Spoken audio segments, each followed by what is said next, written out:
Yes. The lead Spring Army sends its regards.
Hello, everyone. I'm the Enforcer, and I'm accompanied by Enforcer Matt.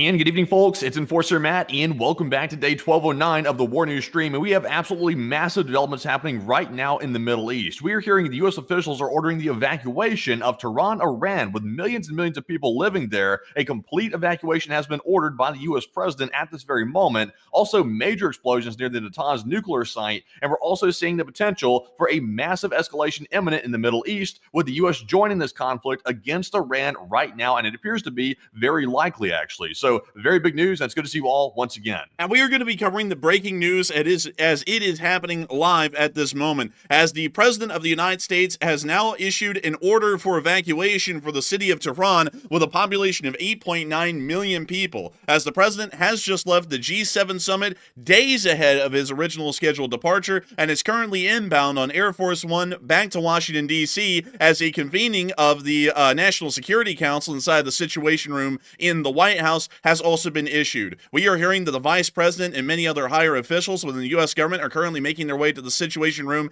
at this moment, and we have also been hearing that apparently there are some very fiery rhetorical statements being made by the President of the United States that appears to show that the United States will be entering the conflict inevitably at this point. We have also been able to hear additional information from inside the Islamic Republic of Iran that the Israeli Air Force has been significantly targeting and destroying continuous sites and targets throughout the country. We have been able to hear of explosions inside of Tehran, the area north of Isfahan itself, Shiraz, Avaj, multiple different cities throughout the Islamic Republic of Iran at this moment. Not only that, we have also been able to hear that the People's Republic of China's foreign ministry has now made a statement that all Chinese citizens within Israel must depart the country immediately and run across foreign borders if necessary to find a way out of the country, with a largely cryptic statement being made with no additional detail at this moment.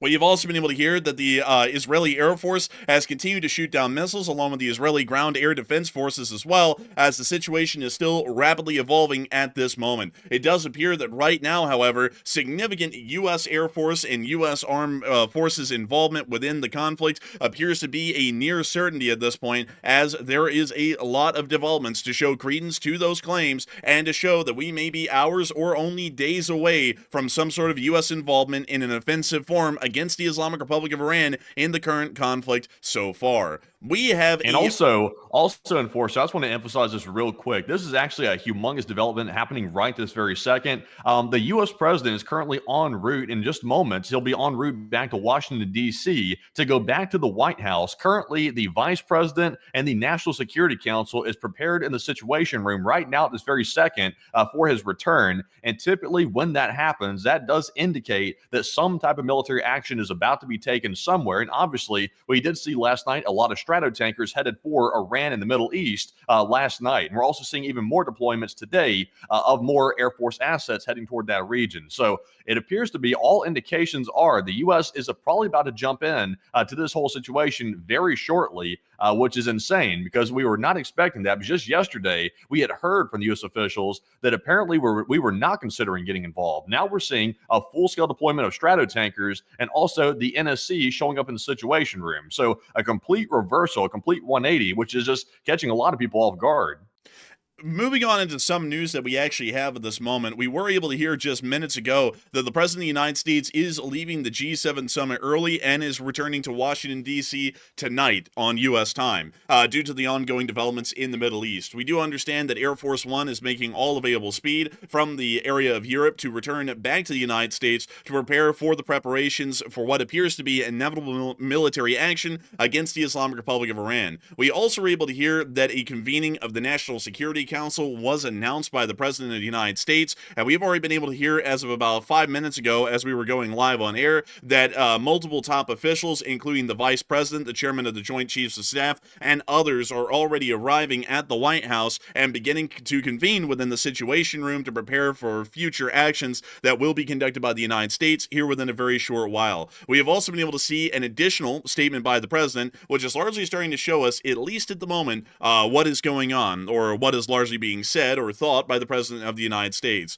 And here's the statement. Iran should have signed the deal I told them to sign. What a shame and what a waste of human life. Simply stated, Iran cannot have a nuclear weapon, in all caps. I said it over and over again. Everyone should immediately evacuate Tehran. It does appear that based off the actions that are being conducted by the President of the United States right now, this does not appear to be an empty or idle threat. The fact that the President of the United States has left a major summit, the G7, to arrive in Washington, D.C. early, and not only that has convened the National Security Council inside the White House, is showing us that the United States of America is preparing to take hostile action against the Islamic Republic of Iran and to attempt to conduct a denuclearization of its own on top of the Israeli denuclearization that's already been conducted for nearly 5 days straight at this point. It does appear that armed forces of the Republic are starting to move into the area in larger numbers, and we have been able to see that more strato tankers are once again on the way from the area of the United States of America and heading back into the Middle East. We already were able to confirm that the large amount of strato tankers seen at last night's stream were in fact inbound for the Middle East and were not involved in any form of NATO exercise or simply going for a joyride, as others would have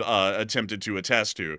We are seeing that once again today, two K-46 Pegasus, actually three K-46, KC-46A Pegasus aircraft and a KC-135 are once again outbound from the United States heading for the Middle East, meaning that there is now a significant forcing of stratotankers by the U.S. Air Force within the Middle East or making their way into that region right now. We have also been able to hear additional statements as well, once again showing us that the United States of America, or at least the belief on the ground is that the United States of America is going to be taking serious action. As we have been able to get video from Tehran's highways once more, showing that the evacuation is still entirely underway, and it appears that more citizens are now hitting the road and attempting to escape the city in all directions at this point, as now the U.S. threat is being issued on top of the Israeli threat to evacuate the city of Tehran. Once again, 8.9 million people live here. This metropolitan area is actually the size of the city of London, and a large amount of these people are getting in their cars and attempting to leave the city as fast as they possibly can.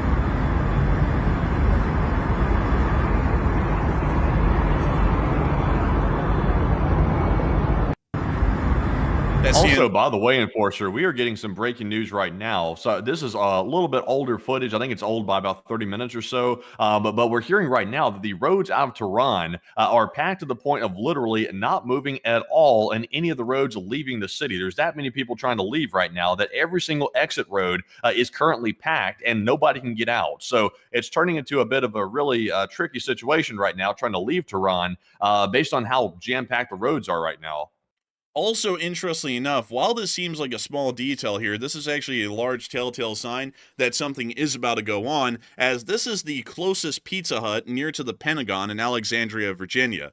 This seems like a very small detail here, but there's actually a lot that we can tell based off of this information at the moment, and the fact that we're seeing that this Pizza Hut, at least live at the moment, is getting almost 250% the amount of normal business that they would get on any given day, is showing that a large amount of government personnel and officials are actually buying pizzas so they can get into their office and pretty much be able to be on station or on call at any given moment while they are waiting for further information and developments to commence. This is also showing us that, at least at the moment, there is a huge amount of government officials that are trying to grab some sort of food that will be able to last over a longer period of time, so that way they can make sure to be there in the Pentagon or wherever their government offices are in preparation for this future action. I'll actually have to be honest with y'all here. This kind of smaller information that we're getting from places like this on Pizza Hut is actually probably some of the most important information that we can get to actually show us that something like this is happening. A massive influx of food orders like these from a surrounding area near to an area like the Pentagon is showing us that there is going to be a massive development, and loads of people are once again getting ready to hunker down and get into their offices and get cracking at it. And cracking at it is what it appears we'll already be doing. We have already been able to hear as of yesterday that the USS Nimitz has been set outbound from the area of the Eastern Asian Command, is now on its way to Central Command, or CENTCOM as it's called most of the time in the public, and is making all possible speed at this moment into the Middle East. It will most likely be joining the USS Carl S. Vinson and the HMS Prince of Wales for operations from their carrier strike groups against the Islamic Republic of Iran here in the near future. Not only that, but yesterday we did get to hear that MOP gear was being issued to U.S. ground forces, as we were able to see that they were stating, at least at the time, that it was some sort of a larger precaution, but it appears to have a lot of credence to the fact that they are expecting to take actions against the Islamic Republic of Iran, and the Islamic Republic of Iran could possibly take some sort of chemical or biological warfare scenario to a full head against the United States, especially if they feel that they are cornered against a wall like they are at the moment. We have also been able to hear inside of the Islamic Republic of Iran that the Chinese Foreign Ministry has now stated that all Chinese citizens must leave Israel through the land border crossings as soon as possible. Pretty much, do not try and get out of Israel and return to China. Just try and find a way out of Israel at the moment, and that will suffice. So it does appear that there is a major development that even the People's Republic of China has been notified about that is going to be occurring here soon. Oddly enough, the People's Republic of China would not be getting any intelligence or information from the State of Israel or the United States to be making these sorts of statements through their embassies and foreign ministries. This is starting to give us an indication that the Islamic Republic of Iran has provided the People's Republic of China with some sort of credible info that is showing an imminent threat inside the State of Israel that would make the Chinese Foreign Ministry make such a drastic statement to say, go anywhere but Israel right now, to escape the country as quickly as possible. And it is once again leading us to believe that there is a major development, or major developments that are going to be happening not just by the United States,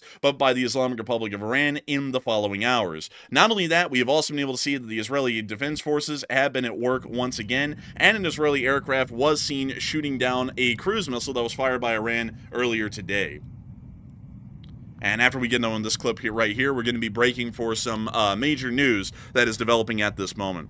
And we can see the missile was actually intercepted and appears to have been successfully shot down. But Matthew, I do understand that we have more breaking news at this moment.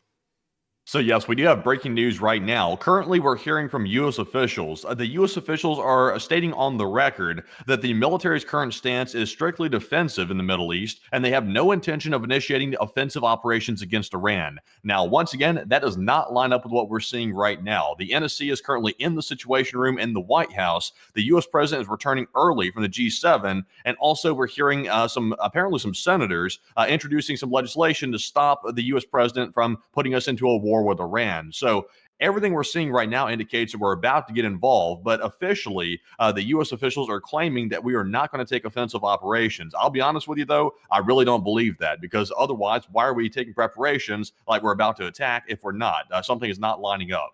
Something is not really making a great deal of sense here, at least according to the official U.S. statements. And we do have to understand that official U.S. statements sometimes are misleading by in their own intent, to be able to mislead our adversaries and enemies across the world. Every action that we are seeing in physical form, including the massive influx of orders at the Pizza Hut close to the Pentagon, including convening of the National Security Council and the arrival of the Vice President and the Joint Chiefs of Staff, along with other higher-up officials in the Situation Room at this moment, along with the rapid departure of the president from the G7 summit to return back to Washington, D.C. this night, and his specific request to convene the National Security Council is clearly showing us that there is nothing defensive about this at all, and it does appear that we are going to be moving into offensive planning or offensive execution of plans here in the very near future. We also are able to hear some additional information coming out of Iran at this moment, as while we were going live, we were able to confirm that there are explosions happening in practically every single Iranian city that could be attacked at this moment, as we are hearing of explosions in Tehran, Avaj, Natanz, and Mashhad, all simultaneously at the same time. We are still waiting for video and picture evidence on those specific impacts and explosions, but we were able to confirm that there are more explosions going on at Natanz at this moment, according to multiple news sources. And we also were able to confirm that just hours ago, the Israeli Air Force did target and destroy the Iranian F-14s based at the Isfahan airport, which we can see in this clip right here.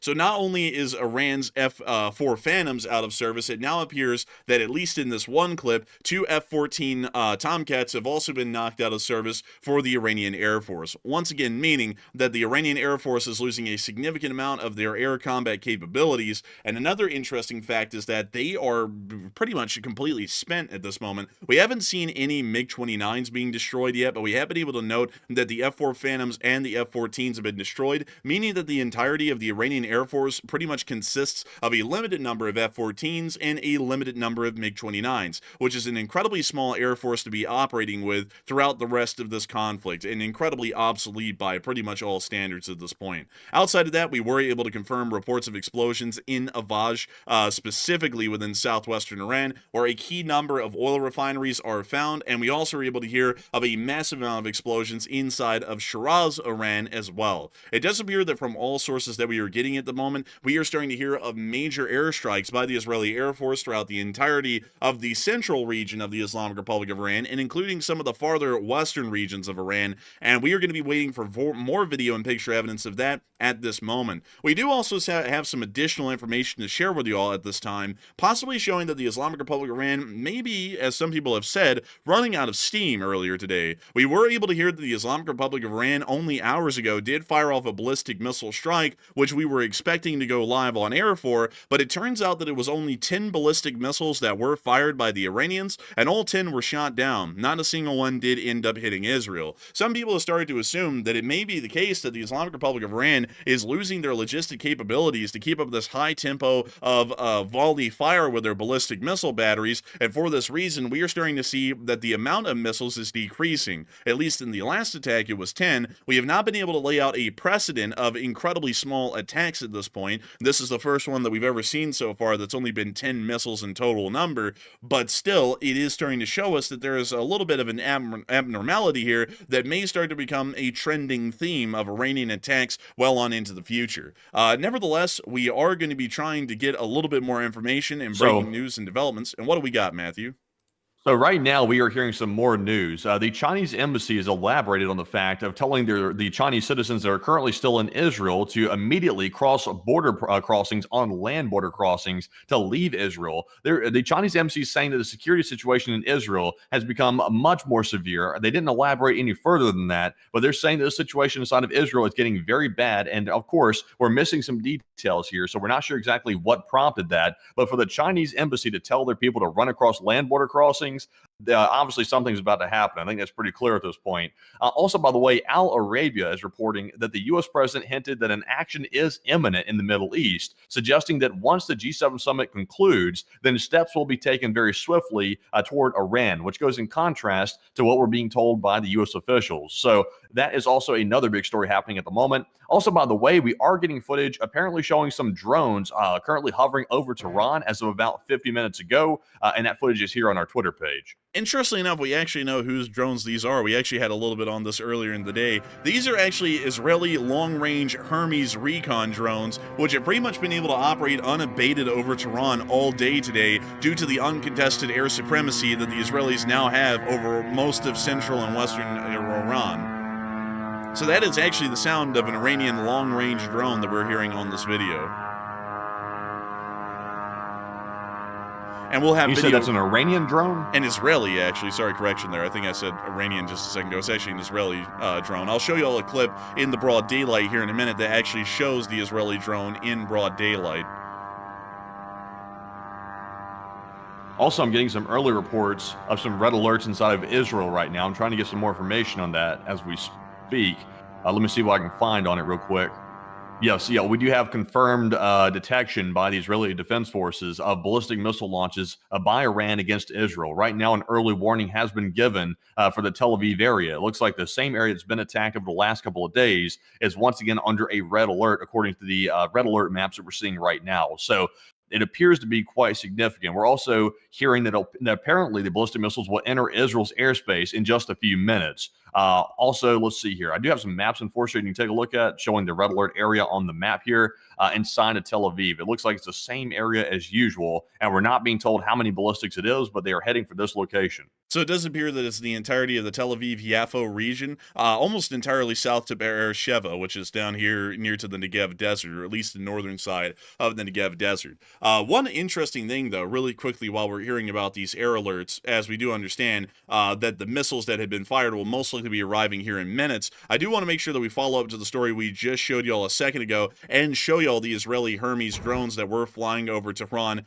earlier today. That is actually right there, pretty much the Israeli equivalent of a Reaper or Predator drone that the U.S. would have used, but still, this is the Israeli form that was flying over Tehran earlier today, and the sounds of those propellers whirring over the city is most likely these very drones once again. This is also proving to us that the Israelis have complete air supremacy over the city, as the use of these kinds of slow, long-range drones shows that there is absolutely no existent air threat within the area. It's actually a little bit bizarre to see.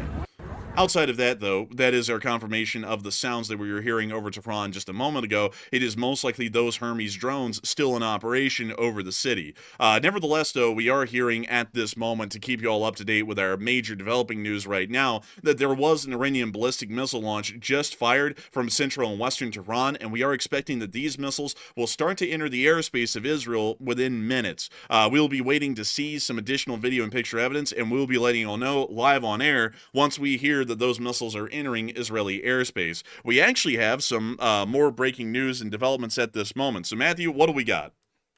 All right, so I'm getting some very early word that apparently the Argentine embassy has urged its citizens in Israel to immediately leave the country through land border crossings with Egypt and Jordan. So I'm trying to get some double verification on that. I am seeing that being reported here on Twitter, but it looks like the Argentine embassy is now telling their citizens to leave Israel as well. Now, once again, China so far has done that, and we're hearing that allegedly the Argentine embassy is doing that as well. Once again, that is inside of Israel, so we're not really sure exactly what is expected to take place inside of Israel at this point, but it appears that a lot of countries have intel indicating that something big is about to happen inside of Israel at the hands of Iran. So we're not sure what that is, but we are hearing that right now. The United States of America also joined in earlier, issuing a do not travel order from the U.S. Department of the U.S. Department of State, stating that it is too dangerous to travel to the state of Israel at this time due to armed conflict, terrorism, and civil unrest. And they also added in, do not travel to to the West Bank due to terrorism and civil unrest, and also do not travel to the Gaza Strip due to terrorism and armed conflict. They also said to avoid a pretty significant swath of northern Israel due to the ongoing fighting happening at the Israeli-Lebanese border that is sporadically developing on each passing week for the large part at this point. But it does appear that even the U.S. Department of State is now saying that U.S. citizens should leave immediately and not travel to the state of Israel due to the ongoing situation. It is possible that this could just be a response to the significant conflict happening between Israel and Iran, or it could be possible that there is something major going to be happening here in the future that we do not know about yet, that these countries may have some additional access to intelligence and information on, and this is why they are making those statements and issuing those commands to their citizenry currently inside of Israel at the time. We also were able to hear as well, on top of this, that it does appear that there is only a air alert over Tel Aviv at the moment. The missiles will most likely be entering Tel Aviv airspace or Israeli airspace at large within only mere minutes. We actually have a little bit of footage to show y'all what these launches look like from a significant point of view a little bit higher on up in a commercial airliner. This is actually a commercial airliner that was flying near to the area of the United Arab Emirates, sorry, correction there, got that in reverse, near to the area of the southern Persian Gulf, and this passenger was actually able to film the missiles being fired by Iran from central and western Iran towards the state of Israel when this attack was conducted earlier in the day. So this is somewhat similar to what we'd be seeing just about right now, although it would be pitch black at the moment. Also, by the way, Enforcer, we're hearing of explosions being heard in the city of Tel Aviv inside of Israel right this very second. Also, by the way, it looks like the alerts have expanded to the north and south of Tel Aviv, all the way down to what appears to be Gaza's border. And also, we're not hearing any alerts in Jerusalem right this second, but it looks like north, south, and central Tel Aviv are currently all under multiple different ballistic missile alerts right now. We're also getting reports of interceptions above the sky. And also, we do have some footage I just reposted showing the sirens going off in Tel Aviv right now as they are intercepting missiles above those skies at this very moment. And let's take a look at that video really quickly, showing us the interceptions that are happening at this moment. And we can actually see right here the sound of the air sirens once again.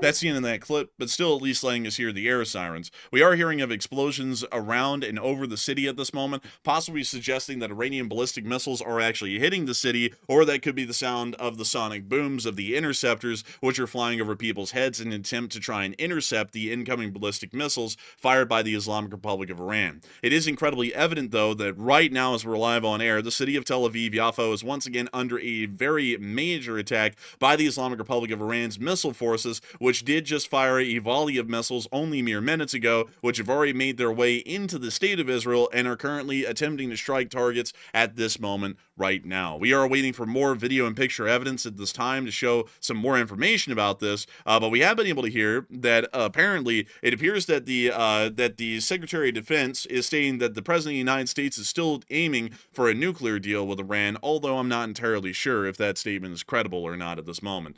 We also were able to hear that apparently 8 U.S. senators are introducing a bill to prevent the United States from entering war with Iran, showing that there's a little bit of a mix of the two things going on right now. The executive branch is saying that they are not going to be going to war with Iran, and it appears that some senators who may have access to a greater deal of confidential information are now showing that we may be going to war, and they're attempting to stop the United States from even taking any kind of hostile action against the Islamic Republic of Iran.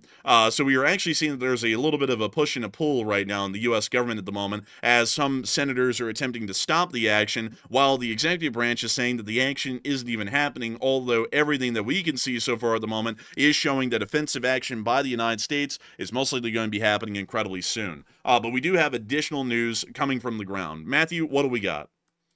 All right, so this is a diplomatic piece of news that we're hearing word about right this second. Apparently, a White House official from the United States has told the New York Times that President Trump declined to endorse and sign a G7 statement urging de-escalation between Israel and Iran. Now, once again, if he was truly pushing for a peace deal at this point, then naturally de-escalation would be needed to come to the negotiating table to get one signed. So apparently, according to the reports, he refused to sign that, which does tell us a little extra piece of information that apparently clearly, what we're hearing of statements out of the White House are definitely mixed signals right now between attacking and not attacking. So I would say this is a toss-up at this point, a 50-50 chance of either way, and it's really, really confusing what's going on. But clearly, there is something being prepared, or otherwise they would not be meeting in the Situation Room very urgently. So that's the news at the moment. It does appear that something quite serious is developing at the moment, and we are able to see that there is a little bit of a push and a pull going on right now in the U.S. government about the ongoing situation in the Middle East. We do have to explain that this is something that usually is always seen in any kind of developing situation. For example, the war in Ukraine,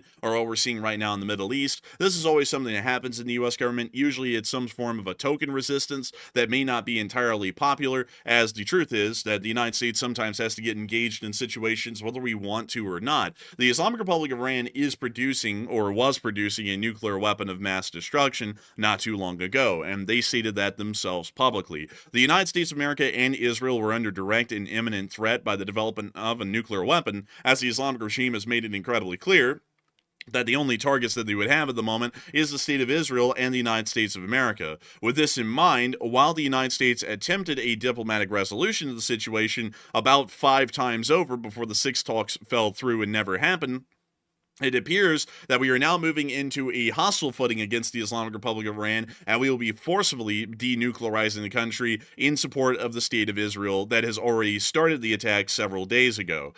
This is something of an ongoing situation that we've actually been covering for nearly a year and a half at this moment. There's actually been a large back and forth between the two parties, the Israelis and the Iranians, along with the United States and Israel, and the British and the Americans in Israel combined in largely coalition efforts in the past, which has been going on for an incredibly long period of time. In general, it does seem as though the United States and Britain are finally following through with offensive actions to support the denuclearization of Iran. It is in violation of non-proliferation treaties around the world for the Islamic Republic of Iran to possess a nuclear weapon, and it appears the United States, Britain, and Israel are using that as their casus belli against the Iranians in the current hostile actions happening right now. Nevertheless, we do have more news.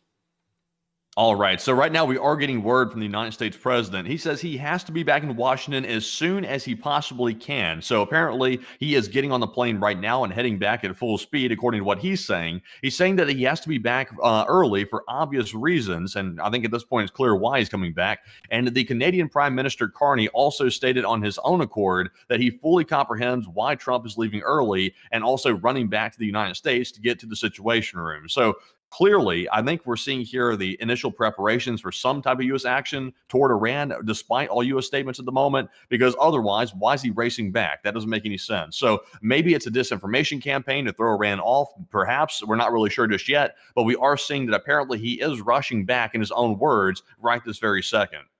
It is something that it appears to possibly, once again, be suggesting that the United States of America, within hours or days, is going to be militarily involved against the Islamic Republic of Iran in the Middle East. And to really quickly take y'all in a moment, or a little bit of exploration if we have the time, into what's going on in the United States, or at least the current active mechanisms in play in the U.S. government, it'll give us a little bit more of a clearer picture of what's going on right now. So, at the start of the day today, we saw that the President of the United States was abroad, outside the United States, at the G7 summit, and while the situation was still ongoing in the Middle East, which is pretty much paramount to all-out war, the United States was not actively involved in any way beyond minimal defenses in support of Israel. We now see, later today, that the President of the United States has canceled his G7 summit meeting, which he is already attending at the moment, and is rapidly boarding Air Force One to leave the G7 summit. He is now returning back to the United States. Then he called up a National Security Council meeting. We are already hearing of the Joint Chiefs of Staff and the Vice President at a minimum making their way to the Situation Room in the White House,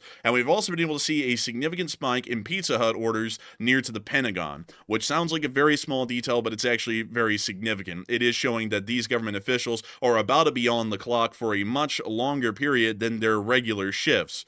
Then we were able to hear that U.S. senators, largely led at the moment, from what we understand, by the author of this act or bill, Bernie Sanders, appear to now be moving in an action to stop the executive branch or the office of the president from conducting any hostile actions that may be taken as a warlike scenario against the Islamic Republic of Iran. That's the current ongoing internal government situation that we're seeing right now in the United States. If we were to take a fine-tooth comb and start to pick that apart here on air and speak about what this is largely meaning, while the executive branch's officers and officials are saying that they are not going to be conducting hostile action against the Islamic Republic of Iran, there is a lot more information and credence to the idea that we will be conducting hostile action against the Islamic Republic of Iran than not. We are seeing that the National Security Council has been convened. That is an incredibly rare scenario. We have not seen that so far in the current administration or hardly in the prior administration over most any kind of circumstance. We have also been able to hear that not only was that convened, but the Joint Chiefs of Staff and the Vice President is already at the White House awaiting the President's return. The President canceled one of the most important summits that we are a part of, the G7 summit, to return home immediately, and senators that may be privy to a larger amount of intelligence than representatives in the House are now moving forward a bill to try and stop any hostile actions by the United States against the Islamic Republic of Iran. Based off of all of the actions that we are seeing and hearing of so far, while the executive branch's officers and officials may be saying that there is no hostile action planned, everything else is pointing towards hostile action. Not only that, we are still seeing stratotankers taking off from U.S. air bases and flying into the Middle East at this moment to prepare for military strikes or at least large Air Force operations against the Islamic Republic of Iran. And we're also hearing of an additional carrier strike group, the Nimitz strike group, moving from the South China Sea into the area of the Arabian Sea. It is a major development, and it is one that is showing us in more ways than one that we are about to conduct hostile action against the Islamic Republic of Iran. As far as we are concerned here on this channel for our coverage purposes, we are largely in support of U.S. Military efforts and actions to denuclearize the Islamic Republic of Iran, as it is in violation of non-proliferation treaties for the Islamic Republic of Iran to possess a nuclear weapon, and considering that the Iranians have declared the United States and Israel as sworn enemies to their nation, we can only assume that weapons of mass destruction produced by the Iranians would eventually or inevitably be used against U.S. citizens and potentially kill them in their millions. For that reason, we would generally support any actions by the United States that would be considered defensive or even preemptive in a defensive nature that would attempt to save the lives of millions of Americans later on down the line. But nevertheless, what we're seeing right now in the U.S. Senate, or at least the bill that's been proposed, this is more so of a symbolic thing to show that there was an attempt to stop it. It's kind of like a legal process when an attorney moves a case that's been concluded into a court of appeals to see if there will be appeal. It's a fairly similar thing. It will most likely go nowhere. Nevertheless, we do have more breaking news at this moment. And so, Matthew, what do we got? All right, so we are still hearing the air raid sirens going off across Tel Aviv following the detection of multiple missile launches originating from Iran. And right now, we have heard of explosions above the skies of Tel Aviv, but right now we have not heard of any direct impacts on the ground inside of that Israeli city by these ballistic missiles that were fired from Iran. So it appears to be that, at least for the moment, and we can't guarantee this is going to stay this way, it sounds like Israel is shooting down and intercepting most of the ballistics that have been fired by Iran above the skies of Israel. Also, by the way, we're hearing witness reports suggesting that multiple explosions across Iran's southern provinces are on the shores of the Persian Gulf, and the cities where explosions are being reported are Avaz, Bushehr, Dezful, and Bandar Abbas, apparently as of 5 minutes ago. So we're hearing of explosions inside of Iran on the ground, and also we're hearing of successful interceptions over Israel over Tel Aviv. Also, at the exact same time, we were being told that a powerful strike has also been reported in Iran, in Parchin, with blasts being heard as far away as Tehran, which is roughly 30 kilometers to the northwest. So Parchin is the location of a nuclear facility that Iran does operate, and right now the explosion was so loud that it could be heard inside of Tehran, all the way 30 kilometers the other direction from Tehran. So that is a massive explosion right there. We're waiting for some video evidence of it to see exactly what has occurred, but that appears to be a very massive one. But that is the news for the moment. Given an idea, or at least an image, of the current airstrikes and targets that may be afflicted at the moment by the Israelis, considering that we are not able to confirm any U.S. involvement in the conflict so far, the air defense fire near to Bandar Abbas, along with explosions, are most likely targeting at least two significant industrial and military sites in the area, including the port of Rajai, which actually suffered a significant explosion several weeks ago, before the war even broke out, as some sort of poorly stored solid rocket boosters that were shipped from the People's Republic of China into Iran exploded at the port and leveled about a quarter of it. We also were able to hear that the naval wharf at Bandar Abbas may also be a likely target as well, as a significant part of the Iranian Navy, which is based out of Bandar Abbas, is still moored at their moorings in port and may also be targeted and destroyed as well in the course of this airstrike. We already were able to hear of significant air defense fire, and we got video and picture evidence of it in Bandar Abbas several days ago, but it didn't appear that we were able to get any verifiable evidence or information that the Iranian Navy had been destroyed outright inside of Bandar Abbas. With that in mind, the Israelis may be conducting a second strike in an attempt to see if they can now hit the readjusted locations of all of the Iranian vessels and possibly destroy the Iranian Navy before it can be sprung out to try and close off the Strait of Hormuz, which could cause very strenuous international situations as oil supplies would begin to dwindle due to the entirety of the Middle East oil production markets being cut off to the greater outside world.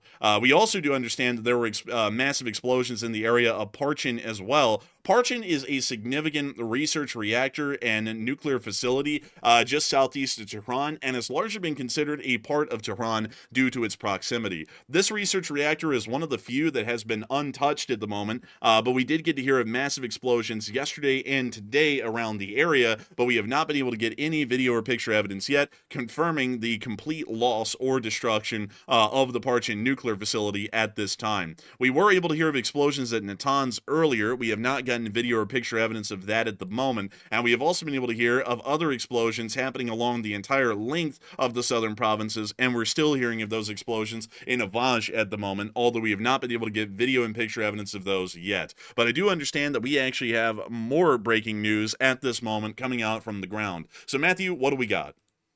All right, so it looks like Russia has just also now orders its citizens that are currently in Israel to leave Israel immediately, and that comes right after China also told their citizens to run across land borders and get into a neighboring country and get out of Israel as soon as possible. So now both Russia and China are telling their citizens to leave Israel immediately. We're also hearing, by the way, that we've just gotten some footage showing the exact moment in which Iran launched missiles at Israel in this current attack right now. So let's take a look at that footage.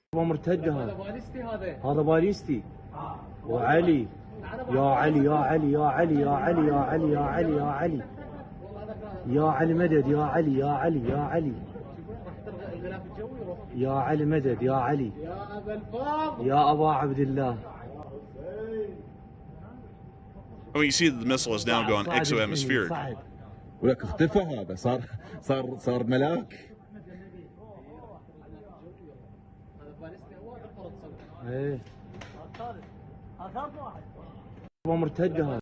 That's the end of the clip, but still showing us at least the initial launches of the ballistic missiles. However, we haven't really been able to get a lot of video or picture evidence of impacts or even air defense activity over Tel Aviv at the moment. And this is once again suggesting, at least from what we're hearing right now, that this ballistic missile attack launched by the Islamic Republic of Iran may have been smaller in scale than prior attacks we've seen so far. Once again, leading to the credence to the theory that the Islamic Republic of Iran may be running into some form of strategic exhaustion and maybe limiting the amount of ballistic missile launches due to a lack of an availability of launchers, or possibly a lack of an ability to operate at this pace and speed for such a long duration of time. This conflict has been going on for 5 days at this point, folks, and it does appear that while the Israeli Air Force is still able to keep up that 24-hour, 7-day-a-week sort of a tempo for their Air Force, the Iranian military's missile forces or rocket forces may not be able to keep up that kind of activity for this long of a duration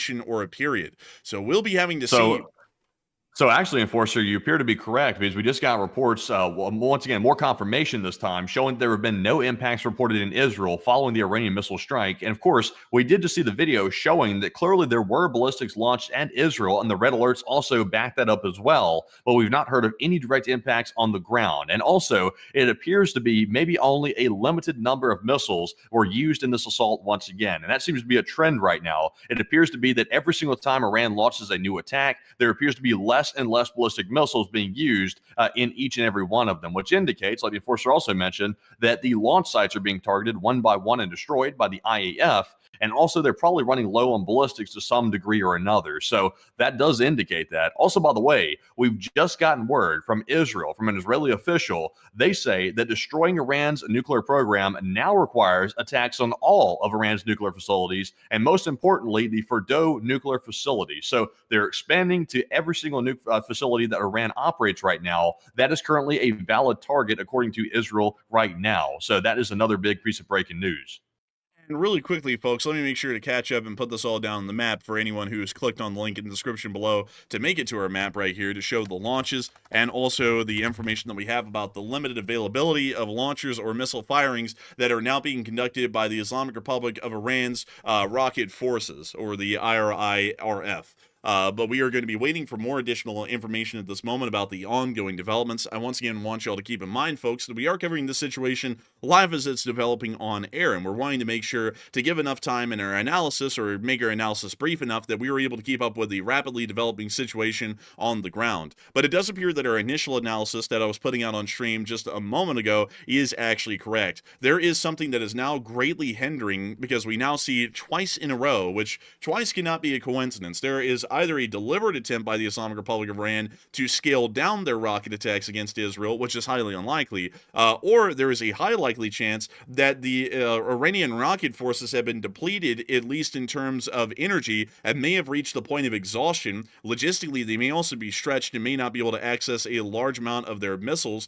that are inside of storage throughout the entirety of the country, or they may now be dealing with such a limited number of available or usable launcher systems, which are called transport erector launchers, that they may not be able to fire off an incredibly large volley of these missiles at any given period of time, even if they have a large stash of missiles still readily available and close nearby to their existent launch sites at the moment. This is all suggesting that the Islamic Republic of Iran may actually be running out of fumes. And while we're seeing that a great deal of the embassies inside of Israel from multiple countries, including the People's Republic of China, the Russian Federation, and Argentina, are urging their citizens, or pretty much commanding them to leave Israel immediately, this may actually be showing that the Iranians have now run out of steam in more ways than one, and the Israelis and the United States can pretty much control the situation and strike at their own leisure at the targets that still have to be destroyed inside the Islamic Republic of Iran. I do want to make it clear, though, that while my prior statement said Israel and the United States, that the United States has not been officially involved at this moment in any kind of military actions in support of the State of Israel offensively. We have only seen limited defensive action by U.S. armed forces within the region in support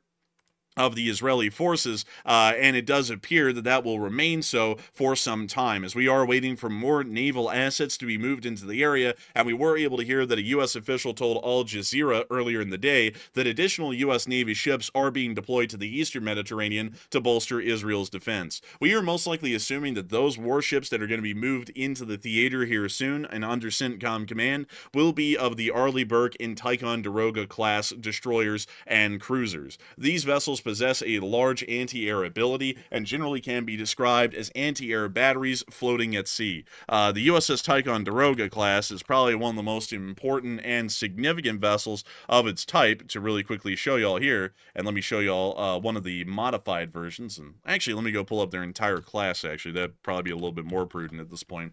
The Ticonderoga class cruiser and some Arleigh Burkes are most likely the kind of cruisers that are soon to be moved into the area near to the State of Israel. Inside of their vertical launch cells, they have access to a very significant array of anti-air missiles, including those of the SM-3 variety, the REM-161. The REM-161 is probably one of the most impressive and significant anti-air missiles currently in use by any conventional force of the United States Armed Forces in the present day that isn't a part of the GMD or a part of the U.S. Department of Energy's nuclear arsenals. It does appear that these missiles have a range publicly stated of nearly 1,000 1,000 miles, or really 560 to 745 miles, with a Block 2 variant able to reach out much farther, actually, as a matter of fact, nearly to 1,000 miles.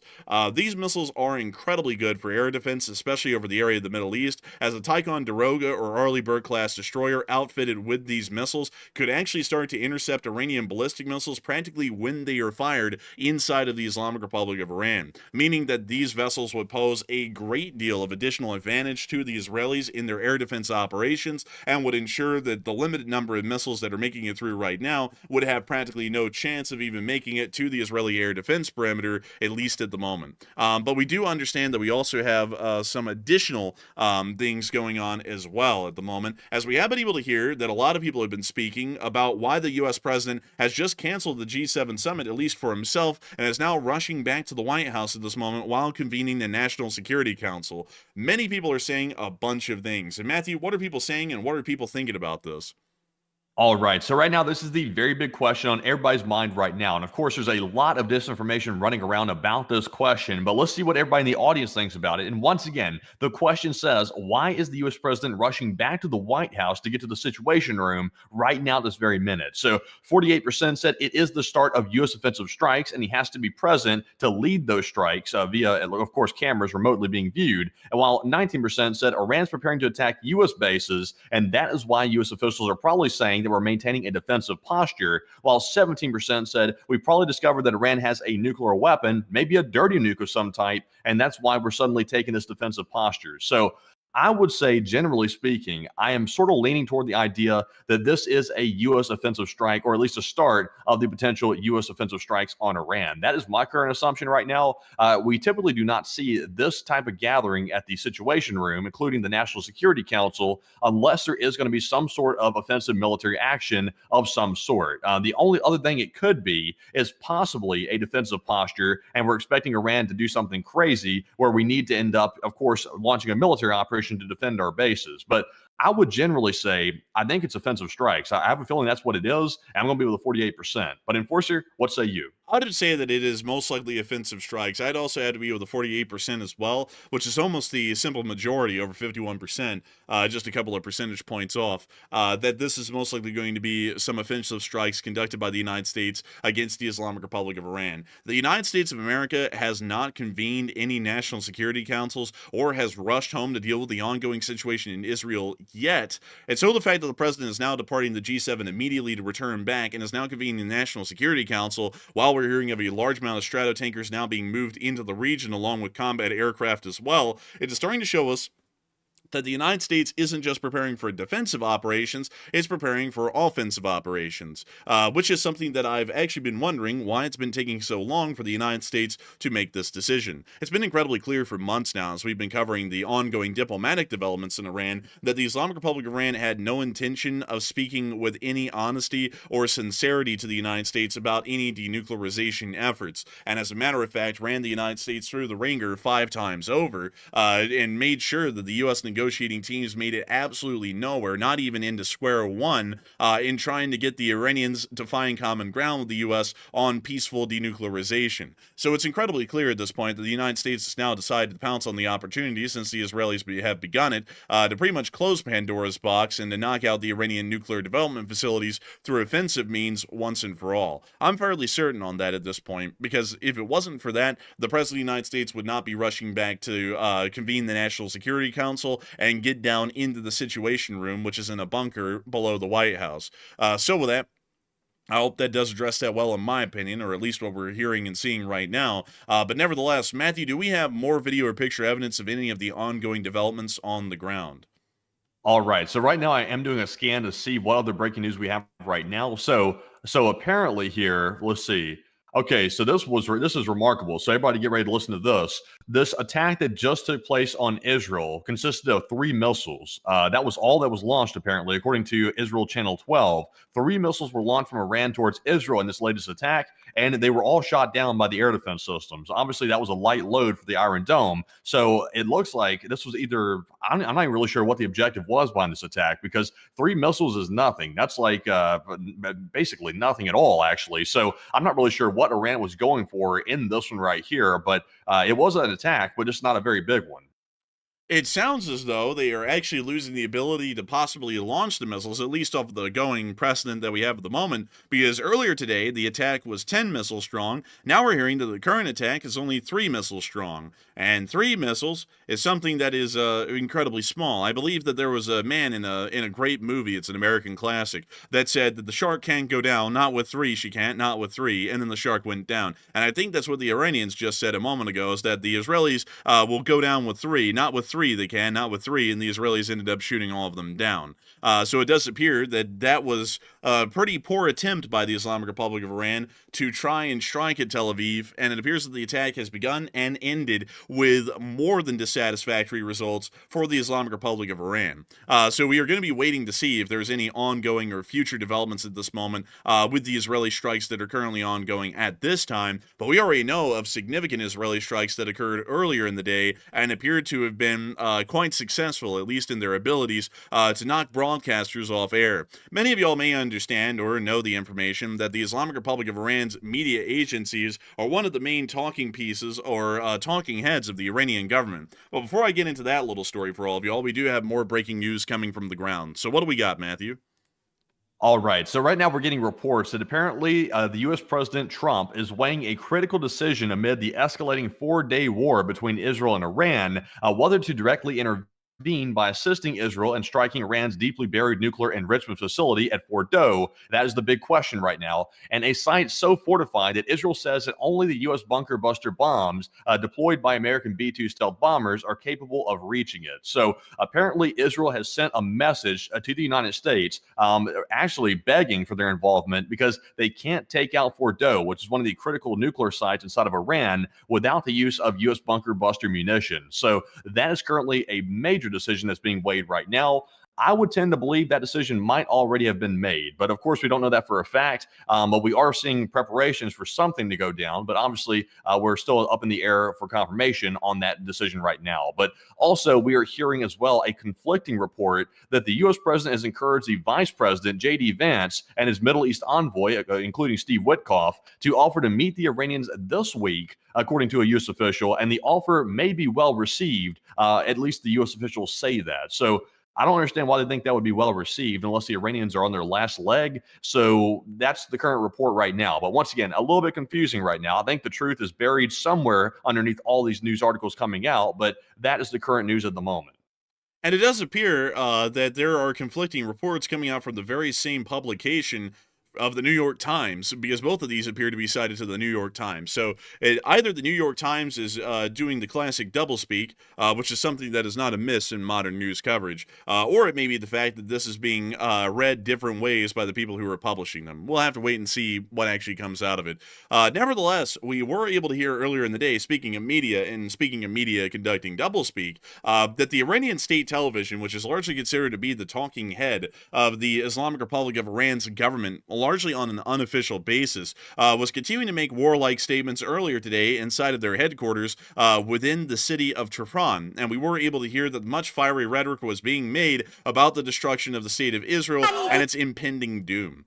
We did get to hear that this woman here on film, who is one of the lead anchors at the Iranian state television network, was stating that the Israelis were going to see fire and fury the likes of which had never been seen, that the entirety of the state of Israel was going to be destroyed, people were going to be sleeping soundly in Iran and not even know the difference, because the Israelis were going to be wiped off the earth like pests or fruit flies sitting on top of your bananas. And it appears that statement aged about as badly as bananas do on a hot day. Here's the clip. صدای متجاوز به خاک وطن، صدای متجاوز به صدای حق و حقیقت است. آنچه که ملاحظه کردید، صدایی که شنیدید، فضای غبارآلوده استادیوم.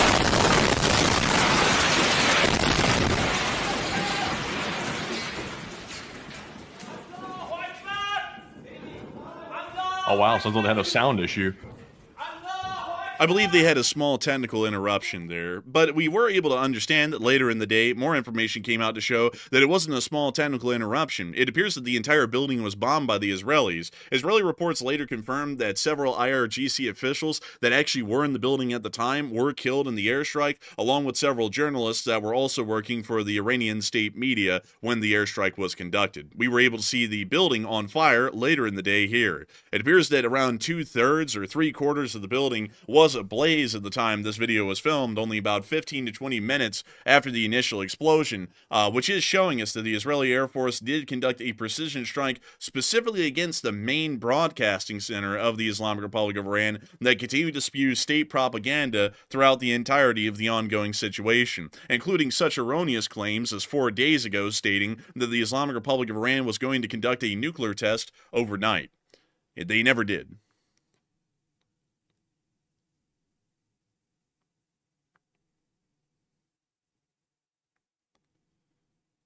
But that fire is apparently ate through the entire building later today. We were able to hear that the building has been gutted by the blaze just about an hour ago, and it seems as though the Iranian state media, or the state TV's headquarters, is gone once and for all. So we will be, of course, rejoicing in that statement, because that means that it'll be a lot easier for Matthew and me to comb through the news, because they were one of the largest peddlers of misinformation so far in the given situation. But we do understand that we actually have more ongoing developments and news at this moment right now. And so, Matthew, what do we got? All right, so we're getting some more word about U.S. force deployments to the Middle East. Right now, in addition to the 28 U.S. Air Force tankers that we saw across the Atlantic last night, according to Global Military Info, 5 more are now en route as of this very moment. So we do see here a continued deployment of these Stratotankers over to Europe and obviously going to the Middle East.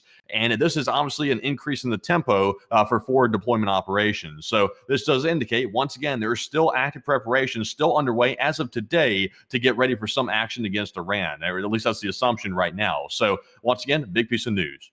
It is a major development. Stratotankers are one of the most important parts of conducting sustained air operations, usually in offensive or defensive high-tempo air combat scenarios, and we are seeing that once again a significant number of these aircraft are being sent out on their way into the Middle East, most likely with aircraft in tow behind them with their transponders off. Transponders for actual combat aircraft are usually off pretty much all the time, unless they're conducting some sort of training exercise within the domestic airspace of the United States and are not involved in military activities. That means that around each one of these Stratotankers that you're seeing in purple here on this map could be a significant number of F-15s, F-16s, F-35s, and possibly even F-22s as well that may be on their way into the Middle East. We also understand that strategic bombers will most likely not be following along with the Stratotankers across the sea at the moment, as those aircraft have enough fuel range to generally be able to operate from the United States in their home basings and then just be refueled on the way to the strike point and back, largely not having to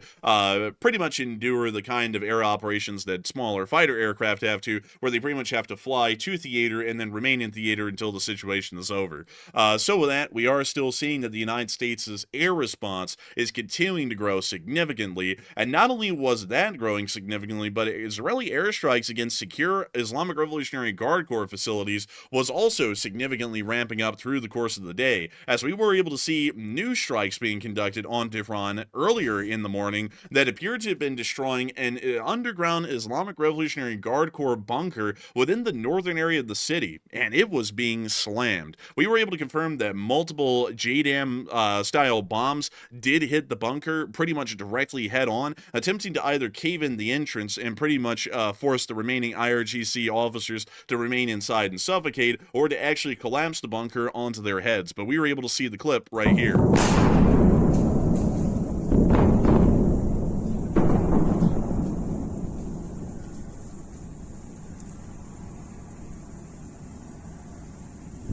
We see the significant explosions out there in the distance, almost shrouded by the apartment buildings in front of us on the film.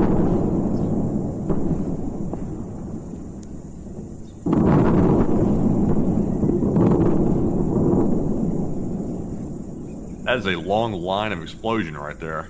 It is a significant one. We actually have a picture of it as well, which was used in the thumbnail for our video earlier today, considering the sheer scale of the bombardment that happened on this IRGC facility inside the side of this mountain. This is the picture that we actually got of it from a head-on perspective, which was actually as impressive as the video itself, pretty much showing the sheer scale and magnitude of the explosions that were being conducted by the Israeli Air Force on this bunker earlier today. We don't know the actual specific purpose of this bunker. It may have been a storage, command, or operations bunker for the IRGC. We do understand that it was an IRGC bunker inside of this mountain that was targeted, hit, and destroyed earlier in the day. It is highly possible, just due to the sheer scale of explosions and the shaking of the mountains surrounding that explosion, that the tunnels may have collapsed or the entrance itself may have caved in, pretty much trapping everything inside that was in there, including people and equipment, or people and operational abilities that are now pretty much buried inside the mountain at this point.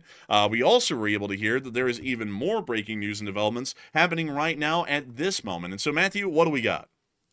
All right. So we've also gotten word that the Secretary of State Marco Rubio is also returning to Washington tonight with the United States president. So once again, we're recalling a lot of top officials of the presidential cabinet tonight, which does indicate that something is going to be happening that's more than simply looking at the situation. So once again, that goes in contrast with the statements that we're hearing that this is simply just for a precaution. But also, by the way, I've got a piece of news coming out of Russia right now. Russia says that the United States has canceled their new planned round of talks about the Ukraine war. So that's a pretty big piece of news right there. That does indicate that either the U.S. is losing interest in talking with Russia, or that they're so tied up in the Middle East that it's simply taking a back seat right now. They're canceling all talks over Ukraine and Russia. So that's a pretty big one. And Russia was the one to report that. They're saying that the U.S. canceled the talks, and that would line up. Russia does lie quite a bit, but that does sound to be probably accurate based on the sound of it. So, Enforcer, what are your thoughts on that?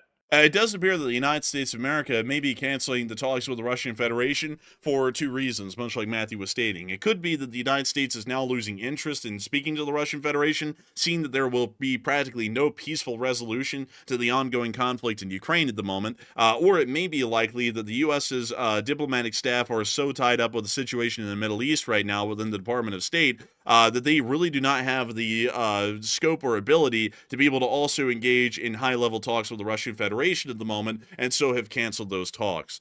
Still, we're not entirely sure on that one. It could be either one of those answers at the moment, but we'll have to wait and see what kind of stance or posturing the United States takes against the Russian Federation, which may also be hostile as well. Depending on how the U.S. reacts to the Islamic Republic of Iran, if the United States reacts in a hostile way in armed force against Iran here in the near future, it is highly possible that the United States may also react in a very forceful way against the Russian Federation, either supporting the Ukrainians to a much more significant degree, or possibly levying heavy and significant sanctions against the Russian Federation that may start to cripple the main bulk of their economy, which is involved in oil and petroleum exports.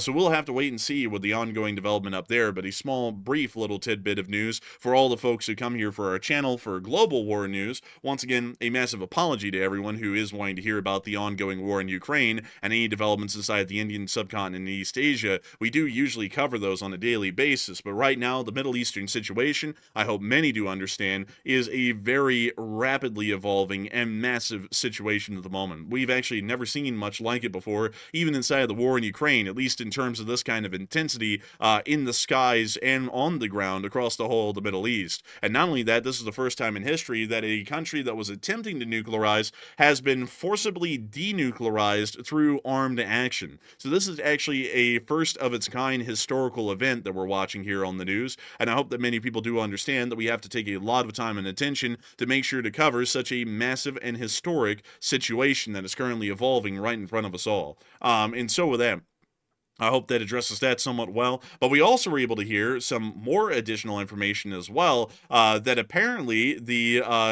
Iranians are apparently possibly conducting electronic warfare interference within the area of the Strait of Hormuz. We were able to hear about this today, and it has had a significant impact on AIS within the area, but it does seem as though this may be a part of the Iranians attempting to move forward with closing off the Strait of Hormuz. The Strait of Hormuz is a significant strait right here. You can actually see it. This is a small little bottleneck. It almost looks like a little hairpin turn on a road. But what this little hairpin turn in the seas is a significant choke point that could stop most petroleum traffic exiting the Middle East and into the larger open world if the Islamic Republic of Iran was to stop it. The Islamic Republic of Iran could try and stop those international shipping efforts by mining the entrance to the Strait of Hormuz, which would create such a perilous and dangerous situation that ships would no longer enter or exit the Persian Gulf or the Strait of Hormuz, pretty much blocking most Middle Eastern markets such as the Kuwaiti, Iraqi, Qatari, Emirati,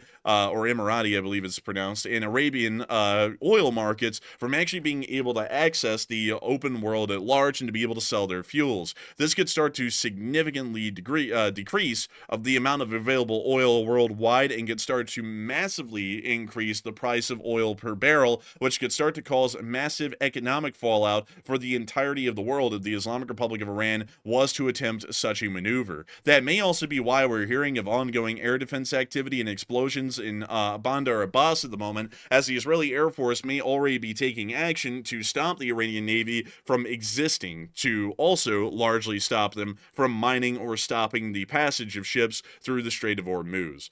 So we will be waiting to see what kind of developments are going on down there at the moment, but it does appear that that was an ongoing development and situation earlier today. Not only that, we also were able to hear that there were explosions near to the nuclear site in Isfahan once again, which appears to be a research reactor. We were able to hear of huge explosions down in Isfahan just a little while earlier, and we also were able to hear of explosions at Natanz just recently when we went live on air an hour and 10 minutes ago, and we have also been able to hear of even larger explosions near to the area of Kermanshah, where we were able to hear that apparently the Israeli armed forces are still conducting airstrikes at this moment right now. There has been a lot going on in this given time, at least from what we're seeing right now, and we're still waiting for more video and picture evidence to come out from the Iranians on the ground inside the country to see what kind of damage has been caused so far by the Israeli airstrikes that were conducted just a short while ago here on air. Beyond that, we have been able to hear that many people have been speaking about the United States deploying B-2 bombers, or whether they should do that. Matthew, what are people thinking about that, and what are you thinking about that as well? All right, so just for some context, the Fordow nuclear facility is a critical site in Iran that Iran was using to develop nuclear weapons, allegedly, according to U.S. reports. And right now, that is the only way. The U.S. possesses the only weapon, according to the Israelis, that can destroy the Fordow nuclear facility in its entirety, and that is a U.S. bunker buster munition. So right now, Israel is begging the United States to send in the B-2s and strike Fordow and destroy it, because Israel apparently does not have that capability within their arsenal to destroy it completely because it's too heavily fortified. So the big question is, should the U.S. deploy B-2 bombers to strike Iran's fortified Fordow nuclear facility? 63% of the audience said yes, we must finish the job, while 21% said no, the U.S. should stay out offensively, and 10% said it really depends on Iran's next move. And once again, this is not a straightforward decision, because once the U.S. does this, if they were to choose to do this and use the B-2s to strike that facility, that would be the U.S. entering the war against Iran, and that would provoke Iran to once again attack U.S. bases and also to attack our assets in the region, which would expand it to be much more escalated. So it is going to have some repercussions, but once again, I think we're well capable of handling Iran. Iran is a small fish in a very big pond, and I think we could take care of them pretty easy. So I say finish the job. Israel started the situation. We're obviously at ground zero at this point, so there's no need to let it linger, let it fester. I say deal with it now while we have the opportunity, and the can of worms has been opened. I say put the lid on it. So I'm with the 63%. But Enforcer, what say you? I would be with the 63% as well. I would say finish the job, or really, why the hell not? I think that'd be the more appropriate answer at this point. The United States of America has been walking on eggshells recently on a world stage against all of our adversaries, including the Islamic Republic of Iran. And I can get it in some situations when we're dealing with actual nuclear armed powers like the Chinese or the Russians that actually do have nuclear weapons, not only usable ones, but they generally have a large number on paper. That is a fairly concerning thing, and generally everyone has to walk around on eggshells in those kind of diplomatic situations. However, with Iran, it seemed to just be completely misplaced. The Islamic Republic of Iran is not a nuclear power, and not only that, their abilities have been greatly overstated in media recently, and is something that has been easily proven by the Israelis to not be the case. The Israelis have obliterated the Iranians and have literally achieved air superiority with a fraction of an air force the size of the combined U.S. Air Forces of the Navy and the Air Force. With that in mind, or the Marines and the Army combined as well, we want to include a rotary and fixed-wing aviation, but beyond that, it is absolutely ridiculous that we didn't deal with this yet, and I do believe that it would be necessary at this point, seeing that Pandora's box has been opened, that the United States just comes in and gently shuts it by using B-2 bombers, dropping some mops onto the Iranians to be able to make sure that those nuclear facilities are completely destroyed. It's not like the Iranians could respond if they wanted to at this point. That's quite clear. They can hardly even respond to the Israelis. They just launched a ballistic missile launch that only had 3 missiles in it, and earlier today they had one with 10. They're getting down to firing next to nothing in terms of missiles, and so what in the world do we have to fear? The U.S. forces in the region would easily be able to deal with any incoming missile threats, even if they existed at all at this point. And not only that, the United States of America's abilities would pretty much make it to where we are untouchable. The Israelis' abilities are pretty decent. I'll give them that. But the United States' abilities are unmatched compared to the Israelis, and I think that we would be able to go in and deal with this quite easily. Probably even a bloodless scenario for the United States. We might not even take hardly any losses, or next to none. So I would say, in my opinion, I think that we should go in and, as the old pun goes, mop it up by dropping a couple of mops on them and cleaning up the whole situation. And so with that, I hope that does address that the best I can, at least in my opinion. But we'll be waiting to see what kind of U.S. actions are being conducted here within the very near future. However, we do Also, I do see some people say, let Israel handle their business. Here's the problem, though. Like we just mentioned, the Israelis don't have the ability to take care of the Fordo nuclear facility. And if that facility is not taken out, that is leaving loose ends. Well, clearly leaving loose ends in the nuclear program. And that could give Iran the ability, if they remain a stable regime for the moment, that would give them the possibility of once again finishing the development of a nuclear weapon, which at this point they would definitely go for it because they've been attacked. The red line has been crossed, and they would clearly go for it. So, I mean, we either step in and help them, or we let Israel basically leave a bunch of loose ends, which would not be good for them or us in the long run. So I get the fact that some people don't want to jump into it, but at the same time, though, we'd be leaving it wide open.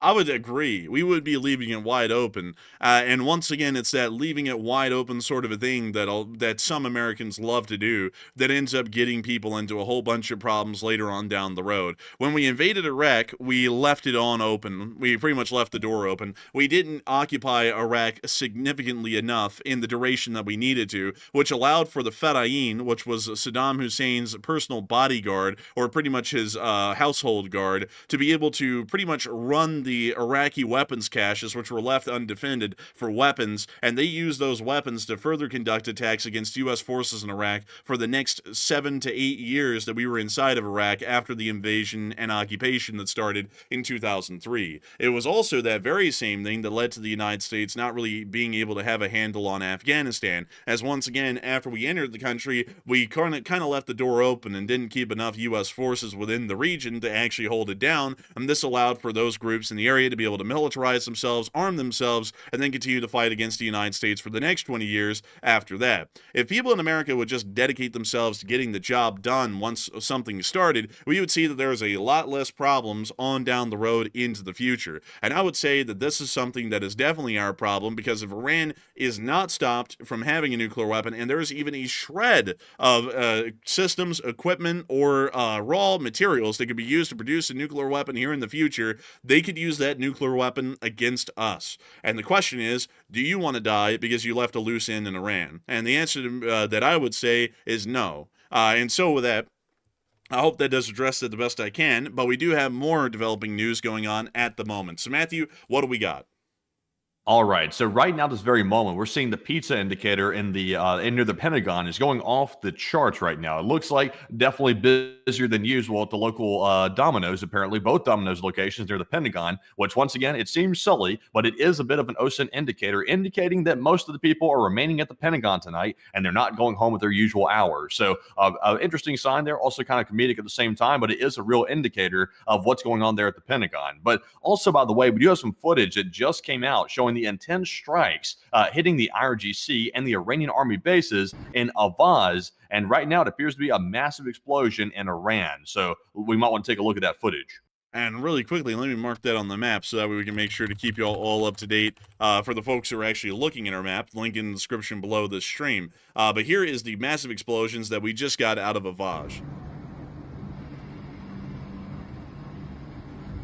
And that is a significant explosion. We are not able to geolocate the exact area inside the city, but we are able to confirm this is in Avaz.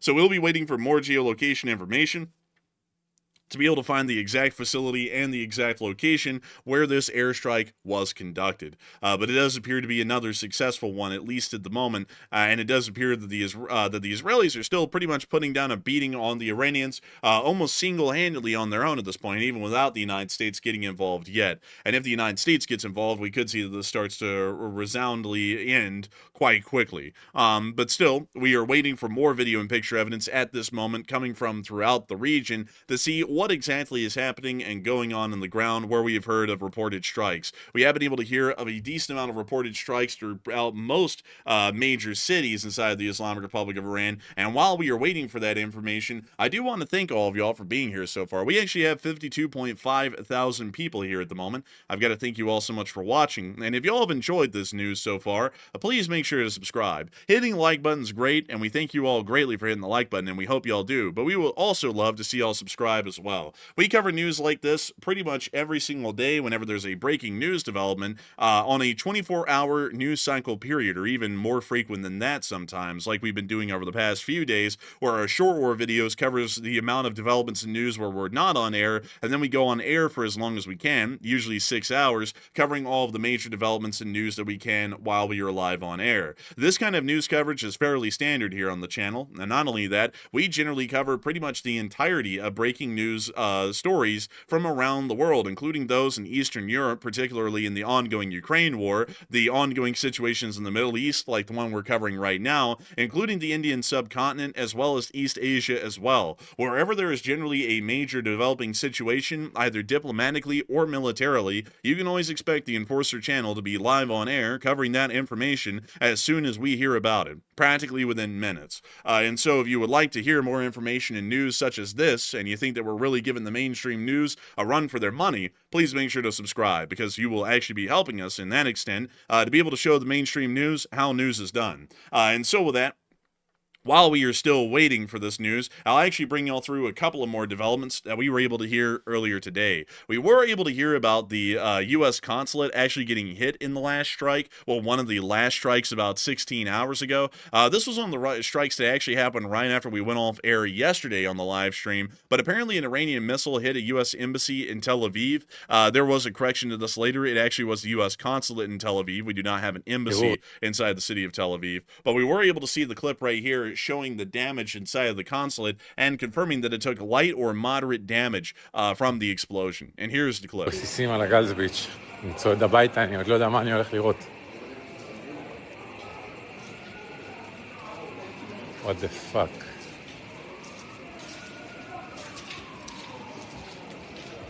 I heard him say a very interesting line there. I believe that may have been Hebrew for "what the heck," but nevertheless, it does appear that there was some damage that was caused to the U.S. consulate in Tel Aviv, and it does appear that at this moment, U.S.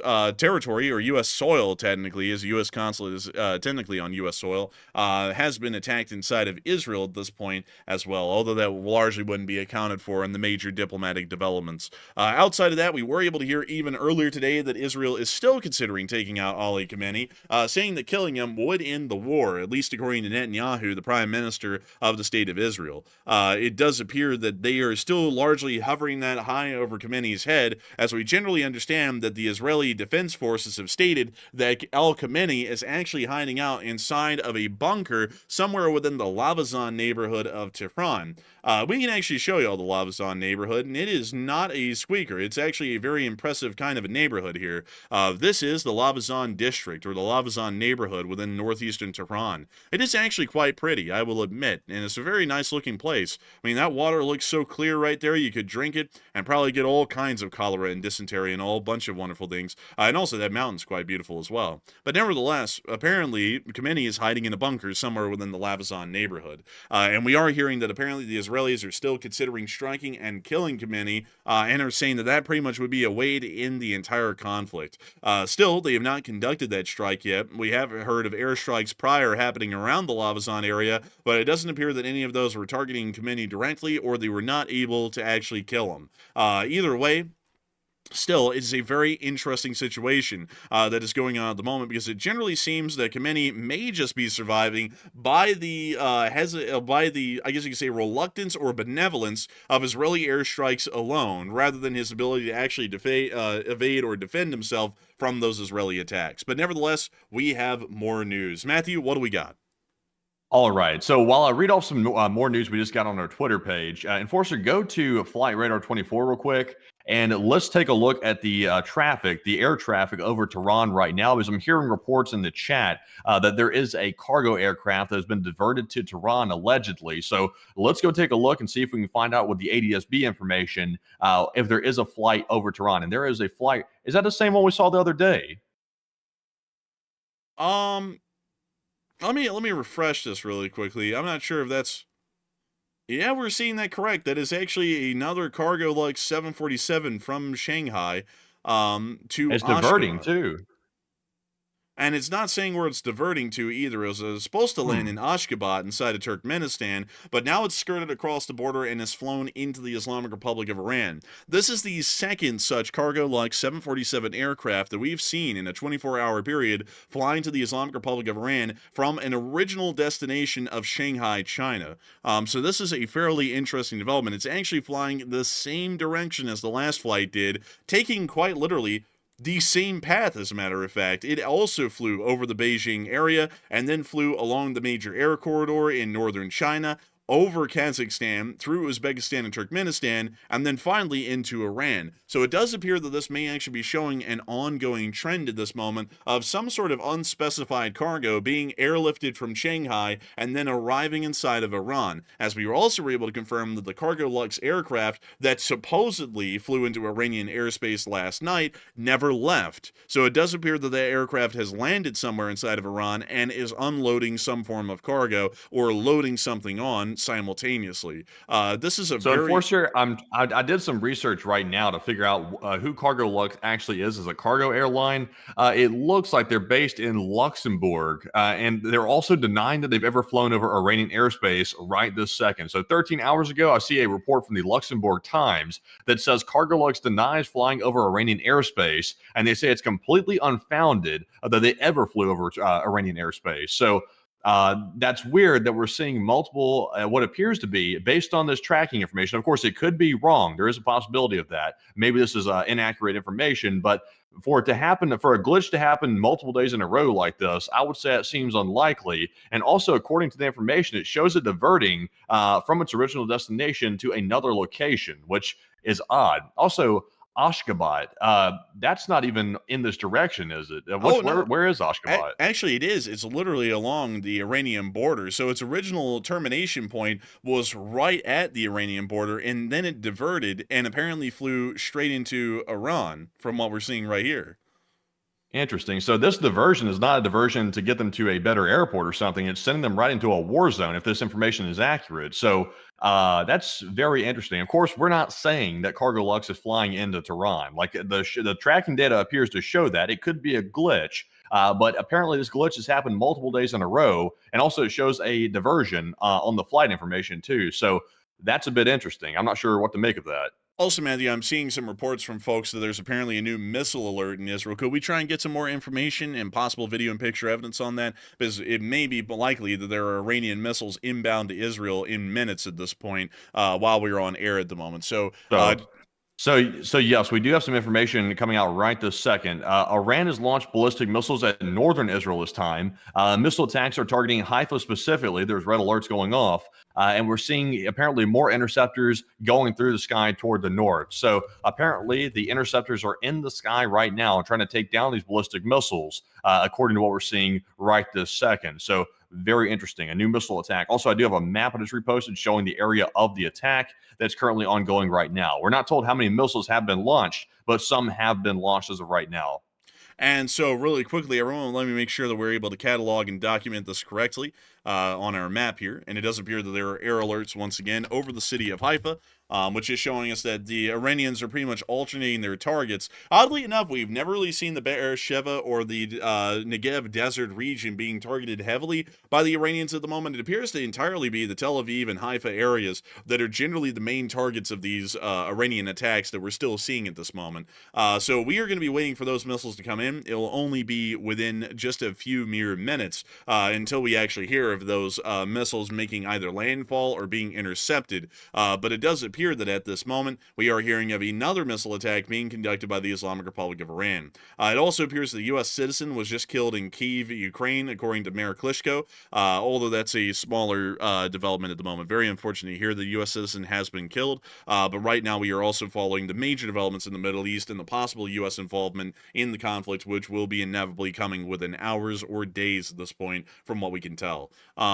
Also, by the way, I just want to clarify this real quick. People are saying that when a plane turns off its transponder, it guesses basically on the ADS-B where the plane's going beyond that point. So that could be what we're seeing. Obviously, it's showing tracking data over Tehran, but it could be simply the system is guessing where the plane is after it turned off its transponder. So once again, we're really not sure exactly what the case is with an alleged cargo plane over Tehran. It could be nothing. It could just be simply a glitch. But we simply don't know right now. We saw the same glitch last night, so that's a little bit odd that it happened back to back like that. But it could be a glitch. I just want to make that clear to the audience. It could be a glitch, but it happening on two identical cargo-lex flights, I got to say, folks, today is starting to get a little bit rough to believe. Because why in the world are these cargo-lex flights? The last one last night said it was going from Shanghai to an undetermined location. Tonight it said Ashgabat. This one's actually saying it's diverting. And so the last information that we had at that moment, it was diverting from Ashgabat elsewhere when its transponder went off. So it is a little bit interesting to see that it's happening on only cargo-lex flights, and it's only happening close to the Turkmen-Iranian border. So I'm not saying that cargo-lex is flying aircraft into the Islamic Republic of Iran, but what I am saying is that it's a little bit odd that it's happened 2 days in a row now with two identical cargo-lex 747 flights. So we'll wait and see what's going on with that. Hopefully we can get more information in the future, but it is a little bit odd. I hope y'all can all agree with that. But nevertheless, we are waiting for these Iranian ballistic missiles to enter the country. We are still hearing of that at the moment, and we are still waiting for those impacts as well, or more so interceptions, hopefully. And of course, folks, we are going to be here on air waiting for that at this moment. Please, everyone, hang tight. We are waiting for more video and picture evidence and reports of those strikes. And Matthew, can you tell us, do you see anything on those cameras that may suggest that the missiles are already near to Haifa or at Haifa at the moment? So I've had a small glitch with my cameras. I'm trying to get them pulled back up real quick. It looks like maybe the page crashed on me. So let me try to get this pulled up. And I'm looking at, let's see here. I'm getting my first camera back pulled up again. So I'm looking at the Tel Aviv camera right now in Israel. Once again, we're being told Haifa is the target. So I'm trying to get the Haifa cam pulled back up once again. But right now in Tel Aviv, I can appear to see the skies appear to be clear in Tel Aviv right now. The only camera I cannot get pulled up is the Haifa cam. So maybe it's having a glitch or something, but let me see if I can try to get that camera pulled up. But right now it looks like the skies over Jerusalem, Tel Aviv, and Modlin are pretty much clear at the moment, based on what I'm seeing. They may actually be forcibly closing off the camera in Haifa to stop any sort of open source intelligence leak of some sort or show the actual impact sites. That may also be a likelihood as well. But apparently, folks, we are not able to have access to the Haifa camera. Haifa is currently the city that is being targeted by the incoming Iranian missile attack. And so, unfortunately, folks, we actually do not have camera coverage that we were able to tell you all about when the missiles are actually coming into their airspace. So we're still going to have to be waiting on most of our Twitter sources to be able to tell us when that attack is coming in. And so we're going to be waiting to see when we get that information, but it should only be within a few mere minutes from now. Nevertheless, though, I do have to say that this has been one crazy night so far. We've already seen a massive amount of significant developments right now on what's been happening inside of Iran and Israel. And right now, once again, folks, I do want to remind you all that opening the stream tonight, we were able to hear that the United States government is now racing back, specifically the office of the president, back to the White House from the G7 summit.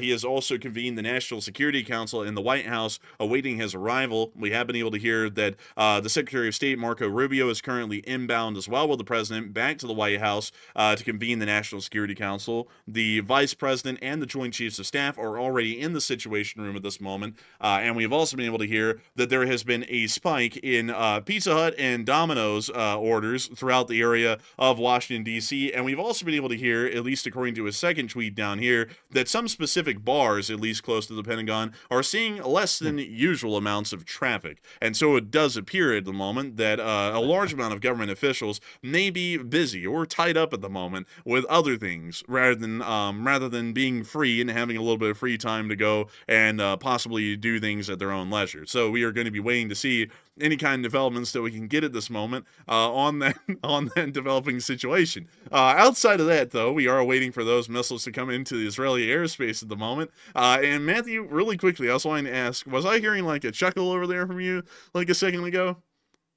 Oh, no chuckle out of me at all. I'm simply trying to breathe over here between these big pieces of breaking news. So I'm looking here to find some more breaking news at the very moment, because, of course, we are sitting here waiting for some more footage to come out of interceptions over Haifa. And let's see here. I believe I have my first video clip here that we can show the audience right now that I've just reposted on our Twitter page. Also, by the way, let's see here. We have gotten a new force protection level, apparently.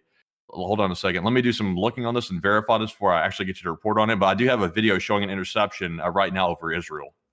And so we'll be waiting for that information at the moment. But we are hearing that apparently the missiles may have made their way at the moment into the area of Haifa. And we are going to be waiting to see what is going on at the moment. But let's see here. Let's see. That's a fairly interesting one right there. Let's see. I'm trying to see really quickly. Sorry, actually, I'm going to get off of the main feed, Matthew. I just realized I might be screwing up your feed there, and I'll just be remaining on here. But it does appear that U.S. Indo PATCOM has raised the force protection level from Alpha to Bravo at the moment for all bases across the area of responsibility. So it does appear that at the moment there's some sort of a heightened readiness within the Indo-Pacific region right now, as there may also be a developing situation over there, or they may be waiting to surge force into CENTCOM's area of command. Either way, we also can see what appears to be some kind of a ballistic missile exo-atmospheric interception that may have happened, because we can see some sort of a weird wisp in the sky. That usually would be indicative of some sort of an exo-atmospheric interception. Actually, it kind of looks a bit like a nebula, actually, when you look at it in a more creative light. But beyond that, it is an exo-atmospheric interception for large part. That's generally what the debris looks like. But we are still waiting for any more additional video or picture evidence coming out from the area of Haifa right now. Once again, that's where the air alerts are at, and you can actually see the entirety of Haifa, and pretty much all of the surrounding areas in northern Israel are currently under a significant air alert at the moment, waiting for that incoming attack. We are still waiting for video and picture evidence of that attack at the moment. We haven't been able to hear of any impacts, at least inside of Haifa right now, and we are still going to be waiting for that information at the moment. But Matthew, do we have anything on your end that we can work with? So right now, I'm trying to get information here. It does appear to be confirmed that the U.S. Indo-Pacific Command, which is U.S. Indo PATCOM, has raised their force protection levels from Alpha to Bravo, which means they are trying to get ready for sustained, prolonged periods, which may affect operational capabilities, and also they're trying to basically link up with local authorities to prepare for that. So we're hearing that in U.S. Indo-Pacific Command right now. I'm also seeing as well that it appears to be that other areas, such as the United States Forces Korea, has been upped to FBCON Bravo as well. It looks like there could be pretty much a lot of different theaters right now on Force Protection Level Bravo, which might have been just raised. I'm trying to go quickly do some scans here. amongst some other regions to figure out if this has been changed across the board.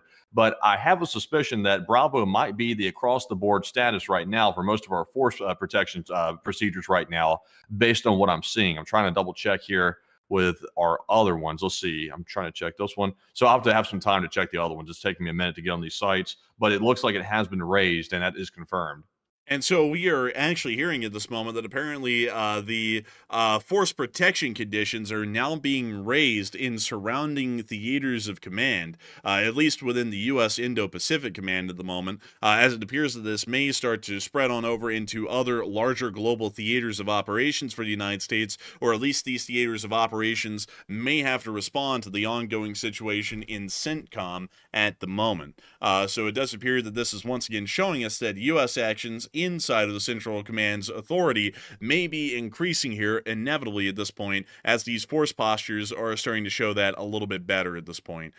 So we are waiting to see what's going on, and it appears that some people are saying that it's actually Bravo, at least across the, well, actually, someone said Bravo is normal. That's not the case, because the U.S. just confirmed they raised it from Alpha to Bravo, so that would be a little bit untrue. I do think if you're trying to share that information, but that would be markedly false, because if it was that case around the world, why would it be the Indo-PACOM was at Alpha if that was just the case? So anyways, we are still waiting for some more additional information as well, at least beyond this moment. We are hearing of interceptions happening over the area of Haifa, or at least one that occurred over Haifa, but we haven't seen any else so far. And Matthew, do we have any other information right now about the ongoing situation with the air defense at Haifa? So right now we're not getting any new information on Haifa, which is kind of a bit odd. Because, of course, we were expecting to see some ballistics entering that airspace right now. We had heard that there were interceptions active at the moment. So this is kind of reminiscent of the other attack we just saw on Tel Aviv a short while ago. It could be that it's such a small volley of missiles being launched by Iran that they've shot most of them down, and it's not really an issue at this point. That could be part of it. But right now, I'm not seeing anything on Haifa, which is a bit strange. So we'll have to wait and see if we get more information about it. But right now, it's a bit of a news lull, considering that an attack was just launched. So let's see. Wait a minute. Hold on here. Got an image here coming out. I have an image appearing to show an exo-atmospheric interception in Jordan's skies right this very second, which would seem to match up with the other footage that we just saw a moment ago. Excuse me. Goodness gracious. I'm going to choke right here talking about the exo-atmospheric interception. But yeah, here's the photo right here. And we are able to see that this lines up exactly with the picture or video that we saw just a little while earlier. And it does also appear to show that an exo-atmospheric interception was conducted over Jordan, which is a little significant. We actually have not seen an exo-atmospheric interception conducted in this area so far, at least by any air defense, which may possibly suggest that there is now a U.S. cruiser in theater at the moment, or pretty much anchored off the coast of the Eastern Mediterranean, that just fired an SM-3 that was able to conduct this exo-atmospheric interception not too long ago at the moment. It does appear that that is some information that we are going to have to chew on, hopefully not choke on here, but still a very interesting development, at least in Jordan at the moment, nonetheless. We are going to be waiting for some more developments here in the very near future, as we are able to confirm that those missiles have made it over Jordan.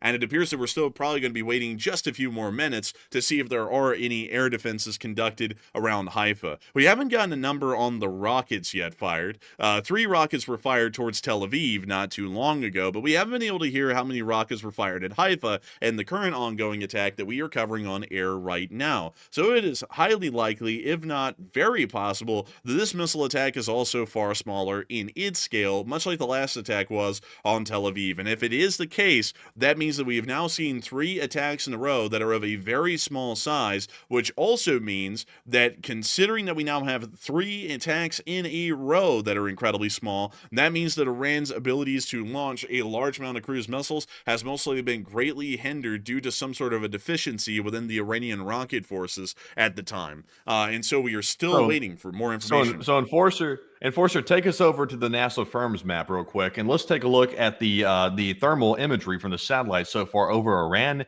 and let's see what we're seeing right now, because of course we are hearing of ongoing attacks inside of Iran while Israel's defending its skies. So let's see if we can spot any areas of large fires, specifically around the nuclear sites, if we can see if there are any major spots of fire at the moment. So it does not appear that I can see any significant fire happening near to the Natanz site. if I could even find it right now. It's north of Isfahan. This is Isfahan right here. And the Natanz site would be further on up here. It's actually right here. They're still not showing any kind of a visible fire there. It also appears that there is no fire at Fordo.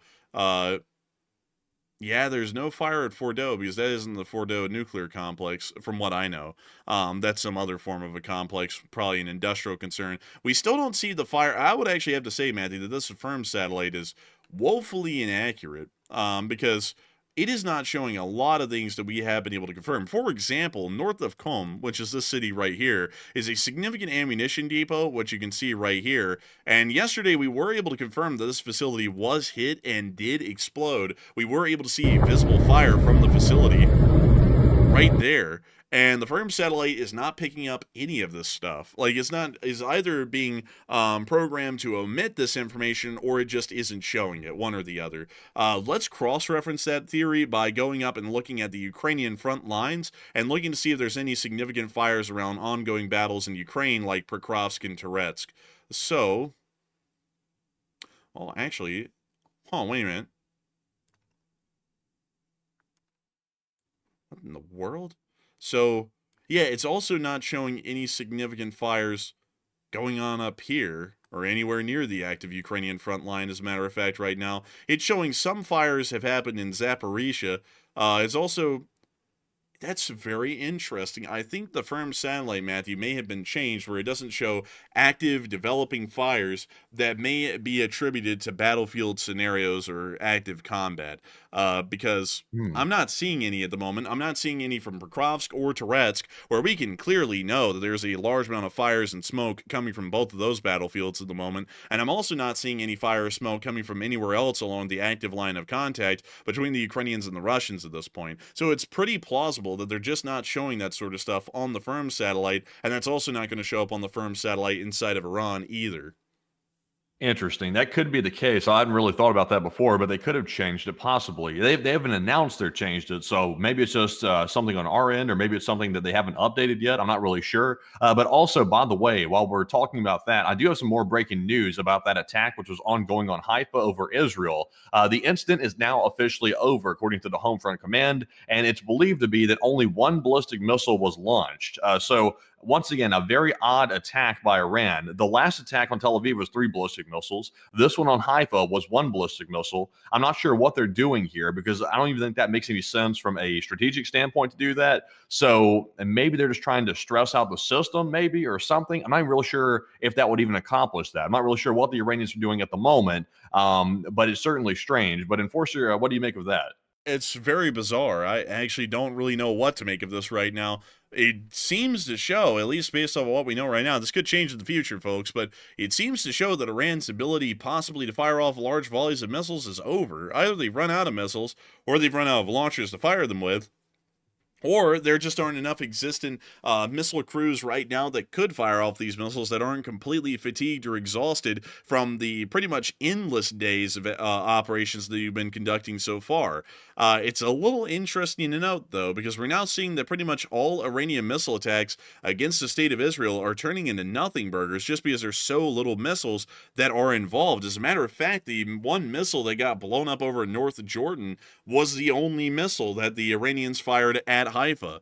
Only one missile. And I want to clarify that for everyone here because I see some people asking, 1 ballistic missile? Yes, 1 ballistic missile was fired. And that was it. That was the entire Haifa attack, and it was just shot down. And we were able to get video and picture evidence of that here on our Twitter. There is the actual debris in pretty much outside of the Earth's atmosphere from the exoatmospheric interception that was conducted. So we were able to entirely confirm at this point that there was only 1 missile that was involved in that attack, and its debris is scattered right now outside of the Earth's atmosphere in that picture right there. So a very interesting series of events from today's attacks.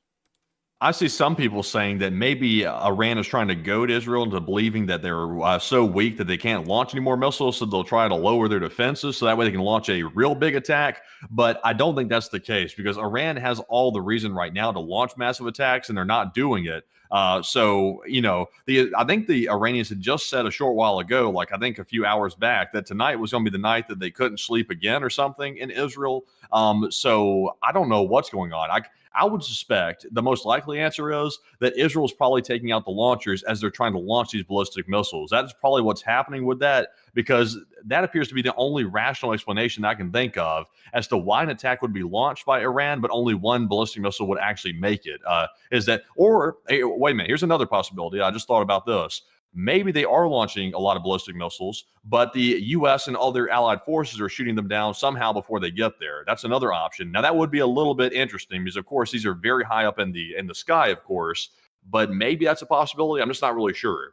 It's a possibility, especially if a U.S. cruiser or a destroyer is now near to the Eastern Mediterranean. It's entirely possible that could be happening. But the issue with that theory is that we would still see those interceptions somewhere because someone would be filming them. These Iranian missiles are visible as they're flying over Iraq. And so any interceptions would be visibly seen on some sort of video or picture evidence because someone in Iraq would be pointing their camera right up into the sky and watch those interceptions happen. And we're not really seeing that. We're not seeing anything right now. What we saw was one missile that was launched. We haven't gotten any video from Iraq. We did get an interception over Jordan, and that was the end of the attack. And I'm also doubting that the U.S. would be able to shoot down enough of these missiles before they made it to Western Iraq. So at the moment, I'm starting to wonder if they're just running out of the ability to launch these missiles, because the fact that they only launched one, it's very interesting. I don't really know. Will they not stop, though? I mean, if they got to the point where they're running out of missiles, why would they simply launch one and give away the fact that they're running out? Because that obviously, it's a huge OPSEC thing. That gives away the fact that they're running low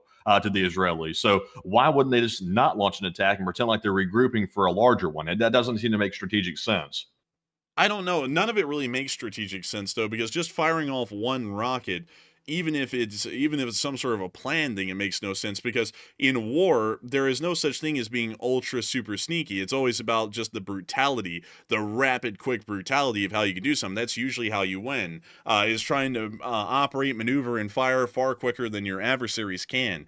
And right now, what they're giving the Israelis time to do is time to recover and time to prepare their defenses once more for the attacks that will begin tomorrow. So I don't really know what kind of sense this is making. It doesn't really make sense on any end, because if they are running out of missiles or launchers, it's proving that they're running out of missiles and launchers. And if this is planned, all they're really doing is giving the Israelis a lot of time to move their stuff around and prepare new defenses.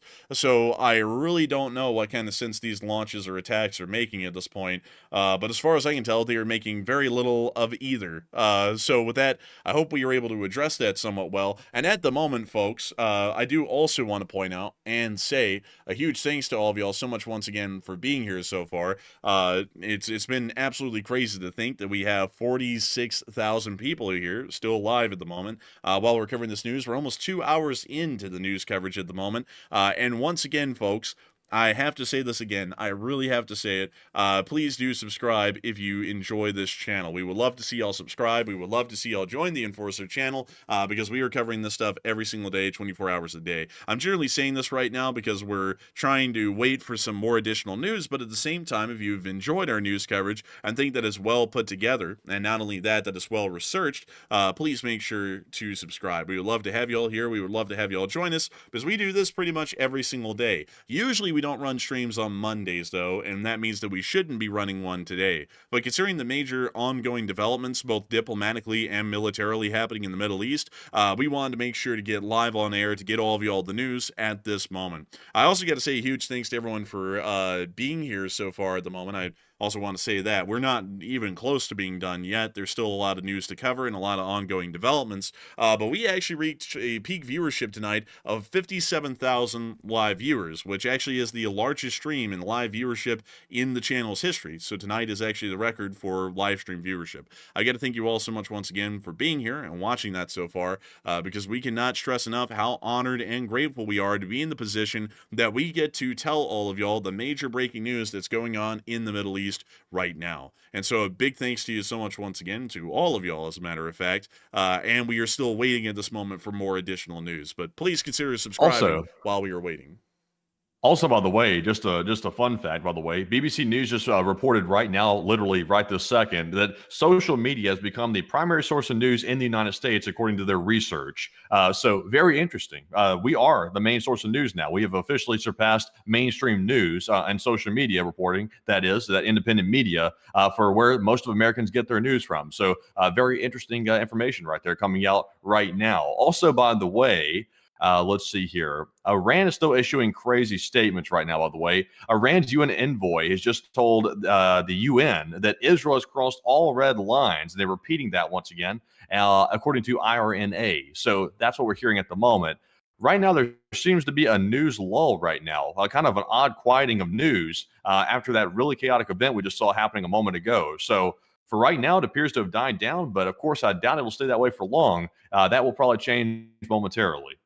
And in the meantime, we will take a little moment to get to chit chat with all of y'all since we have a little bit of free time here. This happens from time to time in breaking news coverage like this, by the way, folks. I would encourage that y'all stick around. I know that it's inactive here. I can tell y'all, though, if y'all go and click around other channels, it's going to be inactive elsewhere because we are covering it literally by the second. So if something isn't happening right now here, it's not happening anywhere else. So make sure to stick around, folks. We're going to be answering some questions and getting to chit-chat with you all in the meantime for a little bit until the next major breaking news developments or rapid ongoing sequences of diplomatic events or developments are happening elsewhere, either in the United States or in the Middle East at the moment. And so, Matthew, tell us, what are some of the questions that we have from the folks out there in the chat? All right, so we're jumping to our first one right now, but also, by the way, I did see some people saying a couple of things earlier, and I want to debunk a couple of pieces of misinformation real quick. Some people are saying in the chat that Israel's internet is down. That is false. I just checked it a moment ago, and according to available information, the internet is functioning just fine inside of Israel. That is fake news. Also, someone tried to claim a minute ago as well that the U.S. Indo-Pacific Command has been on force condition Bravo for a long time. That is also false. They just raised it to Bravo effectively today, according to a statement that we just received as well via our sources directly from U.S. Indo-PACOM. So that is also another piece of fake news that we'd heard from some bots in the audience. But just want to clear those things up because it looks like that was spreading rapidly. We want to dispel those myths before they get too crazy. But jumping into our first super chat here, this one goes to Scott Wilson 2008, and he puts in a $50 donation. And thank you very much, Scott, for that generous support, and we do appreciate that very much. And he said China sent a plane straight into Tehran on day 2 of this conflict, and also I got an alert of rocket fires in Tel Aviv. Thank you for the support, and that is true. They did send a, I believe it's a Y-20. Let me go make sure that I get that correct. Yeah, a Xi'an Y-20 right here into Tehran on the second day. We still don't know what it was doing there or what it's still doing there because we haven't been able to confirm that it has left. So it's a little bit of an interesting scenario at the moment. They may have been trying to drop off envoys, officials, or weaponry or systems, but whatever they dropped off, it apparently wasn't anything too significant because it hasn't really changed the outcome of anything over the past prior days.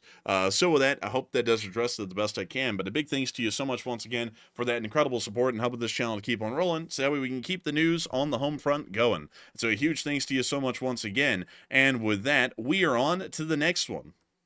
And our next one here goes to, let's see here. Wait a minute. Hold on a second. We've got something else going on.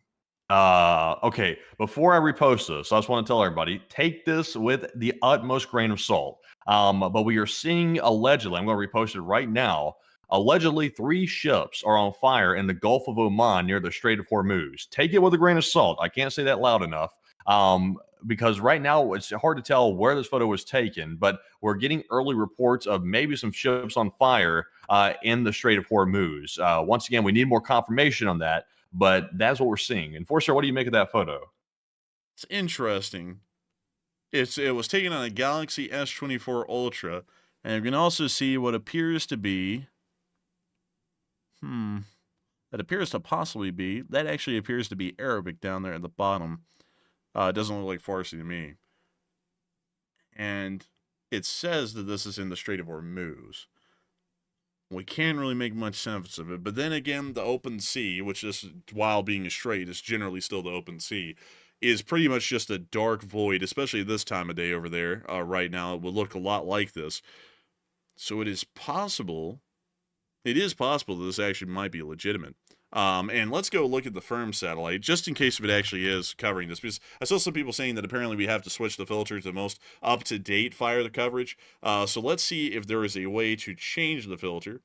And we want to look at just today. Nothing? Nothing at all. That's weird. Let me refresh that.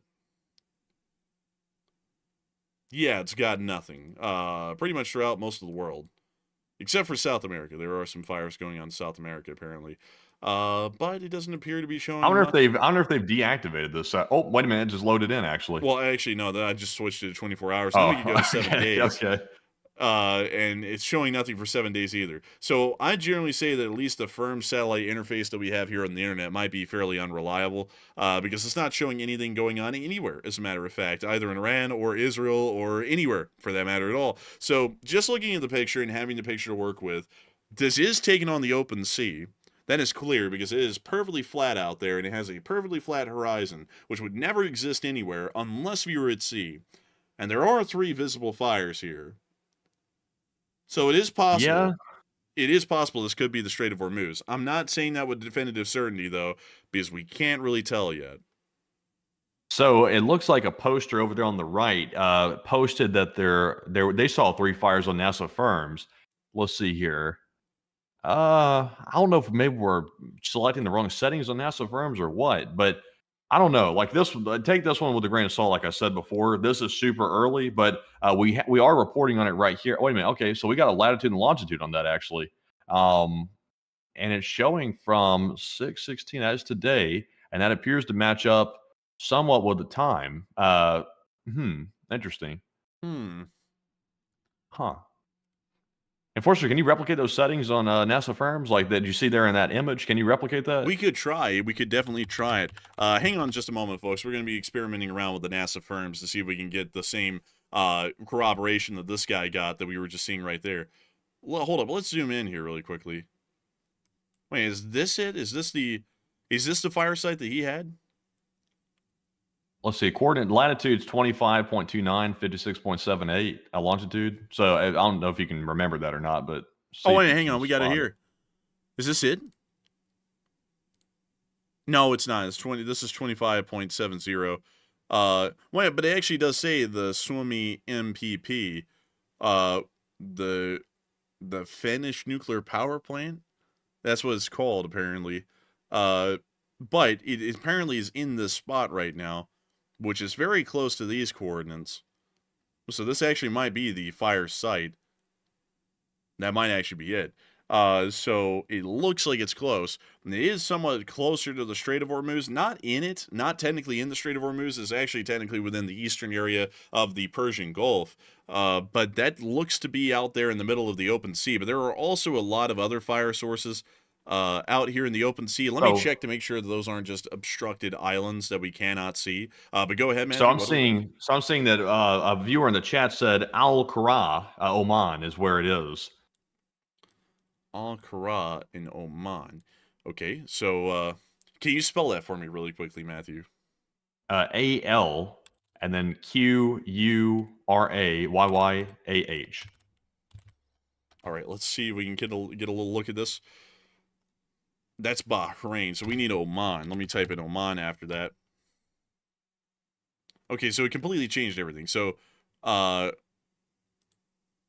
unfortunately, I don't think that'd be a good one right there to work with, unfortunately. Thank you to the person who gave that to us, but we can't find that easily, at least here on the stream. So we're still trying to figure out where this is, because we have this mysterious picture that we're working with here that was apparently in the... Well, actually, sorry, correction here. It's in the Gulf of Oman near the Strait of Hormuz. So, Gulf of Oman.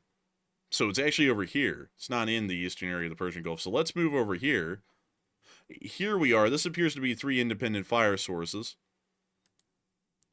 Can we get any data on it? Looks like it's having a hard time loading in. Let's give it a minute, folks. This system is a little slow, apparently. So there's the latitude and longitude on it. There went something. There went something, and then it just disappeared. There. Hold up. Oh my God! Pop up. See if those coordinates match, man. Because I think if I unclick this, it disappears. Okay, so let me go and grab that image real quick so that way I can spot the coordinates. Let's see, 25. 5.29167, longitude 56.78321. That is it. That is the ones we're seeing, and it looks like they have moved. Actually, they've moved in this image you're looking at here. The image that we had, the static image from the poster under the Twitter feed here, showed them closer together. Now they're farther apart. Can you quickly, Matthew, take a catalog of our first coordinates here in this list and then read it back to me so I can put it in sequence in Google Maps and see if there's any oil rigs or any other structures in this area of the open sea, just to make sure that we can rule out that these aren't rigs that might be on fire or having some sort of an incident? Yeah, I've already, it's the same coordinates I've got on my screen. Got you. So go ahead and give me a read back of those really quickly. So our first one, latitude 25.29. 167, longitude 56.78321. There is absolutely nothing, at least on satellite footage, although I believe the satellite footage also cuts off a certain distance from land and it just shows open sea, but we cannot confirm the location of an oil rig in that area at the moment. So we are actually going to put that down now that we actually have a geolocated area off of the Gulf of Oman. That this may actually be ships that were hit and are on fire from something that has struck them. So we are going to put that right here, which is right about the area that you're found. We've got some more information. So we have more sources reporting on the fact that allegedly there are 3 ships on fire in the Gulf of Oman, exactly where this mark is on the map. And it's shown on NASA firms. More people are corroborating that as we speak. So let's see here. It appears to be that likely is the case, or it does appear to be most likely. Once again, still take it with a grain of salt, but the odds are increasing that this is a legitimate photo that we're looking at here, coming from the Gulf of Oman, showing 3 ships on fire in the Strait of Hormuz. I remember Iran had just threatened yesterday and also this morning as well to close the Strait of Hormuz and not let any ships come through, and they were going to start attacking ships. Now we're seeing allegedly 3 of them on fire. So this is interesting. This could be a massive escalation that we're seeing right this second, if this does pan out to be true, based on what we're seeing. Can we find a ship tracker, Matthew? Can we go find a ship tracker somewhere out there on the internet? Because there should be publicly listed locations of vessels. See if you can find us a website really quickly that I can pull up here, because I know that we found Maritime Tracker. I think that's what it's called, Maritime Tracker. Let me go. I'm looking right now. I'll get the ship readout for you here. Let me go take a look, and I'll get the data on the ship. 1 second. If there is one in that area. I can actually go and try and find this really quickly myself. So let's see if we've got anything out here. Okay, is there anything out here? Is there anything out here at all? Well, it's only showing me this one vessel, at least on marine traffic. But that's not the only vessel in the world, by the way. So let's see here. How do we get off that one vessels? So I'm using a different Finder app right now because apparently that one is having issues. It's not populating any of the ships in the area, so I've moved on to a different one to track it. So let me see if I can spot anything here. Okay, there appears to be multiple vessels in that vicinity. So let me do some looking. Let me do some scanning here. Let's see here. I wish I could put the coordinates in. It won't let me put those in directly. Let's see here. I need to go to the approximate spot. Let's see here. Okay, Enforcer, go back to the Google Map so I can try to at least eyeball this a little bit and try to get a gist of where I'm supposed to be looking here. Go back to the Google Map and show me that point. So I'm going to zoom in on each spot. So it's over here, Gulf of Oman, go to the northern side, and then go to here. And let me zoom out on that marker so that way you can see it. It's kind of like... What's it parallel to? It's parallel to like the northerly tip of the UAE, kind of. Like it's a little bit south of it. So, let me explain to you so that way you can just look at your map. So you have what appears to be a big, fat, like, thumb. It's like a thumb that's sticking up towards the Strait of Hormuz, right? Well, do this instead, because that's hard to follow. Zoom in a little bit so I can see the city name. I'm trying to figure out a city name that's parallel to this. Okay, there's Corroborating right there. So I'm looking at Corroborating. It's about a little due south of Corroborating if you go down parallel on the map. So Mata, it's parallel to Mata. So I'm looking right now parallel to that, and I'm trying to look for a cluster of 3 vessels out here. Okay, I'm seeing here. Let's see, I'm seeing a crude oil tanker. Let's see, its destination is Egypt. Let's see. That's not a cluster of 3 vessels, though. Those 3 vessels appear to be in close proximity to each other. Less than a mile see apart here. or 2 miles apart, at least from what was possibly seen. Once again, folks, I want to say that this is unconfirmed. We're doing our due diligence here to make sure this is an actual story.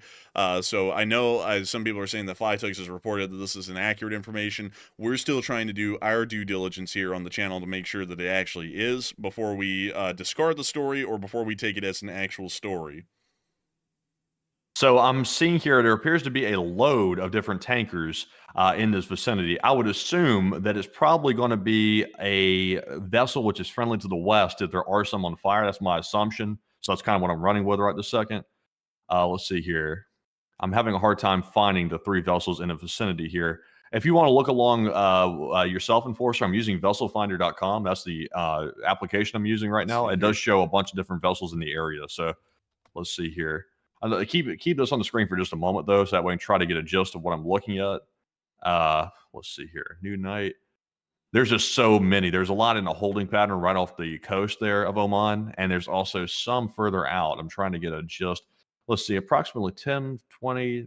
It's about 20 miles off the coast based on the looks of it. I'll be honest with you, this is like finding a needle in a haystack. There's so many different vessels off this coast right here. It's very difficult to spot them. Without being able to put in coordinates. This is 25 miles off the coast. So, are there any 3 vessels that are that close off the coast? Not really. Not really. Now, I will show you what we're actually seeing over here on our end on Vessel Finder. This is actually what we're seeing. As you can see here, this actually does kind of line up with being about 25 miles off the coast. Just about. But not quite. Let me actually zoom out to where we can get a comparable sort of a view here. Let's see. Is that comparable? No, it's a little too much. So let's do that. So this would be close. So I have a fellow OSINT analyst who's also looking at this with me simultaneously right now, and they are of the same belief that I am. It could be anything because they're also looking at Vessel Tracker as well, and it's hard to locate exactly which 3 vessels this is. There's simply too many in the vicinity, and also I'm not seeing a grouping of any 3 vessels in this vicinity which match what we're seeing on Firms. So I'm not sure if Firms is maybe showing 3 anomalous fire signatures, and maybe there's only 1 or 2. Because it does not appear there's a grouping of 3 vessels anywhere in this vicinity. So it could be maybe duplicating 1 fire signature, and that could be it. And also, I'm seeing some people saying that it's the Torm U.S. oil tanker, or the Torm Thor. Let me put that in. Torm Thor. So some people are actually saying that it's this specific vessel right here. Although we do not have any confirmation for that yet. So a lot of people are repeating that, though, in the chat, that it may actually be this vessel. So that vessel right there, the Torm Thor, is in that very spot in which the fires are being spotted. But once again, it's only 1 vessel, though. It's not 3 vessels. It's just 1. So if that is the Torm Thor, which is on fire, which we do not know, that's just speculation right now, then Firms might be showing 2 anomalous fire reports on top of just 1 signature. That could be what that means, but we're just not sure. Right now, we're speculating to the max right now, so it's hard to tell. And so we're going to largely leave that story for what it is for the time being. It's just a story. We don't really know if it's verified or not. So we're going to continue to just keep doing what we've been doing for a little bit until we get some better answers on that. I hope you all see a little bit of what we do open source intelligence wise off air sometimes, the geolocate clips and evidence. We generally do a lot of that to verify every single clip that we put down on the map. So, you know, if y'all appreciate that, I thank y'all greatly, because we put in a lot of work into trying to get that stuff verified all the freaking time. It's actually a lot of work to do that. But anyways, with that, while we are still waiting to try and get more information or news on that, we are going to be moving on to the next one.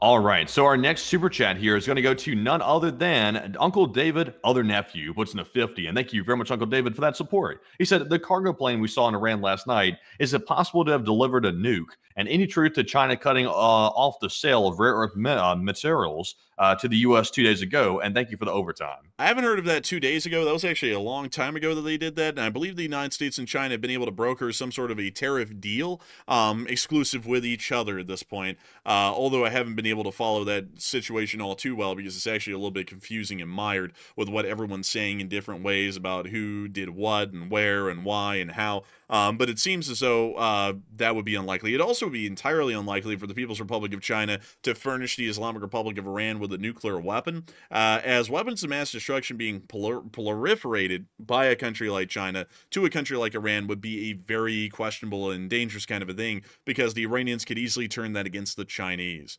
So with that, I hope that does address that the best I can. A big thanks to you once again for the support and helping this channel to keep on running. And with that, we are on to the next one.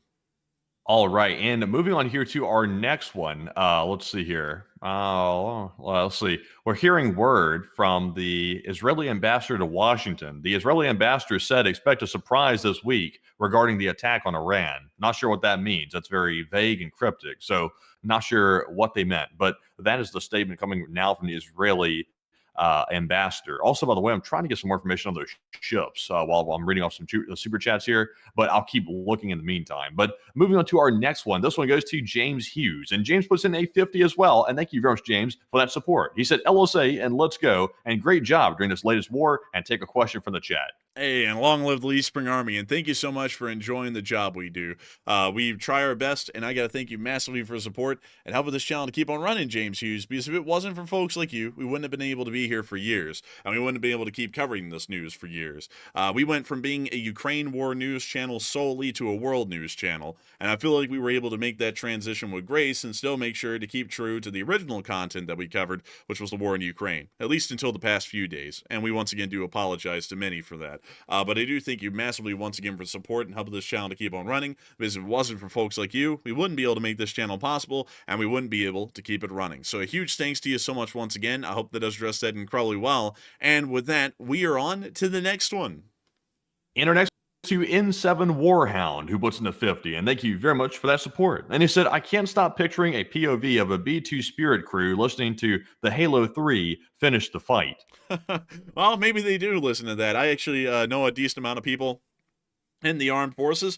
Either I knew them before they got in the armed forces, or I know them because of this channel. And a lot of them actually do listen to some interesting stuff. A lot of them, oddly enough, are actually Warhammer 40k fans. Would you believe that? But beyond that, I got to thank you so much for the support and helping this channel to keep on running, because if it wasn't for folks like you, we wouldn't be able to make this channel possible, and we wouldn't be able to keep it running right now. So a massive thanks to you so much once again. And with that, we are on to the next one. And our next one goes to Howard Mendelson, who puts in a 50. And thank you, Howard, as well, for that support also. He said, could Iran be sending small missile volleys in order to lull the Israelis into complacency?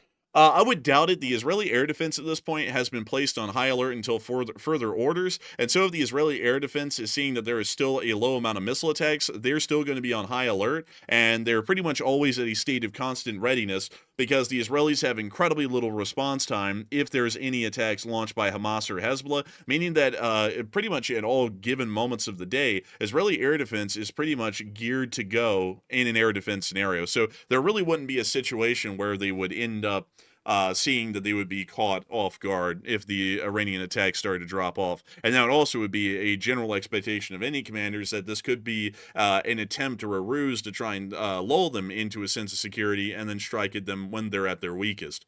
And so with that, I hope that does address it the best I can. I thank you once again for support and helping this channel to keep on running, but I consider that be somewhat unlikely. But then again, I also don't know why they're limiting the amount of missile launches to such a few number, unless if they're quite truly at least strategically limited to that number for some reason. And so with that, I hope that does address that the best I can. And also, folks, I gotta say, because I see many people mentioning in the chat right now that we are wildly close to 400,000 subscribers. We're at 399,520 subscribers at this moment, and that's still rapidly climbing, well beyond what I just said right there. If you are enjoying this channel right now, you might want to subscribe. If you do, you might end up being the 400,000 subscriber to this channel.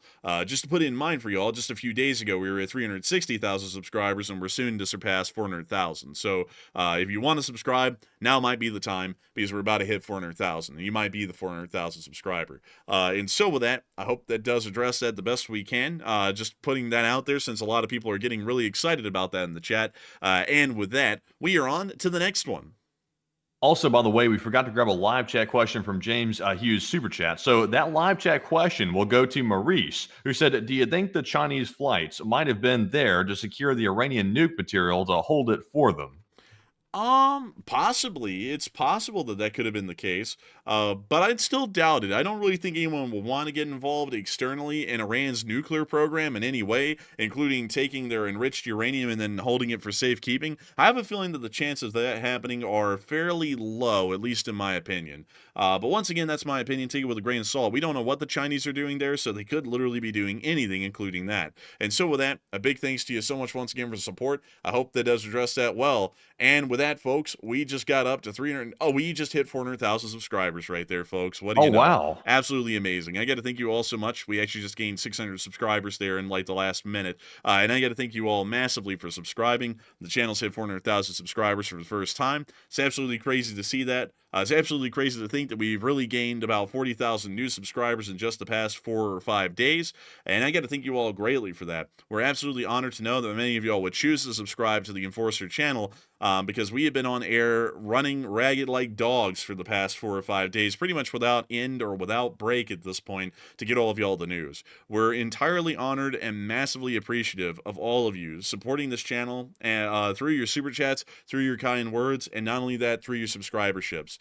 We always like to try and make you all proud. I hope we were able to do that today. And we are actually rapidly racing over 400,000 subscribers and making our way on up to 401,000 subscribers. We're actually on the march nowadays to 500,000, I suppose. But a big thanks to you all so much once again. I hope that addresses that incredibly well. And of course, folks, the Elite Spring Army will never die. And so with that, we are on to the next one.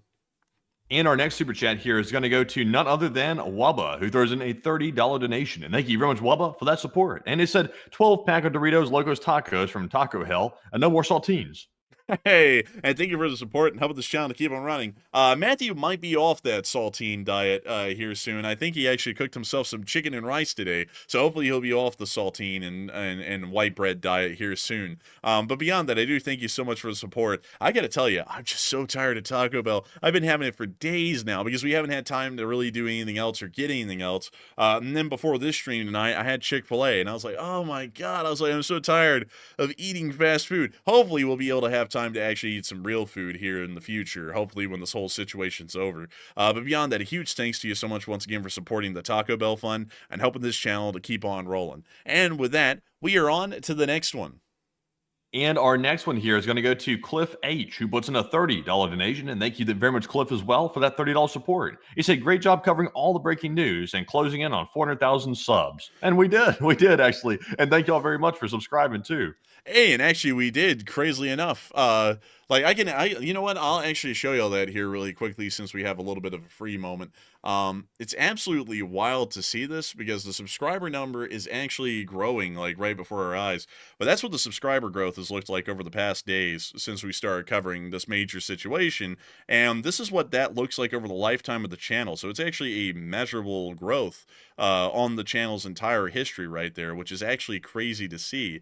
And I've got to say a huge thanks to all of y'all so much once again for subscribing. It's really crazy to know that we've been on air for years now. We've been on air for about 3.5 years endlessly at this point since about February 23rd of 2022, which is about right here. We were at 76 subscribers back then. We've now made it up to 400,000 subscribers. We got breaking news right this second. Very big breaking news. We have gotten confirmation from a global risk management company that says it's aware of an incident 22 nautical miles east of Khor Fakkan in the United Arab Emirates, according to a Reuters wire. So that is the first official word we've ever gotten so far that there is an incident 20 kilometers. That matches up with the firm's data almost precisely right there. Perfectly, and also actually. That photo. Yeah, it matches up perfectly. We just literally did that on map just a moment ago. We said it was right next to Khor Fakkan. We looked right right parallel to it, and right over there was the firm's information. So we're now getting a wire saying that there is an incident off the coast. So it appears to be, at least for the moment, we can kind of run with it now, that there appears to be some type of tanker, possibly up to 3 vessels that are on fire in the Hormuz Strait right now. So we're not told whose vessels these are or what this is, but apparently this is a real incident happening right now. It does appear that we are able to confirm at this point that there is a severe maritime incident occurring 22 miles off the coast near to the area of Corroborating at this moment in time. It does appear that some American oil tanker has been attacked. We are also going to be putting down some information about that vessel as well, because it does appear that it is the Tom Thor that has been targeted or hit at this point, at least from what we can guesstimate. Once again, folks, we want to say that this information here, at least, is a little preliminary. We don't know what exact vessel has been hit, but I will be putting down the likely tanker hit, at least the one that we can confirm at the moment, right here. That will bring you to a link on Google Images to bring you directly to pictures of that specific vessel, so that way you can take a look at it and kind of get familiarized with the vessel that may be involved in this incident. But this does appear to be a major breaking news story at the moment, as we have been able to confirm that it appears that one or several oil tankers have been targeted and destroyed in some sort of a strike near to the area of the United Arab Emirates. If that is the case, a U.S. involvement in the conflict may be inevitable. While it already appeared inevitable, it's going to be certain at this point, as the United States of America usually draws the line with maritime actions intent on striking and destroying at U.S. logistical structures. So it's highly likely that we'll now see a U.S. response within hours or mere days from this point in time. So if you are here right now, folks, you are actually hearing the breaking news that it appears that the Tom Thor picture right here actually has been, or the Torm Thor has apparently been targeted and hit by some sort of an Iranian strike just 22 miles off of the coast of the United Arab Emirates. And it does appear at this moment that that may be the first armed attack by the Islamic Republic of Iran against some form of a U.S. vessel within the region. We are going to be waiting for more video and picture evidence at the moment. It sounds like we may have some. We have some interesting news here. So right next to the Torm Thor vessel, which is has a U.S. flag attached to it, we are seeing the United Venture is off to the left of it, which is another crude oil tanker. It appears to be flagged. Let's see here. I can't really get the flag pulled up for some reason, but it's right to the left of it, and it appears to be that it's overdue for a report. It appears to be that the report is showing red, meaning it's not been updated, and also its destination is not available as of this moment. So right next to the Torm Thor, which is a U.S.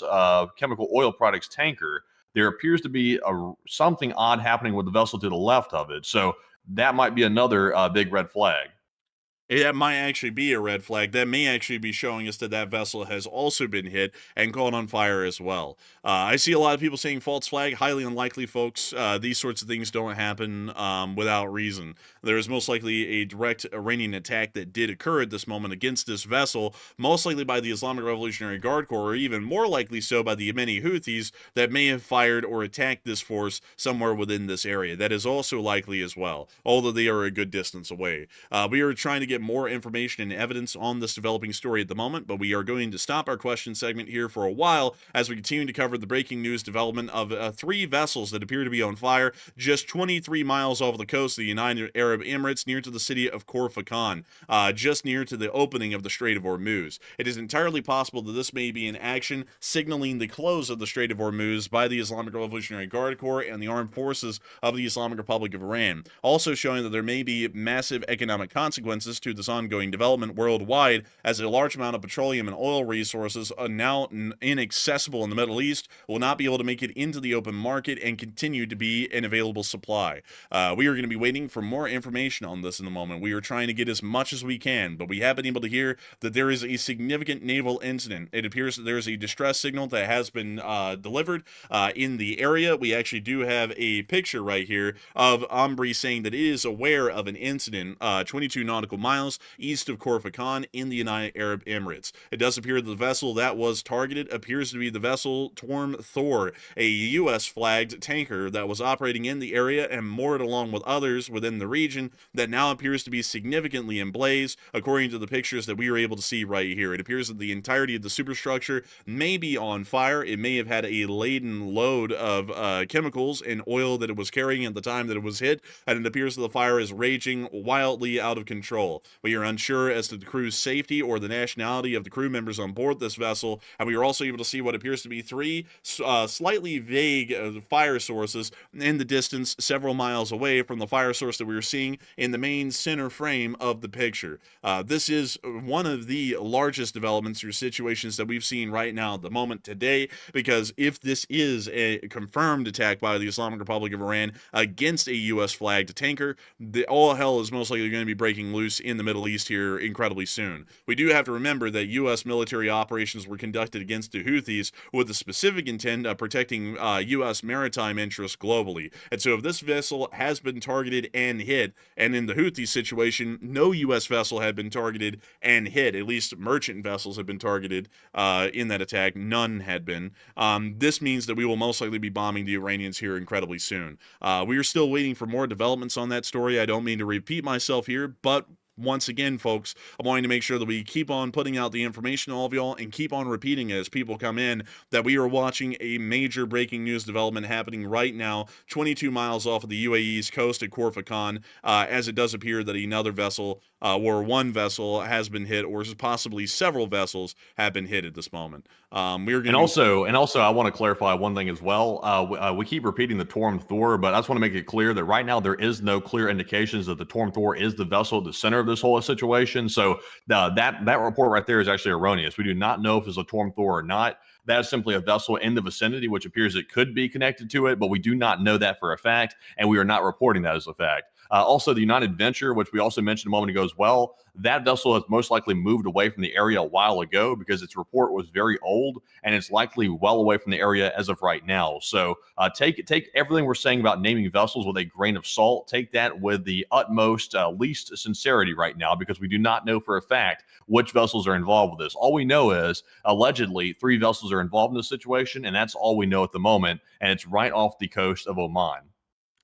And we are hearing that there's an ongoing hotspot in the area, but also, Matthew, I have to point out that the specific area where the Torm Thor appeared to be at, along with the other vessel, appeared to be some sort of a mooring or stationing area as they awaited to transit the Strait of Hormuz, as it appeared that no vessels in the area had any telemetry or data suggesting that they were on the move, and it appeared that they may have cast anchor in that area waiting for passage.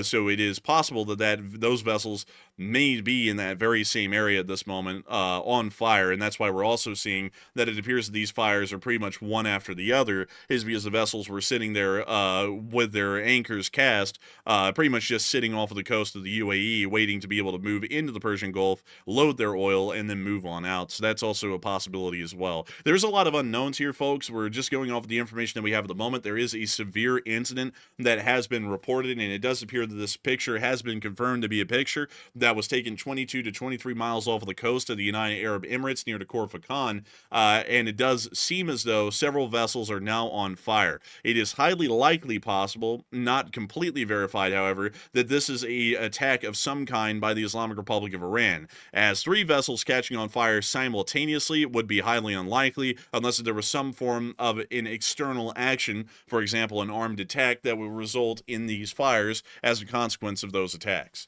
So we're still trying to get more information on that at the moment. Doesn't appear that there's a large information coming out at this time, at least on the developing situation with those ships. And so while we're waiting for the developing situation on those ships, we are going to once again be waiting and still largely going through the normal stuff that we do, answering questions and such, until we get more breaking developments on what's going on out there. But it is quite clear that this is a major breaking news development that's going on just 22 to 23 miles off of the coast of the United Arab Emirates. And so with that, Matthew, what do we got for the next one? All right. So also, by the way, we're seeing some speculation from another OSINT poster on Twitter here, Global Military Info.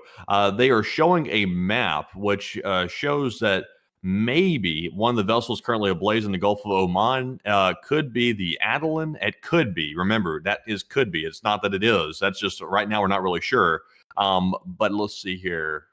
Yeah, I mean, let's leave that one for the moment. Actually, it's just more speculation. We'll come back to it if we get more corroboration. But for now, we're going to move on to our next super chat, and this one goes to Flux, who puts in a $100 donation. And thank you very much, Flux, for that $100 support. And they said throwing in some more support, and you were reporting news like Peter Arnett, Dan Rather, Walter Cronkite back in the day before commercial interest took over. And I appreciate you guys so much. And thank you, Flux. And he said, I remember Iran before the Islamic Revolution, and I truly hope we see regime change. I gotta thank you massively for the support, Flux, and thank you for putting a lot of credence and support into this channel and helping it to keep on running. We do a great job here being able to report the news. We go together like peas and carrots here on the channel. I gotta thank you massively for appreciating that and supporting it because you are helping us to be on air right now to cover this major developing news at the moment that we're hearing about inside of the Gulf of Oman. And so a massive thanks to you so much once again. I hope that does address that incredibly well. Because if it wasn't for folks like you, we just wouldn't be able to make this thing possible and keep it running. So a huge thanks to you so much once again, and we are on to the next one.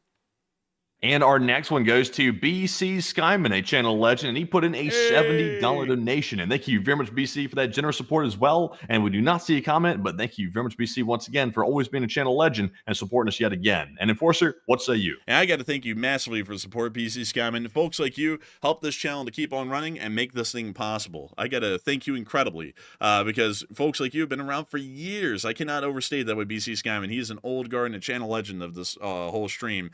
And if it wasn't for folks like him, we would have never been able to make it to these days right here, where tens of thousands of y'all are joining us right now to cover this news. I got to thank you massively for that, BC Skyman, because if it wasn't for folks like you, we wouldn't have been able to make it this far. And so a huge thanks to you so much once again, and we are on to the next one.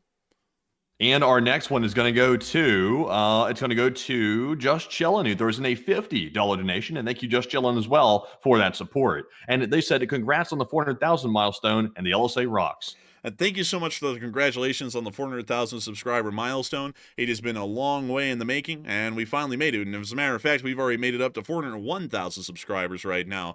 So we are absolutely gaining subscribers in the thousands today. We've actually gained over the course of the day approximately 12.5 thousand subscribers at this point, which is quite a large number. And I got to thank you all so much once again for enjoying this channel and subscribing to it. And I also got to thank you for supporting it to help us keep this thing running, because these streams run ad-free and sponsor-free and are entirely supported by viewers like you, meaning that hundreds of thousands of people here on this stream right now, the tens of thousands of people who are here right now and the hundreds of thousands who have watched over the course of the night have folks like you to thank for helping us to keep this news on air. And so a massive thanks to you so much once again. I hope that does address that well. And with that, we are on to the next one. And our next super chat is going to go to none other than Trademarks and Patents by Thrash Law. And they put in a $40 donation. And thank you, good sir, for that support once again. And he said, celebrating 400,000 and congratulations. And thank you so much for the support, patents and trademarks, or trademarks and patents, actually. And I got to thank you so much for the congrats on 400,000 subscribers. You've been around forever, by the way. And I got to thank you for being here once again tonight and supporting this channel so that way we can make our news operations possible for people around the globe. I have a feeling that a lot of people up there in Washington right now are watching this at the moment. At least a lot of those people are getting Pizza Hut. And to y'all, I thank y'all for y'all's time and attention as I'm trying to cover all of that major news out there for everyone in the world. So huge thanks to you so much once again. I hope that does address that incredibly well. And with that, we are on to the next one. And our next one here is going to go to, well, I'll scroll back up. This one goes to Cypress96, who puts in a 28. And thank you very much, Cypress, as well, for that support. He said, great job, and thank you for all the hard work on the streams, but especially on the marathon-length emergency streams this past week, and best war coverage out there. And take a question from the chat and LSA. I got to thank you so much, Cypress96. Thank you greatly for enjoying all of our hard work here on these marathon-length streams. It is certainly not a cakewalk for Matthew and me to do 5- and 6-hour-long shows. It is a lot of work for both of us. And I got to thank you massively for that support and helping this channel to keep running, because if it wasn't for folks like you, we wouldn't be able to make this channel possible, and we wouldn't be able to keep this thing rolling. So a huge thanks to you so much once again. And with that, we are going to be on to the next one. But not before I say thank you, Cypress, for being around for years. And thank you so much for being with us as we continue to climb our way up to the top of being one of the main news channels out there in the world, apparently. And so thank you so much once again. And we are on to the next one. And our next one goes to Shalom, who puts in a 20. And they said, happy to support a channel that actually gives the news and not just opinions, and we appreciate the diligence and journalistic integrity. And I thank you so much for the support, and I thank you for greatly enjoying the journalistic integrity, Shalom. We try our best here, but we always do make sure to have a little bit of bias in our news coverage. The only biases that we have is that our news coverage is always founded in a pro-American and pro-Western mindset. And so if you're ever expecting to come on this channel and have us say maybe the Iranians ought to be able to kill Americans, that's just something that's not ever going to happen here. We are not in support of that whatsoever because I'm an American and I want to live. So with that, I thank you so much for your support and help with this channel to keep it running. I hope that has addressed that well. But I always want to make that clear to folks that this channel is non-political. We don't get into commentary and opinions and such things on domestic political topics. I find to be largely worthless. But one thing I will get into is being an American patriot and a proud citizen of the Republic. And I hope that we show that through our coverage, and also we show that through the hard work we do to make sure that our journalism is top-notch stuff. And so a big thanks to you so much once again. I hope that has addressed that incredibly well. And with that, we are on to the next one. And our next one here goes to Sam Garoshin, who puts in the 25. And Sam said, keep on, guys, keep on. And thank you so much for the support, Sam, and we will keep on keeping on thanks to folks like you. And I got to thank you massively for supporting this channel because you're helping us to ensure that the Enforcer channel is able to keep putting out news every single day and to ensure that the Lee Spring Army will never die. And so a huge thanks to you so much once again. I hope that does address that incredibly well. And with that, we are on to the next one.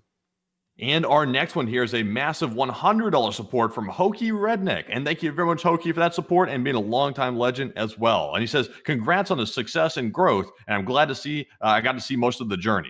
Hey, and thank you so much for the support. And it's great to know that you've been here to see the journey. And so a massive thanks to you so much once again for the support and help with this channel to keep on running, Hokey Redneck, because it is folks like you who make this thing a reality. And so with that, we are on to the next one.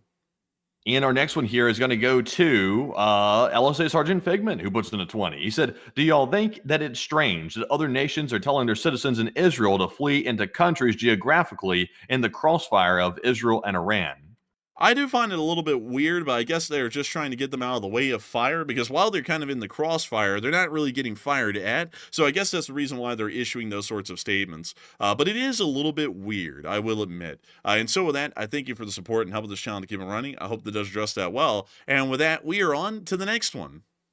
And we have a $20 support that just came in from Don Artis. And Don said, hopefully your channel can grow to not only report war, but also relevant news that affects all of us without any agenda. And I would have to agree. I do thank you so much for the support. Hopefully we can see that the Enforcer channel continues to grow, and hopefully one day you can see me run as a presidential candidate in 2040 for President of the United States. Hopefully, one can dream. But a big thanks to you once again. I hope that does address that incredibly well, and thank you so much for the kind words, because both Matthew and me put in a lot of work here to make this channel possible with each and every passing day. So a huge thanks to you so much once again, and we are on to the next one. And our next one goes to Scott Wilson, 2008, who puts in a 20. And thank you very much, Scott, as well, for that support. He said June 17th was Hiroshima. And I thank you for the support. It actually was Hiroshima. There was also a lot that happened on pretty much this week in June in general, historically. But I do thank you greatly for the support and help with this channel to keep on running. And it's very interesting to think that that actually was the bombing of Hiroshima. And soon, not long after, the surrender of Japan, the unconditional surrender, would be following close behind. So a big thanks to you so much once again. I hope that does address that well. And with that, we are on to the next one. And we have a massive $100 donation that just came in from Poco Loco. And thank you very much, Poco, for being a longtime channel legend as well and throwing in that massive support. He said, congratulations on 400,000 big dogs. Hey, and thank you so much for the support, Poco Loco. And we're happy to know that folks have been happy to see us make the journey all the way up to 400,000 subscribers. It's been a hell of a climb. And I got to thank you very much for being one of the folks who's been here this entire time. And once again, supporting this channel and helping us to keep this thing running. Because if it wasn't for folks like you, we would have never made it to now. And a big thanks to you once again. And with that, we are on to the next one. All right, and our next one here is going to go to BKA821, who puts in a 20. And they said, great reporting, and I love the channel. And thank you so much for enjoying the reporting, and we're happy to know that you love the channel. We try our best to make sure our news coverage is as good as it can be, and folks like you help to make this thing possible. And so with that, a big thanks to you once again, and we are on to the next one. Also, apparently, everyone's correcting that apparently the Hiroshima bombings were not on June 17th. They were apparently on August 6th. And so that's a little bit of a correction there that we had to put out. And so with that, I hope that does address it the best I can. And with that, we are on to the next one.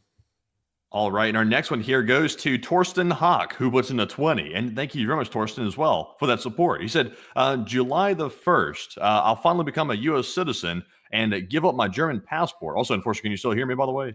Yes, I can.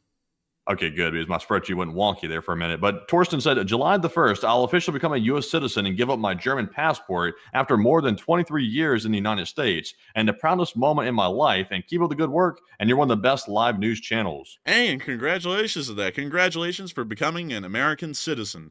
And I also got to say, big thanks to you so much for enjoying this channel and supporting it, so that way we can keep on making these operations possible and make the news a reality for hundreds of thousands of people, actually millions of people, every single day at this point. A massive thanks to you so much once again. I hope that does address that incredibly well. And with that, we are on to the next one.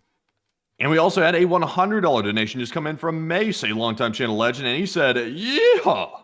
Hey, and thank you so much for the support, Mace. Another old guard and a channel legend. And I got to thank you massively for the support, and I thank you massively for that yeehaw right there, because it's a really crazy thing to think that we've gone from just 76 subscribers on the first day we started doing this daily, all the way up to 401,000, almost 402,000 at this point. So a huge thanks to you so much once again. I hope that does address that incredibly well. And with that, we are on to the next one.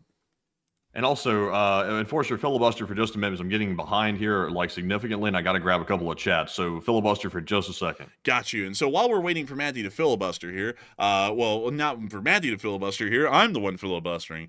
We will be taking a look, and we can confirm that in partnership with Project Owl, one of the vessels currently ablaze in the Gulf of Oman near the strategic Strait of Hormuz could be the Adelan. The exact cause remains unclear. However, Reuters confirms that there are tankers that are on fire in the area. We actually were close to having that story completely reported and corroborated. It's just that we were a little bit reluctant to do that. I'm happy that we were reluctant to do it. We always like to make sure that our stories are properly accounted for and accurate. But still, it is a very interesting thing to hear what's going on right now in the Gulf of Oman, and we were trying to keep some eyes and attention on that the best we can, at least at this moment. And so with that, we are on to the next one.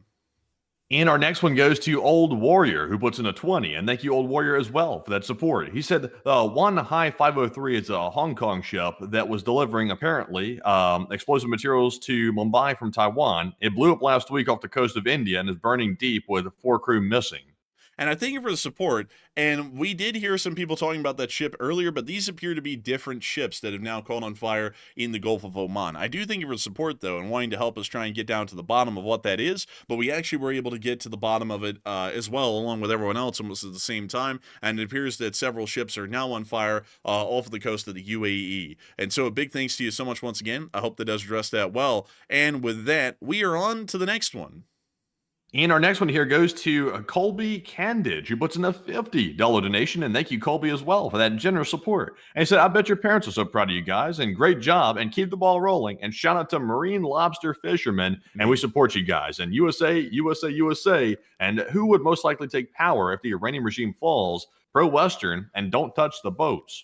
Hey, thank you so much for your support, and thank you for helping us to keep the ball rolling. I got to thank you massively for that support, and I also got to thank you for helping this channel to keep on running. And a big shout out to the Maine lobstermen, not the marine lobstermen, the Maine lobstermen. There's no lobstermen in the Marines, but I do thank you for the support and helping this channel to keep on running, because if it wasn't for folks like you, Colby Candidge, we wouldn't be able to make this thing possible and keep it running. And a big shout out to you for supporting us. I got to thank you massively for that. And I also got to say, who would take over if the Iranian regime falls is a little bit of a difficult answer. It appears that the Iranian public, at least according to the polling, either supports a presidential republic or a constitutional monarchy, almost about the same. So it could end up being a constitutional monarchy like the return of the Shah, or it could end up becoming a presidential republic like other countries in the area, kind of like the Republic of Turkey. And so with that, I hope that does address that the best I can. I thank you for that massive support and helping this channel to keep on running, because if it wasn't for for folks like you, we wouldn't be able to make this thing possible, and we wouldn't be able to keep it rolling. So a huge thanks to you so much once again. And with that, we are on to the next one. And our next one goes to Brian Shade, who puts in a $25 donation. And thank you, Brian, as well, for that support. And he said, hey, guys, and thank you for what you do. And thank you, Brian. He said, do you think that the lull in missiles is due to Iran attacking the ships and that they're saving them for their defense from the wrath of the United States? I would say that might be possible, especially considering what's going on off the coast of the UAE at the moment.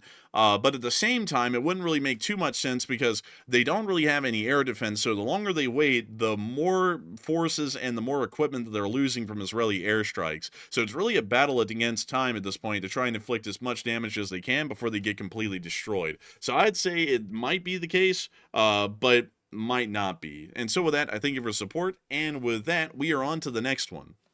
And this one goes to Con LSA, who puts in a $20 donation. And thank you, Con, as well, for that support. They said around 60,000 people watching live right now. And this is the #1 news channel on YouTube. And I thank you so much for the kind words. I'd say it probably is. I don't want to say that with a definitive certainty. We'd sound narcissistic. I think it's a very good news channel, though. And I think we're certainly giving the mainstream news a run for their money. Now that doesn't take a lot. But I do thank you so much for the support and helping this channel to keep on running. And we're on to the next one. All right, and our next one here is going to go to Anthony Haley, who puts in a 20. And Anthony says, great job, guys, and I always enjoy the show. And thank you so much for the support, and thank you for enjoying our work. We try our best, and I'm happy to know that you always do enjoy the show, and I hope you enjoy the kind of professional coverage that we've been trying to give over the past several days. I had to largely cut down on a lot of the bravura and just get straight to the meat and potatoes of running this thing, because if I do the whole bravura of trying to fluctuate my voice and sound like I usually do on the show, then I'll start to really wear my voice out really quick. So I had to make sure to get the voice in low gear to be able to go on for the long haul. And so a big thanks to you once again. Hope that does address that well. And we're on to the next one. All right, and our next one here goes to Randy Smith, who put in a 20. And he said, is POTUS in the Situation Room yet? And no, he's not actually. He's currently, according to the last reports I heard, he was actually stepping onto Air Force One to come back to Washington. So he's not back just yet, but he's expected to be back within multiple different hours here. Actually, excuse me, within multiple hours. So within the next maybe 3 or 4 hours, he should be back. So that's currently what we know. But Enforcer, what say you? That's exactly what we know, and I don't really have much more to add to that. But I do thank you for the support and helping this channel to keep on running. And we're on to the next one. And our next one goes to Jeremy Wilder, who puts in a 20. And Jeremy said, second day with you guys, retired Army just north of you in the Attila area. And thank you guys for what you do and give some chat some love and LSA. Hey, and thank you so much for the support, and thank you for being a retired veteran. It's great to hear, and thank you very much for your time in the service. But beyond that, I'd have to say, it's great to know that folks like you enjoy this channel from not only from nearby to us, but from pretty much around the world. Well, there are people here on this channel that you wouldn't believe. We actually have some pretty significant viewers that we know of, like former CENTCOM commander and former director of the CIA, David Petraeus. We also have the foreign minister of the Czech Republic, Jan Lipovsky, who follows us on Twitter and also watches our show. Even the cousin of the vice president apparently watches our show as well. So it's a pretty neat thing to know that there's a lot of people out there who enjoy our show and our kind of news coverage that we put out every day, because we're always honored to put the news out to anyone and everyone, no matter who they are, because we always believe that good quality news coverage is a very important thing for a well-discerning and intelligent citizenry to know. And so a big thanks to you so much once again. I hope that does address that incredibly well. And with that, we are on to the next one. And we have a $20 support from Durza. And thank you, Durza, as well for that support. They said members only, military history videos, both foreign and domestic. I would pay for that. And you guys are always so knowledgeable. And I thank you so much for the support. And that would be an interesting idea to try and generate income for the channel. But one issue about that is that it actually would be hard to do that at least live on breaking news developments, because when we're covering things breaking news, everyone gets to see them for the first time. And there are many ways that we could generally cash out on running a news channel like this. You can generally make a great deal of money running a news channel. But we generally try and make it a little lean. Not that we're communist biased or anything like that. But at the same time, we also want to make sure that while we are able to make a great substantial living off of this, which we thank everyone greatly for, we also want to make sure that this news is as accessible to people as possible. Because I generally do believe that news has a very important role in society, and the kind of quality of news coverage that people are able to receive largely dictates the kind of intelligence and knowledge that the average citizenry may have on very pressing and major situations of national importance around the world every day. And so I think it's incredibly important to always make sure that a lot of what we do is directly at the forefront, where anyone and everyone, whether they're paying or not, will be able to see the news and get a good gander at it and be able to make up their own minds and their own decisions on the news and developments that they're hearing today. And so with that, I thank you so much once again for support, and I thank you for the kind words and the suggestion. And maybe one day we'll do that. But for now, I want to make sure that we always make sure that the news is as accessible as possible to everyone in America and around the world for our Western allies. And so a huge thanks to you so much once again, and we are on to the next one. And our next one goes to Amex10 Speedy Bang Bang, who puts in a $20 donation. And thank you, Amex10, as well, for that support. And he said, hello, everyone, and send your question to @EnforcerMatt, and yours might get picked when they answer questions later. And great job this week, Enforcer and Enforcer Matt. And thank you so much for the kind words. And that's actually true. If you want to ask a live chat question, the one rule that we have to asking a live chat question is that you have to put @EnforcerMatt, so @ and then type Enforcer Matt right after that, and then you can ask whatever question you want. That highlights specific live chats for Enforcer Matt to see, because he's the one who actually collects all of the live chats, and then he's able to compile them into a spreadsheet. And then we're able to get to some of those later. I hate to say this, though, but recently there's been so many super chats. There's usually over 150 every single night. It's really hard for us to get to a lot of live chats at all. But you can still throw one in, and there's always a chance that it can be answered, because we always guarantee get a minimum of 3 live chats per stream, and also some super chats sponsor live chats to be answered. And so with that, I hope that does address it the best I can. A big thanks to you once again for support, and we're on to the next one. Also, by the way, let's see here. I do have some more information here about the vessels right now in the Strait of Hormuz. Let's see here. I got some news here that apparently Iranian state media, which was, apparently bombed earlier today. We saw that video. They're reporting on the incident involving 3 vessels ablaze near the Strait of Hormuz. And also, another interesting fact, per the firm's data, which is the NASA fire satellites, the fires were initially detected 3 to 6 hours ago, which aligns with President Trump's earlier Truth Social message, which indicated that Iran was going to pay dearly for something. So not sure if maybe that shows a connection with it. You'll have to make your own mind on that. But the timing there is a bit strange, and also seems to line up with the earlier messages from the U.S. president. So very interesting.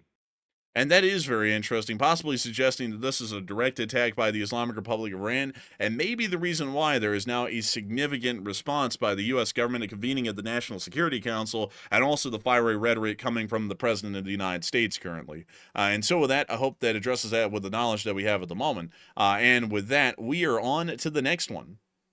And we have a $20 super chat from Ramparts Off-Road, who puts in a 20. And thank you very much, good sir, for that support. He said, great job as always, guys. I've been following since the first week, but rarely get to catch you live. And this should have been taken care of in the 70s after the hostage situation, and Iran has become the thorn since then. And I would agree, Ramparts Off-Road. I would definitely agree with that. And I got to thank you for the support. I don't know why a lot of U.S. administration, well, I actually do know why a lot of U.S. administrations have their hands tied and they really don't do a lot. It's because of these goofy voices out there in the public who say goofy things. Like, if you ever say something like, we should go over there and forcibly denuclearize Iran with military arms, then you're going to have goofy people who say stuff like, oh, well, that's not our problem, that's Israel's problem. Why should we deal with that? I mean, sure, they're making a nuclear weapon that could kill guillions of Americans, but what does that matter? That doesn't matter to us at all. And I don't really know why anyone even listens to those voices or why people agree with them. And I also don't know why a lot of people want to play hanky-panky games with what's going on with Iran. Because if you go through the real sequence of events, the whole reason why anything started with the Iranians, or why the Israelis attacked them a couple of days ago, was because way back on October 7th of 2023, Hamas forces ran across the border and massacred about 1,500 Israelis, which started in a war that Israel had to respond to against Hamas and Hezbollah. Then Hezbollah ended up losing Nasrallah. Nasrallah got knocked into Nasrallah by a JDAM that got dropped on his bunker, and the Israelis killed him. So then the Iranians said, oh, we can't have that. We can't have Nasrallah killed. So then Iran fired a significant missile barrage against Israel. Israel then responded with some limited airstrikes of their own, and then the U.S. had everyone sit down and calm down in the region and then leave it be. And then Iran fired another missile barrage at Israel later on at the end of last year, towards October and November, and then that was left unanswered. The Israelis just didn't respond to that at the moment because the prior administration, the Biden administration, didn't want a response because they didn't want a greater conflict in the Middle East. Then the new presidents come in, which is, of course, President Trump, which we've been speaking about tonight, and we attempted to negotiate under the current president to denuclearize the Iranians, or at least stop their nuclear weapons development programs. It's been clear since the prior administration that they were creating nuclear weapons. Very clear since then. It's been very clear really since the Obama administration, back towards the latter end of 2016 or so. It's been incredibly clear. And so the Israelis are saying the entire time, we cannot wait. If they create a nuclear weapon and they ever decide to use it, Israel will not survive. One singular nuclear weapon can wipe out Israel. So we cannot wait. This is too dangerous of a situation for us to handle. So then the president currently for months has been telling the Israelis, you better not attack them or else, until just a few days ago. And then the Israelis said, we cannot wait. They're getting way too close to creating one. And if they create one, we're going to end up getting killed. And y'all are all going to end up getting killed as well. But that's really beyond the point for the Israelis. The Israelis are concerned about the Israelis a lot like the Americans are concerned for the Americans. So the Israelis start bombing the Iranians. Now the Iranians are going ham, and now they're going against the Israelis. Now they're threatening greater action against the United States as well, which they haven't conducted so far. May have just conducted in the Gulf of Oman just minutes ago, or hours ago at this point.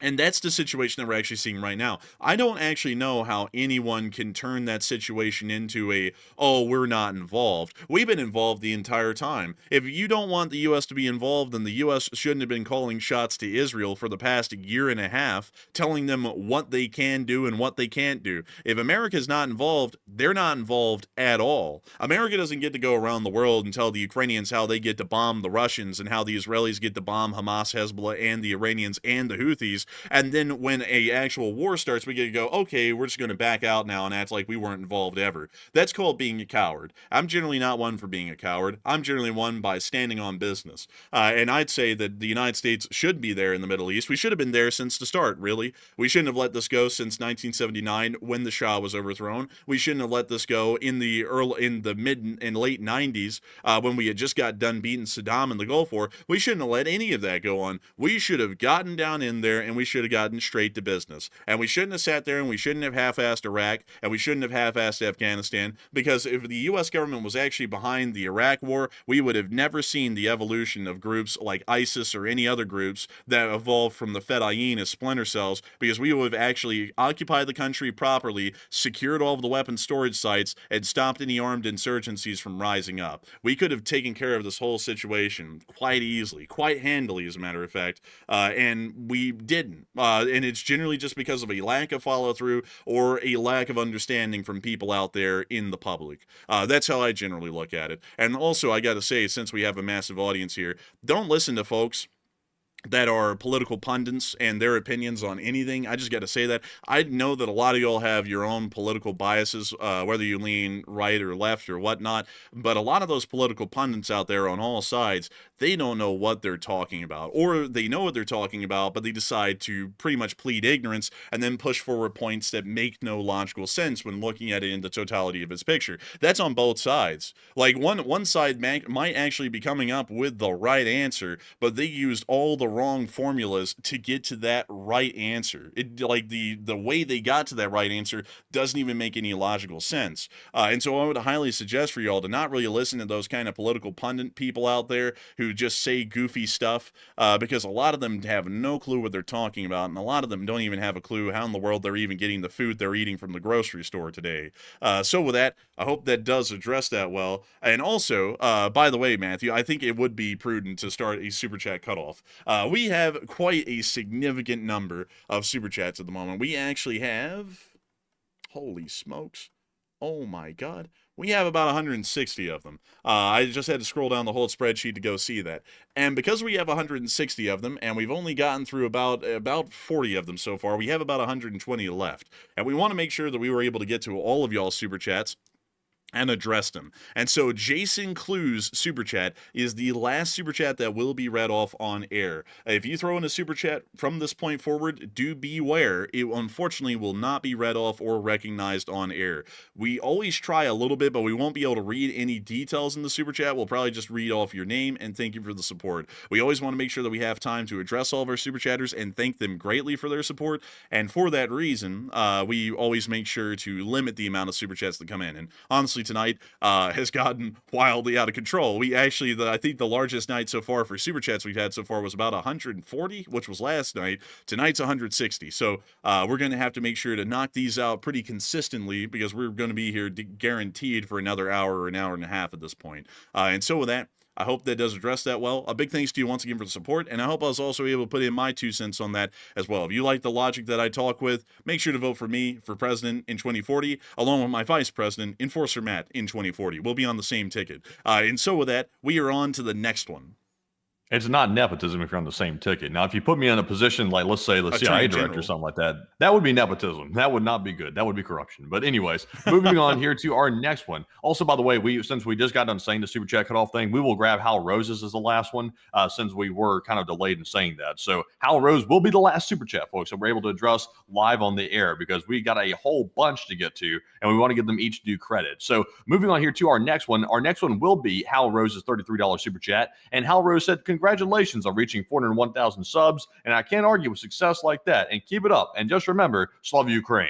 And Slava Ukraine, and we'll never forget. I know that we haven't been able to cover Ukraine in days, but we'll never forget Ukraine, and we'll never forget everywhere else that we've been covering, like the Indian subcontinent and East Asia as well. This channel was actually born pretty much out of the Ukraine war, kind of like how CNN was born out of the Gulf War, although we do not at all try and align ourselves with CNN or Fox. Those are just cesspits. But beyond that, this channel was born out of Ukraine. We always have to remember pretty much the birthplace of our news coverage, which was the Ukraine war, and also all of the amazing people that we've been able to meet in the process of covering the Ukraine conflict, including actual soldiers on the ground who have actually sent us some mementos and tokens of their appreciation of our coverage, as well as their service in the Ukrainian armed forces. And so a massive thanks to you so much once again. I hope that does address that incredibly well. And with that, we are on to the next one. And our next one here goes to Alex Jorgensen, who puts in a 50. And thank you very much, Alex, as well, for that $50 support. He said, thank you for providing everyone real news and keep up that amazing nonstop work. And thank you so much for your support, and we will make sure to keep up the news as best we can. So a huge thanks to you once again, and we are on to the next one. And also, Cypress96 wanted me to grab a live chat question in their super chat. I forgot to grab it. So moving on to this one right here. This one goes to Doom Guy, who said, does Israel have nukes? Israel does have nukes. We believe that they have around 50 of them, but once again, the state of Israel has never officially recognized that they are in the possession or ownership of nuclear weaponry. But the answer is 50. And so with that, I hope that does address that well, and we are on to the next one. And up next, a big shout out to Hal Rose for putting in a $33 donation earlier as well. And we do appreciate that once again, Hal. And thank you for being a longtime channel legend. And we also have a $20 super chat from Carson Van McHuber, who said, I wonder what kind of holes we are blowing in the atmosphere with all these things blowing up at such a rapid rate. I wonder, actually. That's a good question. I wouldn't know, unfortunately. But that actually opens up my mind to some possible answers. Probably not good ones, but still, I do thank you for the support and helping this channel to keep on running. And with that, we are on to the next one. All right. And also, real quick, we do have some breaking news coming out at this very moment right now. Apparently, we are hearing that there was an explosion reported in Tehran a short time ago. We do have an image right here of it. This is in Sabalan Square in Tehran. And that is currently what we're seeing right now. We're also getting footage as well showing more explosions in Tehran from 14 minutes ago from Mossad commentary. And we have 2 videos of that. Now let's take a look.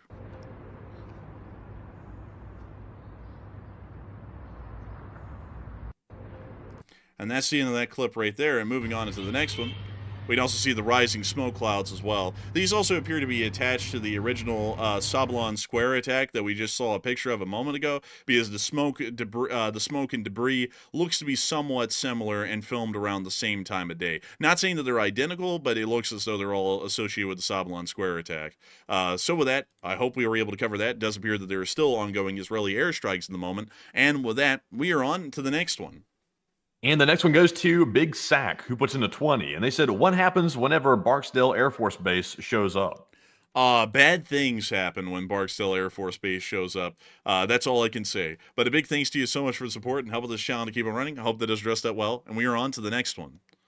And we have a 20 from Super Bunker 9000. And Super Bunker said, hey guys, and I told you, I'll be here for 400,000 subscribers and 500,000 and 1 million. And best wartime coverage on YouTube, hands down, and LSA. Hey, and thank you for the support, Super Bonker 9000, and thank you for helping this channel to keep running. And I gotta say, we're happy to know, Super Bonker, that you've been around for a long, long time. Crazy to think you've been around all the way up till 400, and hopefully you'll be here at 1 million. A big thanks to you so much once again, and long live the Lee Spring Army, and the Lee Spring Army will never die. And we're on to the next one.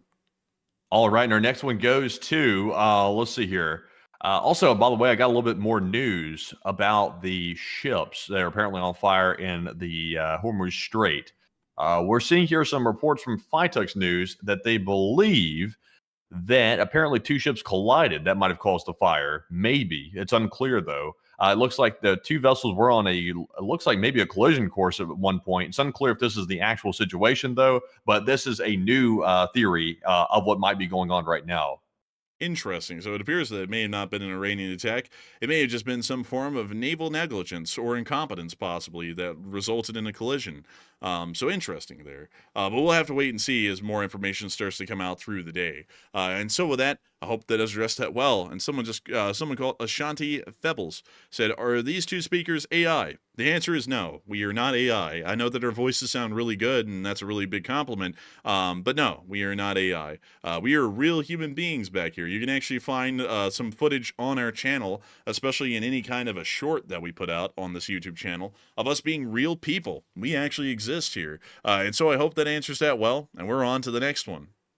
And we have a $20 support from Mr. Glock Glock, who's there, LSA, who puts in that 20. And he said, congrats, boys, on 400,000, and y'all go to Longhorn and have a nice steak on me. Hey, and thank you for the support, and thank you for helping this channel to keep rolling and helping us to get to Longhorn. I haven't eaten at Longhorn in years, but hopefully we will be able to eat Longhorn here incredibly soon. So a big thanks to you once again, and with that, we are on to the next one.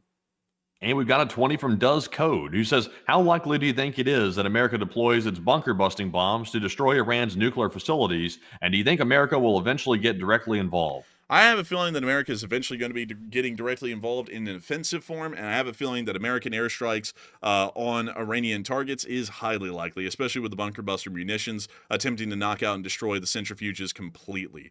And so with that, hope that answers that well. Thank you once again, and we are on to the next one.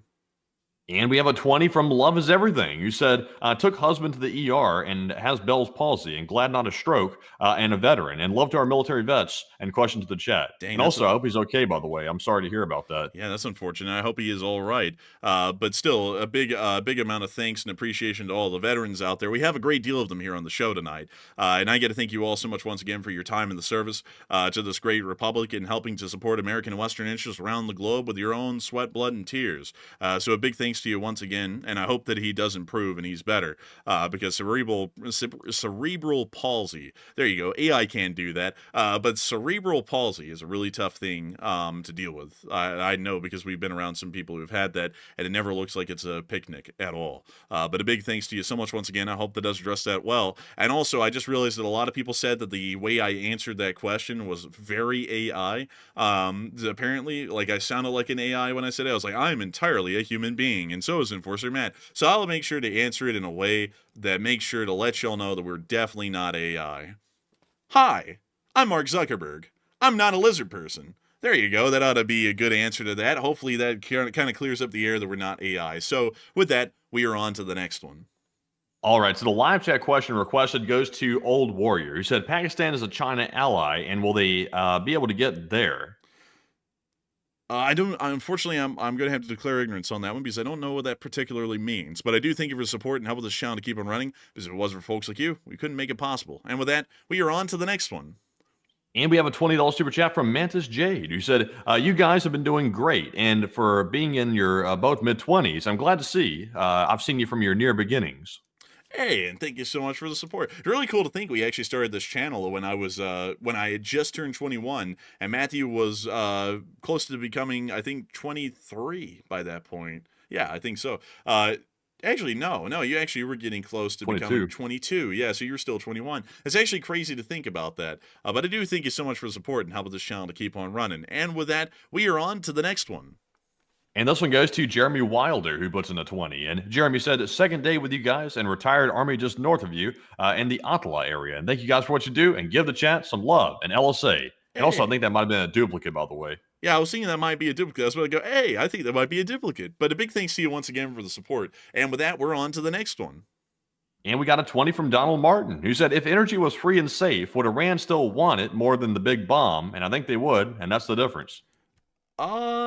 Actually, no, they don't really want that, because North Korea could have free nuclear energy, but then they just make more bombs. So I think the answer to that's no, really. But I do thank you for support and help with this channel to keep running. And with that, we're on to the next one. And up next, big shout out to Neil Sankar MD for throwing in a 20, along with Lawrence Bren for also throwing in a 20 as well. And we also had a 20 from Wait What, who said from New Zealand and LSA. Hey, and thank you so much for the support from New Zealand. And thanks to all of y'all for y'all's support and helping this channel to keep on running, because each and every one of y'all are making this thing possible. So big thanks to y'all once again, and we're on to the next one. And we have a 20 from Homegrown Cowboy, who said, hello, Patriots, and I work for a contractor with the DoD in Texas, and happy birthday to the Army and the upcoming Navy, and thank you guys for the live info.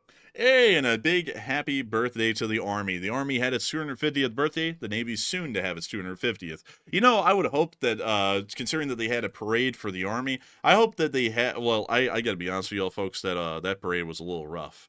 A little busted, actually. Like, no one could march in step. I was actually a little bit shocked by that. I was thinking they would have specifically, rehearsed marching in step to make sure that they could during the parade, and then also the reenactors that were there couldn't march in step either. I was like, oh my god, this is rough looking. But beyond that, hopefully when the Navy has their 250th birthday, maybe we'll have like a grand fleet review. Maybe that would be incredibly cool to see a fleet review, kind of like the olden days, when the British used to have fleet reviews during the coronations. That would be pretty neat to me. So hopefully they'll do something like that for the Navy's 250th birthday. And so a big thanks to you so much for the support. And also really cool to hear that you're a defense contractor. That's incredibly cool as well. So a big thanks to you once again. I hope that does rest that well, and we're on to the next one. And up next, we have a $20 super chat from Ingrid Zakan, who said, I'm so glad I discovered you at the beginning of the Ukraine war, and congratulations on 400,000 subscribers.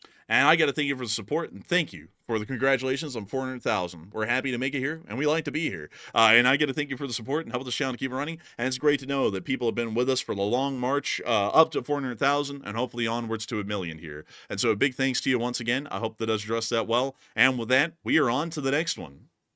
All right. And also, by the way, I just see that South Korea has just issued a special travel advisory for all of Iran. They're kind of late to the party, actually, but it looks like South Korea has joined the mix of people telling everybody not to go to Iran and stay out of there because it's a really bad place to be right now. But anyways, moving on to our next piece of news here. This one goes to Gareth Baker, who puts in the 17. And Gareth said, the Chinese are telling their citizens to get out of Tel Aviv. And I wonder if that flight into Iran carried some sort of nuke. I would doubt that it was carrying a nuke, but it is interesting to hear that the Chinese are telling everyone to get out of Israel, pretty much. But it seems like they're not alone. The Russians and the Argentinians are doing that as well. But I do thank you for support. I hope that does address that well. And we are on to the next one. And we have a 15 from Blackbird 9707, who said, good work and sharing the channel in Tasmania. Hey, and thank you for sharing the channel out there in Tasmania, Australia. A massive thanks to you for the support, and thank you once again for enjoying this channel. And we are on to the next one. And we also have a $14 donation from Mr. Mostly Harmless, as well as a $10 support from Mr. Falcon. And it said, you guys are troopers, LSA, and W enforcers. Hey, and thank you for the support. And thank you for saying that we're troopers. We've really been troopers. We took our off day and turned it into a working day, a business day. Crazy stuff. And we've been running streams longer than we ever have. I mean, this one's guaranteed to be 4 hours long at this point, and this is supposed to be our off day. It's kind of crazy. But beyond that, I do thank you for the support and helping this channel to keep running. And with that, we are on to the next one. And our next one goes to Spuddy, who puts in a 15. And this said oil tanker Grand Ace 10, located in that area, is noted by Marine Tracker as not under command and not underway. Apparently, not under command is an exceptional event, or is it a comms glitch? We're unsure of that at the moment. We don't really know a lot about maritime rules or laws or how the maritime command structure works on board a vessel. But I do thank you for support. I hope that does address that the best I can, although I'm very ignorant on that sort of information. But I do thank you for helping this channel to keep running. And with that, we're on to the next one. We also have a $10 super chat from Dragon5 Delta, and thank you very much for that support. They said, any chance that China delivered a bomb to Iran for use on Israel, and why would they evacuate Chinese citizens like they're doing? I generally think they're just evacuating them because it's pretty much an active war zone in Israel at the moment, with the missiles coming in pretty much endlessly at this point. But I don't think that the Chinese dropped off a nuke for Iran. Nobody's ever done that in history. And largely, I work off of historical precedent when giving answers. And considering that that's never happened before anywhere in the world, I'd say that the chances of that are slim to none. Highly unlikely for that sort of a thing to happen. And so with that, I hope that does address that the best I can. Could be wrong, though. And with that, we are on to the next one, which the next one is from Lee Mungus. I believe that's the name in how it's pronounced, or Le Mans. But nevertheless, I do thank you for the $10 super chat, Lee. And Lee said, order yourself some pizza as well. I'm waiting on mine. You're doing great analysis, spot on. And I got to thank you for the support, Lee, and thank you for enjoying our analysis. We try to make it the best we can, and we're happy to know that a lot of people find it to be of top marks. And so a big thanks to you once again. And we are on to the next one. And the next one is a $10 super chat from Matt Evans. And Matt Evans said, just remember, you cannot out pizza the Hut. And I'd have to agree, Matt Evans. That is a legendary thing. You just can't out pizza the Hut. It never happens.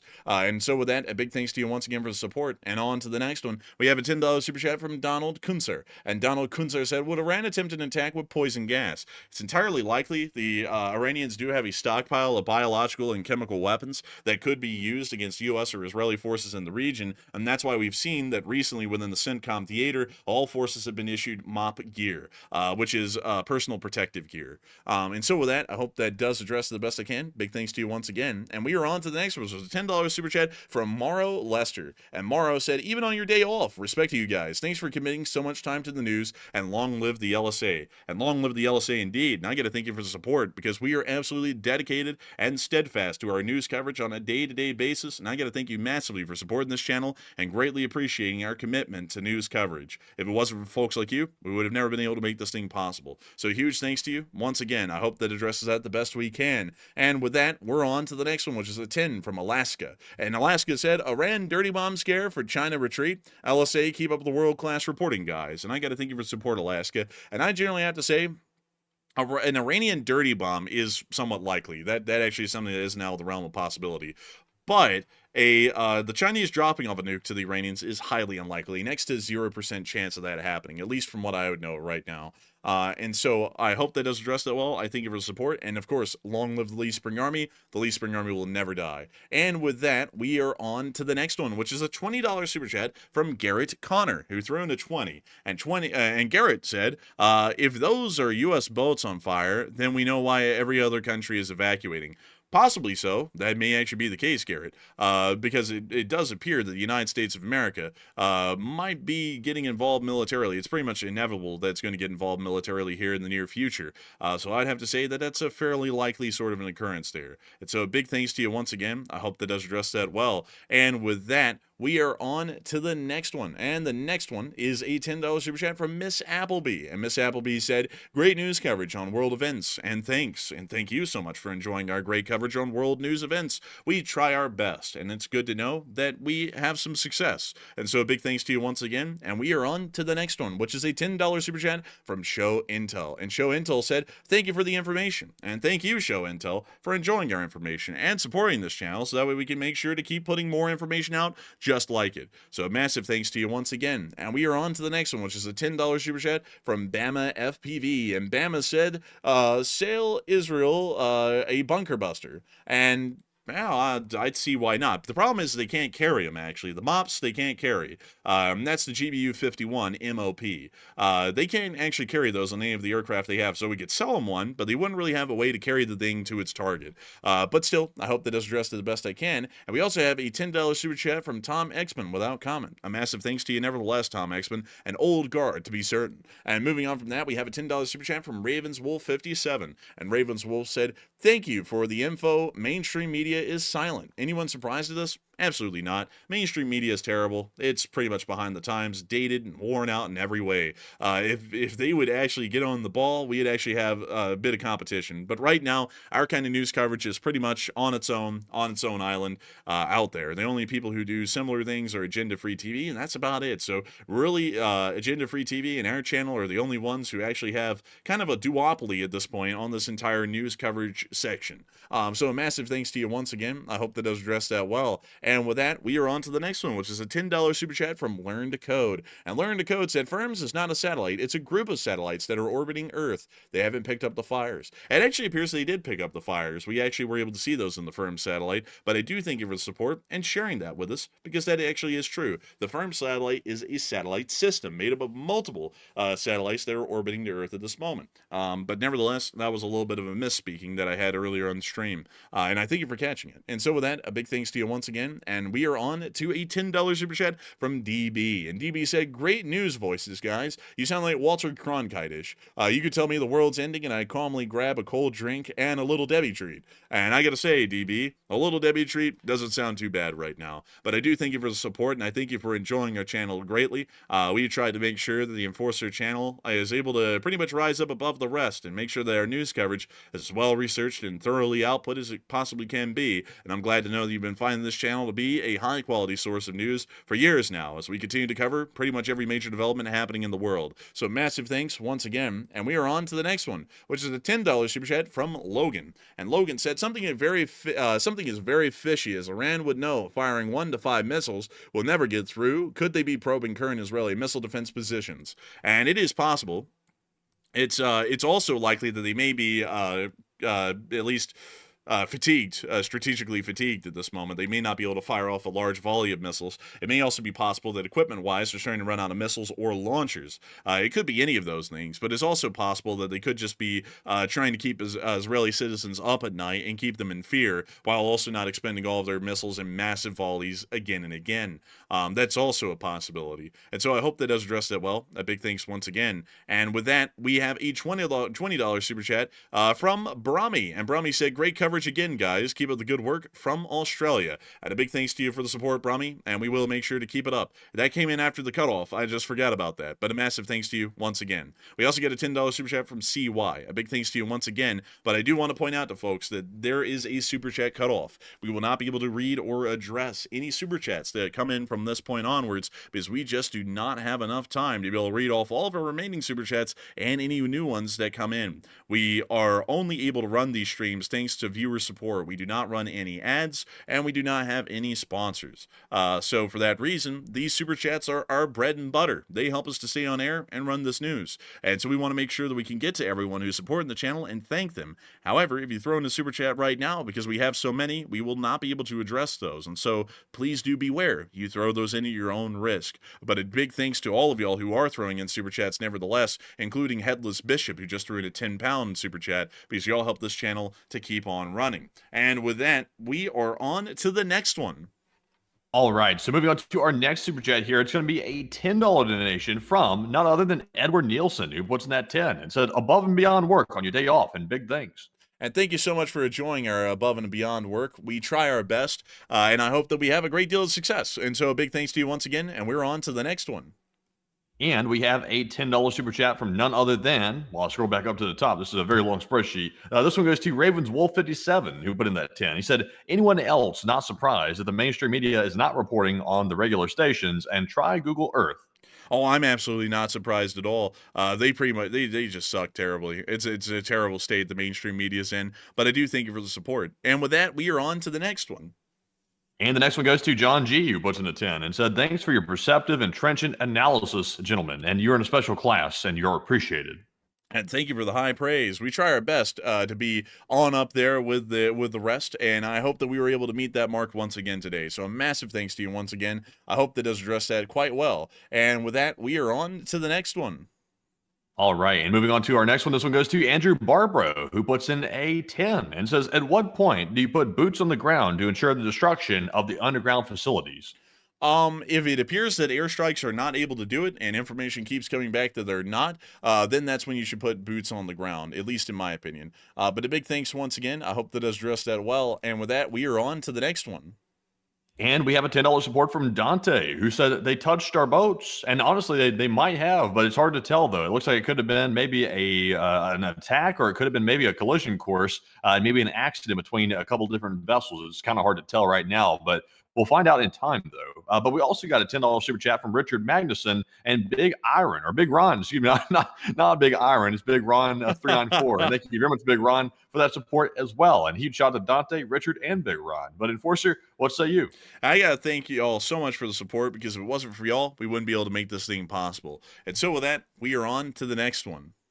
And this one goes to Renegade S550, who puts in a 10. And he said, I'm on Whiteman Air Base, and we just sent into scramble and lockdown 2 KC-135s and what looked like a B-2, but I can't confirm it's taken off in a hurry. I have the video in my shorts for y'all.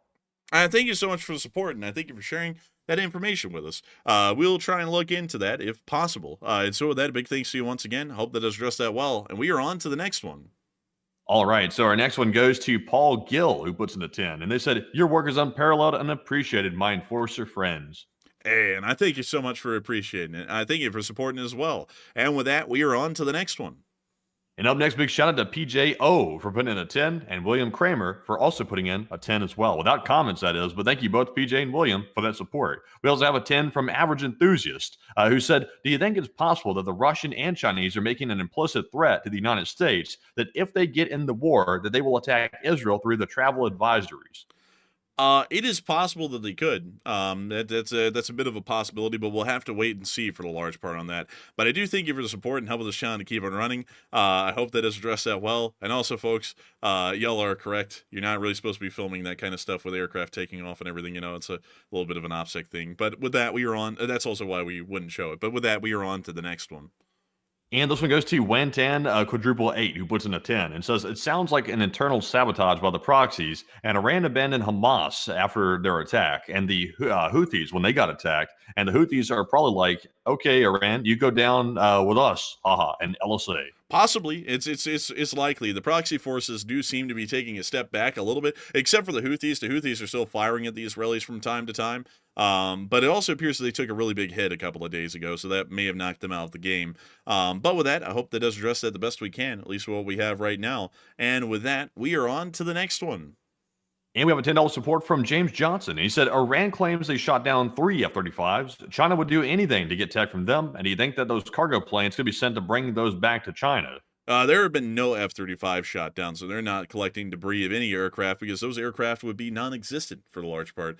They would be figments of the imagination, and figments of the imagination can be carried in one's head free of charge, no weight included. And so with that, a big thanks to you once again for support. I hope that does address that well. And we are on to the next one. And we have a $10 support from Live Animal, who said it looks like Iran hasn't yet escalated to involve the USA because it is sprinting towards a bomb in the Fordo facility or has something up its sleeve, and lesser escalation seems more problematic. I would agree. It seems as though the U.S. is probably going to go and start dealing with the Fordo facility exclusively. It seems there's a bit more of a pressing issue with that facility than others at the moment. And so I believe that that's a high likelihood at this point. And so a big thanks to you once again. And we are on to the next one. And we have a 10 from Live Animal, who said, there have been earthquakes in Tel Aviv and Iran's border with Pakistan, and I have a feeling that both parties are testing their respective nukes.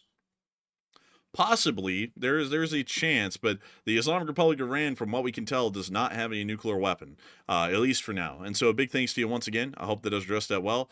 But with that, we are on to the next one.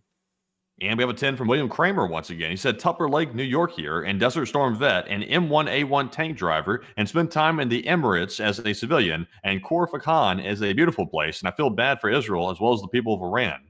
And I got to say, very interesting kind of a life you've had right there. I got to thank you for the support and being here with us and watching this channel. And also, I've never been to the UAE. We've gotten invitations before by some, interesting enough, it was some arms companies that want us to go over there and pretty much be sales representatives for their weapons. We never took them up on the offer. It's very kind of them, but we just generally aren't into being registered as foreign agents. We're Americans. But beyond that, very interesting to hear. And maybe one day we'll be able to go over there and take a gander around as just tourists, maybe. But a big thanks to you once again. I hope that does address that well. And we are on to the next one. And this one goes to Gar Hent, who puts in a 10. And thank you very much, good sir. He said, see Afghanistan, 2.3 trillion down the drain and 2.5 thousand dead military. See Iran, similar terrain, more mountains, and also they apparently can't be removed. And remember how well regime change works. And I thank you for the support, and I thank you for throwing up everything about what could go wrong. And I don't mean to sound crass saying this, but 2.5 thousand people killed over the course of about 20 years actually is pretty decent. Like, I don't mean to say that like that's an acceptable thing. The loss of life is a very unfortunate thing. But considering that the Russians lose about 1,200 wounded and killed a day right now in Ukraine, which is really what a modern war is supposed to look like, only losing 2,500 men over the course of 20 years is not too bad, actually. Like of course it's of course not great, but that's generally how wars work. And sometimes you have to fight a war, you have to fight it. Like, what were we going to say? Fighting Hitler will cost hundreds of thousands of lives. Let's just let him take over all of Europe and also kill all the Jews. No, we didn't say that. And also we didn't say, oh, well, the Japanese attacked us at Pearl Harbor, but it would also cost us hundreds of thousands of men to go fight the Japanese. We shouldn't do that. Wars sometimes have to be fought, and that's just the cost of war. It's kind of the cost of being in this world for the large part. It's unfortunate, but it's the reality of it. We can't hide from it, and we can't cower from it. You just kind of have to face what the world is and go right at it. And so with that, I hope that addresses it the best I can, at least in my opinion, because I can tell you that people who have ever worked off the mindset that they can stick their heads in the sand and not get involved in anything and act like it'll all just blow over them, it blows over them all right, and then it blasts their ass away. So you kind of got to deal with it when you see it, or else you're going to end up seeing a lot more people getting killed than just 2,500. That I can promise you. And so with that, I hope that does address that the best I can. Big thanks to you once again. And with that, we are on to the next one. And our next super chat goes to Does Code, who puts in a 10 and says, why do you think let's see here. Oh, unfortunately, we can't touch this one, though. This one is political, so we'll have to skip on it. But thank you for that support. We also have an $8 support from Spuddy, who said, on Marine Tracker, the ship Grand Ace 10 is designated as not under command, which means exceptional circumstances. And I thank you for the support and sharing that. We've been hearing that of several vessels in the area, and we're trying to keep attention on that as much as we can. We'll mostly be able to tell you all more about that in a short war video put out tomorrow. So a big thanks to you once again, and we are on to the next one. And we have a $6 super chat. Also, by the way, folks, please remember that we cannot read off any new super chats beyond this point. So I feel bad for the people we're not reading off that are coming in, but the super chat cutoff is in effect, or otherwise we will be here all night and we'll literally get insomnia. So thank you all very much for that support once again. But moving on to our next one in the spreadsheet, this one goes to Aruf, who puts in a 6 and said passenger flight QTR 858 landed in Asala in Iran earlier, and maybe it's escaping officials. Possibly. It's not out of the question.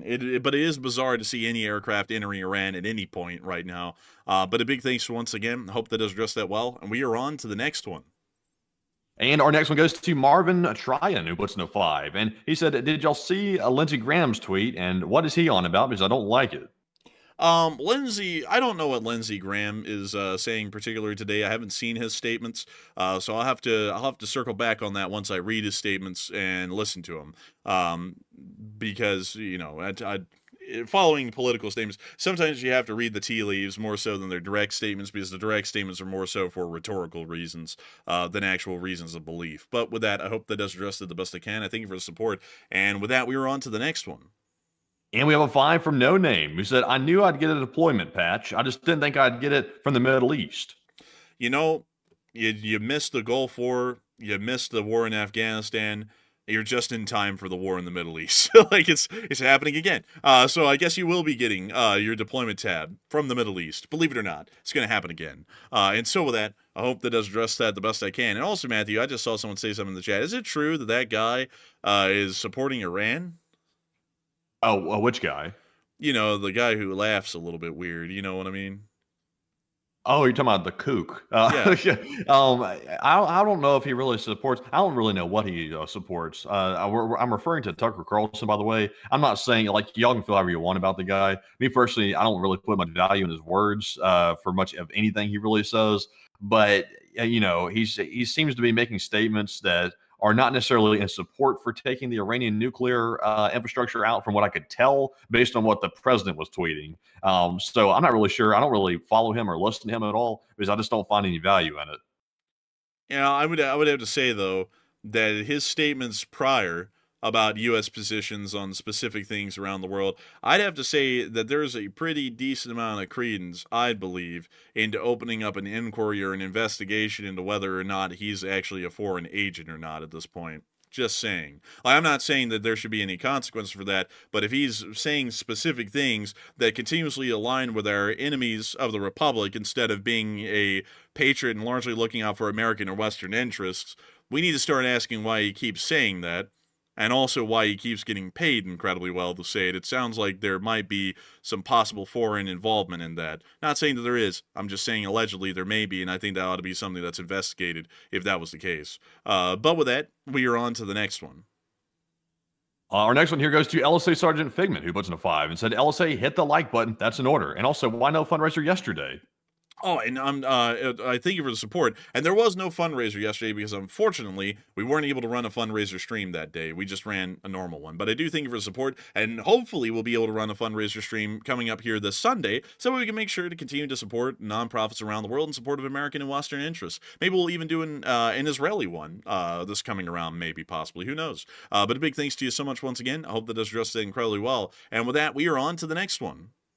And this one goes to Fantasy Star, who puts in a 5. And they said that your coverage is unparalleled, and we've been following your reports daily. And much appreciation from the U.S. Naval Midshipmen of Maine Maritime Academy.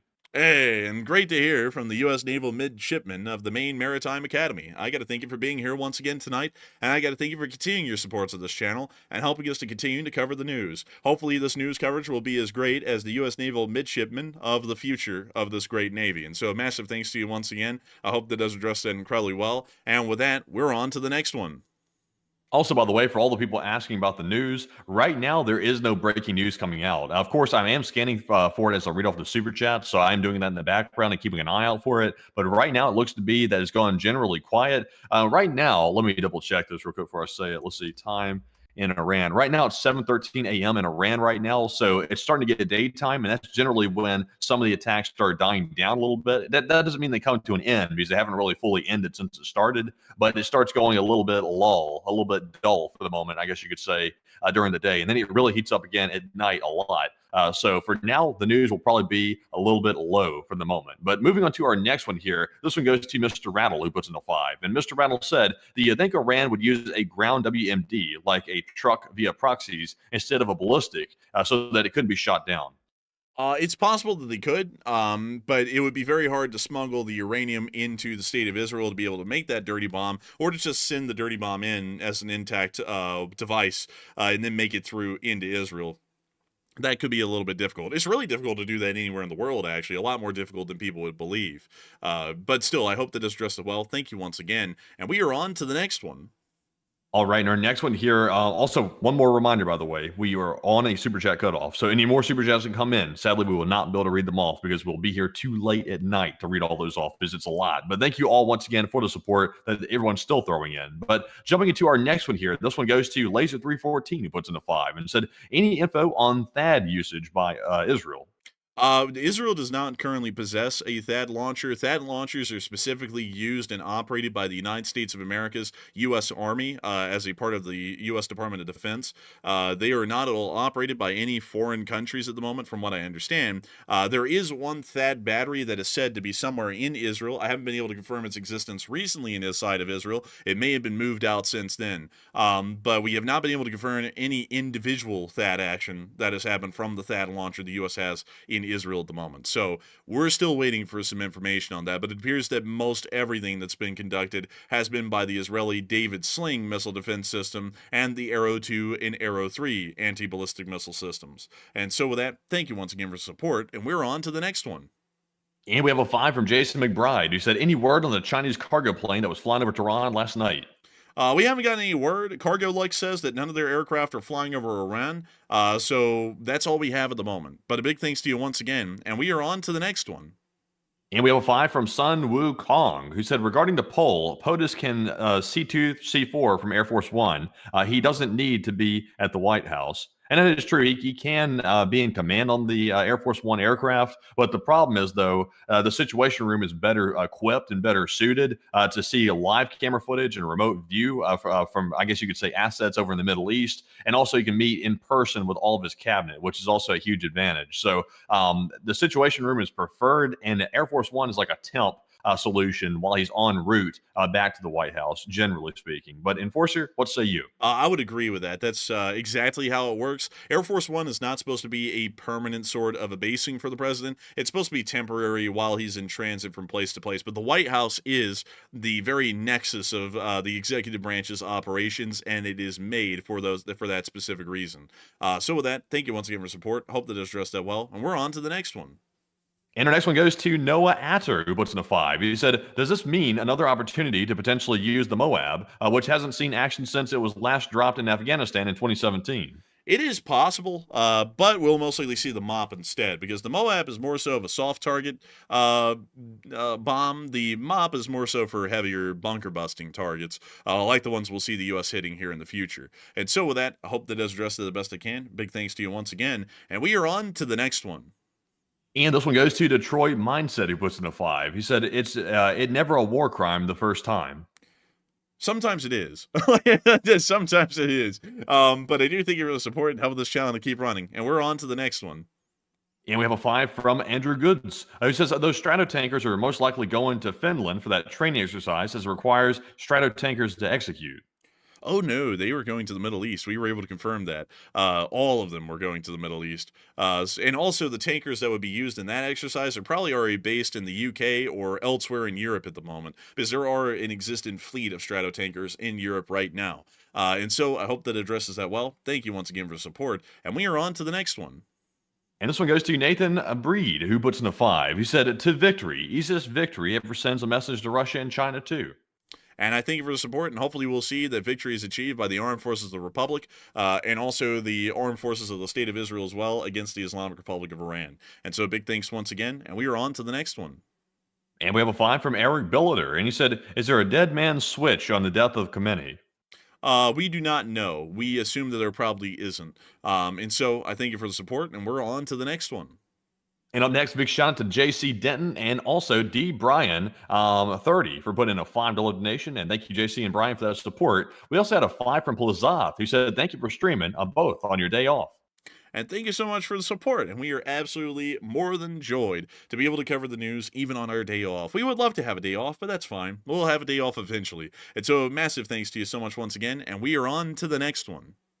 And we have a 5 from Basandaran, who puts in a 5 and says, the BevMo closest to the Pentagon is reporting empty shelves. So we can confirm, oh, sadly, I can't read this one. It's political. It's a good joke, but it's political. I can't read it, sadly, but thank you very much for that support. We also have a 5 from Milford Weeks, who said, per the IDF, 3 to 5 launched and intercepted, and event over per Homeland Command. And I thank you for supporting. That is correct. And so with that, we're on to the next one. We have a 5 as well from Mike E, who said, any chance it could be a dirty bomb, and love the channel. It's possible, but I still would say any sort of a nuclear weapon of mass destruction at this point is unlikely, but a dirty bomb is far more likely than an actual usable nuclear weapon. And so with that, I hope that addresses that well, and we are on to the next one. And we have a 5 from Robert Tilden, and he said, any indication of Iranian people rising up against the regime? There's been some chance of death to Khamenei in the streets, but beyond that, nothing really major. And so with that, I hope that does address that well. Thank you once again, and we are on to the next one. And we have a 5 from Joshua Lati, who said, any news on the Orb judgment that I just missed? And also, Steve put in a 5 and said, Orb. Everyone's been obsessed with that orb. Sadly, the orb was apparently a hoax. People were either just filled with pandemonium or hysteria, and they saw something in the sky that didn't exist, or it existed and then no one was able to take a picture of it. We don't know, but we never got video or picture evidence of the thing, so we're believing it's a hoax at this point. And so with that, thank you for the support. I hope that does address that well. And with that, we are on to the next one. And the next one goes to Goose, who puts into 5 and says, I think they eliminated Khomeini, and that's the reason why they rushed back to D.C. And thoughts? I would say not, because if they eliminated Khomeini, the Iranian government would be all on that. They would be saying that around the mountaintops that Khomeini had been killed, because that's the way it always goes with any major leader. Like when Ho Chi Minh died, they were saying Ho Chi Minh died the hour of. Like they were telling everyone about that. And so with that, I hope that addresses that well. And with that, we are on to the next one. And this one goes to Plum, who puts into 5. And they said Fox is allegedly saying they found weapons of mass destruction that were previously unfound. And is that true? Yeah, well, I don't know about nuclear weaponry. And also I don't know where Fox is getting a story from because we actually haven't heard anything like that at all. We've heard that their nuclear facilities are still possibly usable, at least some of them. But we have never heard that there were confirmed weapons of destruction in Iran at the moment, just the ability to make them. So I hope that addresses that well. And with that, we are on to the next one. And we have a 5 from Dunzo, who said, congrats on 400K and LSA. And have you heard of the Pizza Intel or the Pizza Intel Index? And pizza orders go crazy near military bases as an indicator of events. Yes, I actually have heard of that before, and it's a very measurable thing to see if some major military operation is happening or not, is if people start to order a lot of pizza. So with that, I hope that has addressed it the best I can. A big thanks to you once again for support and helping this channel to keep on running. And with that, we are on, and also, really quickly, folks, once again, want to point this out. There is no major news developments happening right now at the moment. We are actually in a very rare downtime in news. There's just not much going on.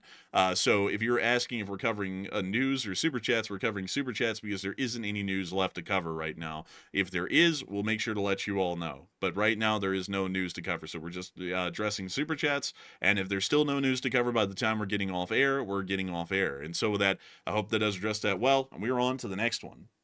And this one goes to Terrence Custer, who puts in a 5. He said, congrats enforcers on 400K, and here's to the LSA family, and God save the marmot. Hey, and God save that marmot. And I got to thank you for the support, and thank you for helping out the Enforcer channel to keep the Lee Spring Army family alive. So massive thanks to you once again, and we are on to the next one. And we have a 5 from Fox Prime, and thank you very much, Fox, as well for that support. We also have a 5 from Westmoreland 1991, who said, Marine Traffic website, look up the ship United Venture, and then click Past Track, and it looks like it's adrift. And also, by the way, I did look at that ship. It looked like maybe it was simply delayed in its reporting data for the ship tracking information, and it does not appear to be adrift, based on what I could tell. But Enforcer, what say you? I wasn't able to look at that, so I'd have to defer to Matthew's judgment and information on that at the moment. But I do thank you for support and helping this channel to keep running. And with that, we are on to the next one. And we have a 5 from Nazanin Al-Sadat, who puts in that 5 and says, on behalf of many Iranians, this is not our war. Our government may have chosen this, but the people are tired of a regime that brings destruction in our name. And I got to thank you for the support. And I got to say, it's great to know that the Iranian people do not all support the Shah and his despotic regime. And hopefully we'll be able to see that eventually it comes down sometime here in the future. So massive thanks once again. And we are on to the next one. And we got a 5 from HBO Matt, who said Iranian missile crews probably just don't want to die 5 minutes after they come out of hiding and aren't willing to make one last launch for the Ayatollah. Probably. That might also be a reason as well. And so with that, we are on to the next one. And big shout out to Keenan Vaughn for putting in a $4 donation and Jason Carney for putting in a $2 donation. And we appreciate the both of you for that support. We also have a 4 from Joseph Mole, who said Pizza Hut CEO. Hey, thank you for the support. And the Pizza Hut stonks have never been better. I got to thank you for the support and helping this channel to keep on running. I hope that does address that well. And also, AA, I guess that's Alcoholics Anonymous said, is it is the same rag talking point. Let's see, hang on, hold on, folks. I saw another one here. It was pretty funny. Dang, man, where in the hell did it go? Oh, here we go. It's the one right above it. Jonathan Rabideau said, these guys have been talking nonstop for how many hours now? I don't know. But we've been talking nonstop for hours now because we're on that business. Like, I'm not kidding. Like, when we get on to news coverage, we're doing news. We're not sitting around and just, you know, being like bumps on a log and letting y'all look at us on a live camera. We're here on that business to cover the news. So if we are on air, there's going to be absolutely no dead space. Dead space, if you've ever listened to how show running works, is the literal enemy of a show. Having any kind of dead space is horrendous. Unless if it's in a movie and it's some sort of artistic expression, then it has a little purpose, but dead space is terrible. We keep talking endlessly because that is how, by definition, a show is supposed to run. Dead space, you're not running a show. So with that, we are on to the next one. And we have a $3 super chat from M. Griwal, who said Iran said Pakistan will support in nuclear attack. And Pakistan said they'd support Iran in a nuclear attack?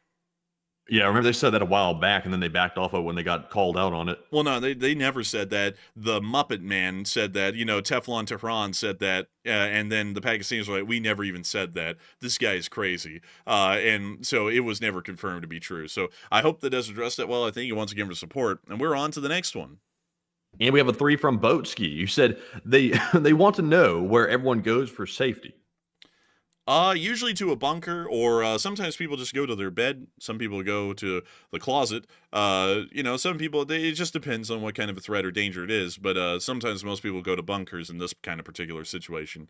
And so I hope that does address that well. I thank you once again, and we are on to the next one. And we got a 2 from Randy Smith, who said, is the U.S. involved in this yet? Not yet, but it will be soon, most likely. Trust me, it'll be soon. Because don't you remember when they said at the beginning? Remember this, Matthew, just to show y'all folks that sometimes the administrative, the executive branch's officers and officials say things that they don't really mean. Remember, Matthew, at the beginning of the administration when they said they weren't having a military parade, and then later they said that they were? It's kind of the same thing here. Like, they're saying we're not going to conduct any military actions against Iran, but they definitely are, because everything that would need to be done to do that is happening right now. It's the same thing for the large part. Not dissing on them for it, but that's just the truth of what's happening. And so with that, we are on to the next one. And we have a $2 super chat from Eric, who said, what about the nuclear facilities? Is there any fallout from it? There's been some radiological contamination from the Natanz facility, along with a few others, but it's nothing severe, and it's nothing like Chernobyl. And so I thank you for the support, and with that, we are on to the next one. And we got a 2 from Manny B, who said, super supreme pan pizza and no more Ayatollah. Hey, and I got to thank you for the support for that pizza, and hopefully there will be no more Ayatollah. And with that, we are on to the next one. And we have a 2 from Exotic Parallel, who said, in real life, Battlefield 3 campaign, and Iran, even earthquake. Isn't that crazy? How the games resemble life sometimes. But thanks to you once again for the support, and we are on to the next one. And we have a 2 from Sunflower, who said, thank you for the great and timely coverage. And thank you, Sunflower, as well, for the kind words and also the support as well. We also have a 2 from CO, who said Israel was probably controlling the teleprompter. Maybe. Who knows? But I do thank you for the support. And we're on to the next one.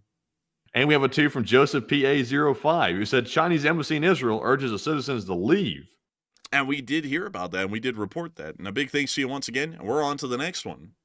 We also have a 2 from Weasel Boy Jenkins, who said, here's a McChicken on me, just share. And thank you for the McChicken. We like to have McChickens here and there. Last time we got a burger from McDonald's, though, it was like undercooked and raw, so we haven't been back to McDonald's since. But a big thanks to you once again, and we're on to the next one. We have a 2 as well from Boy, who said, it's probably the 700 Temu missiles that Iran ordered. That's probably what's showing up. Maybe. That might possibly be the case. And so I thank you once again. I hope that addressed that well, and we're on to the next one. And we also got a 2 from Chris Loudamy, who said, is there a relationship between China and Iran? There is one, but it's more so transactional and largely based on economics rather than anything else. So I hope that addresses that well, and we're on to the next one. And our next one here is going to go to Sun Wukong once again, who said Korea is in Indo-PACOM. And you're right. It is in an Indo-PACOM. I actually misspoke earlier when I didn't say that. So you're right. But thank you very much for that support, and we do appreciate it. We also have a 2 from Tacky, who said single missile launch, is it intended to confirm the U.S. presence in the area? I would doubt it. I think that singular missile launch was for reasons beyond our comprehension at the moment, unfortunately. So with that, we are on to the next one. And we have a 2 from Boy once again, who said, damn, I've been following since 2022, and congrats. Hey, thank you for the support. I'm glad to know some people have been following since 2022. I thank you massively for the support and helping this channel to keep running. And with that, we are on to the next one. And we have a 2 from Sand, who puts in that 2 and says, thank you, and God bless Israel. And I agree with you, and thank you for that support. We also have a 2 from Brazuka, who did not leave a comment, but thank you very much, Brazuka, for that support. We also have a 2 from Justin R., who said, tanker tracker. Hey, and thank you for the support. And we did find that tanker tracker, and it appears that we actually were able to confirm there is a maritime incident in that area. And so with that, we're on to the next one. And we have a 2 from Joe. He said, how do I send a message? I've found 3 vessels. And you did. You sent it right there. And so I thank you for the support. I hope that addressed that well. And we're on to the next one. And we have a 2 from X10man, who said, United Venture and Gulf of Oman not under command. I think that one was debunked, actually, right there. I think the United Venture was under command. I think it was just simply delayed. I think that might have been the case, but we'll find out definitely tomorrow. And we certainly will. And with that, we are on to the next one. We also have a 2 from Dragon 5 Delta, who said the ship Front Eagle appears to be drifting a bit. We did hear about that one. We're still trying to figure out the developing story on that, but I do thank you for the support. And with that, we are on to the next one. And also, big shout out to Plazov for putting in a 2 and saying 5th try, but congrats on 400K. And thank you, Plazov, as well, once again, for that. Congratulations. And we are super glad we've hit 402,000 subscribers right now. We do appreciate that. We also have a 2 from Left 4 Dead, who said, don't touch the boats, Iran, and remember the last time. And I got to tell you, I'd agree. Don't touch those boats. It's a bad idea. And so with that, massive thanks to you so much once again. I hope that does address that well. And we are on to the next one. And we have a 2 from Randy Smith. And he said, was it a U.S. warship that was sunk? No, there has been no U.S. vessels or warships that have been sunk or destroyed so far anywhere around the world currently. And so with that, thank you once again. And we are on to the next one. And we have a 2 once again from X10man. And thank you very much, X10man, as well. We also have a 2 from Adam Johnson and Mark-Andre Burnett, who each put in $2 donations also. We appreciate all 3 of y'all for that support. We also have a 2 from Jay Wilder, who said the boats that are on fire apparently belong to the USA. We haven't been able to confirm that exactly yet, but it does appear that one of the vessels possibly involved was American flagged and operated. And so with that, thank you for the support, and we are on to the next one. And we have a 2 from Jason Clues. He said, make Iran Persia again, he says. I don't think that's a bad idea. I mean, anything would be better than the Islamic Republic of Iran that currently exists right now. And so a big thanks to you once again. I hope that does address that incredibly well. And with that, believe it or not, folks, we're actually on to our final super chat right here. And so what do we got, Matthew?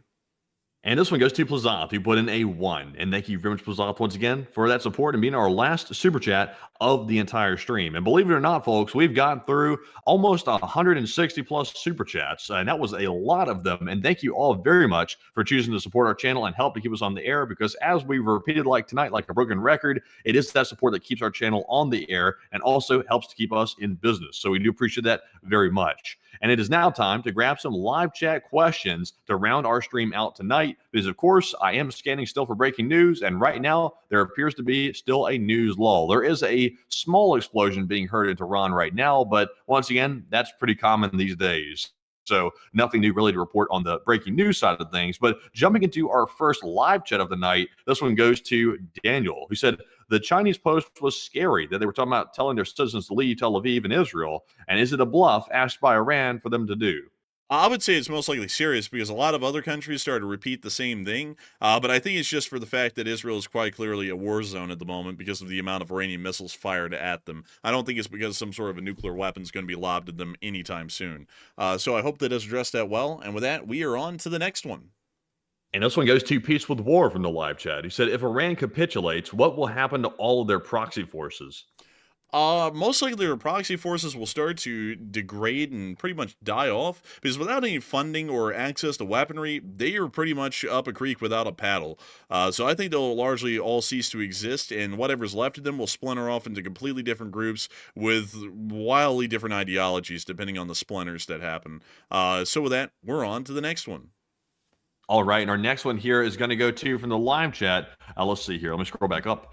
This one goes to Marvelous Matt, who said, if Enforcer is correct that Iran has depleted its missiles, then why would the embassies warn their citizens to flee Israel? And isn't that the opposite of what you'd expect? Because those embassies are largely operating off of the same sort of information that we're getting at the moment, they may actually assume that this will still be ongoing for some time if that was the case. I'm not sure if that is the case anymore, that they're running out of missiles. It may be something else entirely, but they may be issuing those warnings because it now looks like clearly Israel is a war zone because of all the impacts of missiles that have been made in prior days. It's a generally unsafe place to be right now, even at the moment. So I hope that addresses that well, and we're rolling her on into that other question that we got. All right, and our next one here is going to go to Quan, who said, is it possible that this isn't about the USA joining, but the U.S. getting word that Israel or Iran is about to do something major and that the senators don't want us to join in as a response? I have a feeling that the senators' response or the protest to the current U.S. actions is just a push to the pull push to the pull always happens in everything. Like at the beginning of the war in Ukraine, I just remember it. Like, I don't know how some people don't see it. I'm not saying that you don't, but some people don't ever see it, and I see it plain as day. When the war in Ukraine started, it was the, how do I put this without making some people upset that it sounds kind of political, because it's not political, it's just the truth of the thing. When the war in Ukraine started, I'm just going to try and say it the best I can. When the war in Ukraine started, the right-leaning people said that the liberals weren't doing enough to help Ukraine, and then when the liberals started to help Ukraine, then the right-wing people said that we shouldn't be helping Ukraine, they should be on their own.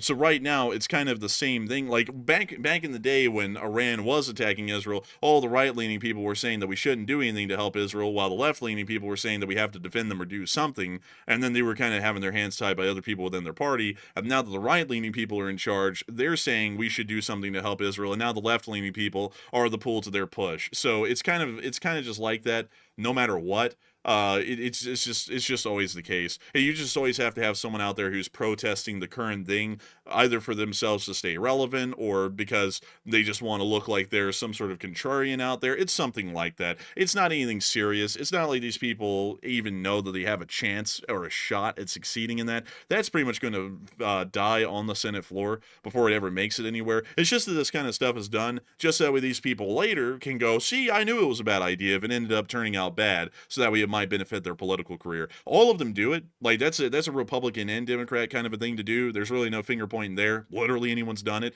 You can look at all of history. Like hell, go look at the Wuhan whirlybird and how that went. I mean, the current president right now, you know, he got the jab, if you want to call it that, and people, you know, on his own side are very controversial about that whole thing. So, you know, it's just like that. That's why I don't really put much stock into what any of them say or do about it, because it's just really for the optics of it. Doesn't really mean much more than that. But for people like Tucker, it's another thing, because he's not actually a politician. He's just some guy. So with that, hope that does address that the best I can.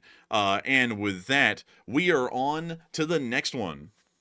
And our next one here goes to JC Atkins, who says maybe Mossad found some real nukes, and that's what the urgency is about. I would say most likely not. I really believe that the urgency is just about the ongoing conflict and the fact that they really can't end, so they have to just press it forward and finish it the right way. I think that's how it's going at this point.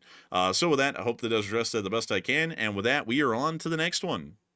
All right, we have 2 more live chats to get to, and this one goes to Steve, who said, aren't all these people going to get exposed to the nuclear facility radiation if they go south on the highway? Possibly. It really depends on which way the wind's blowing. If the wind's blowing to the west, they won't be. If it's blowing to the east, they're all getting a little bit of that radioactive dust. Just a little bit of it, though. It's not a lot. But with that, I hope that does address that the best I can. And with that, we are on to the final question of the night. And so, who was the lucky last person who put in the lucky last question of the night? And that viewer is AF Kaplan, who said, do you believe that Iran may attempt a biological or chemical attack? And is that why so many countries are telling their people to leave? It's possible. We did see that the United States was issuing MOP gear throughout all of CENTCOM yesterday, so it is possible that you may be conducting a biological or chemical attack in the future. It's just that we haven't seen it yet, but it is most likely a necessary precaution by a lot of these countries to try and protect their citizens' best interests. And so with that, I hope that does address that the best I can, at least from what we know right now. And with that, we have reached the end of this stream. I've got to say, what a crazy stream it has been, folks. What a crazy one. Actually, let me tell you all how crazy it's been. The highest viewed stream in our channel history, I need to go get it really quickly. The highest viewed stream in our channel history had 839,000 views. This stream right here has 830,000 views, meaning that by the time everyone watches the stream, even after it stopped being live, this is going to now be the biggest live stream that has ever been run in channel history. And to that, I say thank you all. I thank you all so much for watching today. We had record viewership on this channel today, record subscribership, and we also had an amazing time covering the news with all of y'all. Of course, the news is incredibly scary and strenuous for a lot of people, but we are happy to know that we are the news channel that gets to tell y'all all about it and what's going on out there in the world at large. If y'all have enjoyed, I have to say again, another call to action. Please make sure to subscribe. We have gotten up to, and really quickly, let me make sure, we've gotten up to 400 cornered 3,000 subscribers today. Whoa. What a number. This is absolutely crazy. We're actually well above 400,000 now. And if y'all have made sure to enjoy this thing, please hit that subscribe button. Maybe we'll get up to 405,000 or 410,000. Who knows? But beyond that, I thank you all so much once again for watching, and we will see you all tomorrow for the short war video, which I can guarantee is going to be going out most likely, and also our stream tomorrow, whether it will be a breaking war news stream or a normal 10 p.m. Eastern time nightly news stream. We do not know yet, but we will have to see. And so with that, good night, good luck, take care, stay safe, and of course, Slava Ukraini, and long live the Lee Spring Army. The Lee Spring Army will never die. And thank you all once again for joining us on another historic day of coverage, covering yet another day of the conflict between Iran and Israel. And today was another crazy day. And unfortunately, I think tomorrow's going to be even crazier than that, because, of course, we might be seeing some type of U.S. involvement in Iran. So we'll be keeping an eye out for that. So stay tuned to the channel for that news. And also, if you haven't already, subscribe to the channel to get updated and notified when we go live on our live streams, and also when we upload new videos covering the events happening throughout the day. And also, if you want to stay up to date real time and also minute by minute, our Twitter page is the best place for that. And our Twitter handle is @It'sTheEnforcer. And be sure to go give us a follow over there as well. But with that, folks, thank you all for joining us. And of course, we'll see you all tomorrow. And with that, bye-bye for now.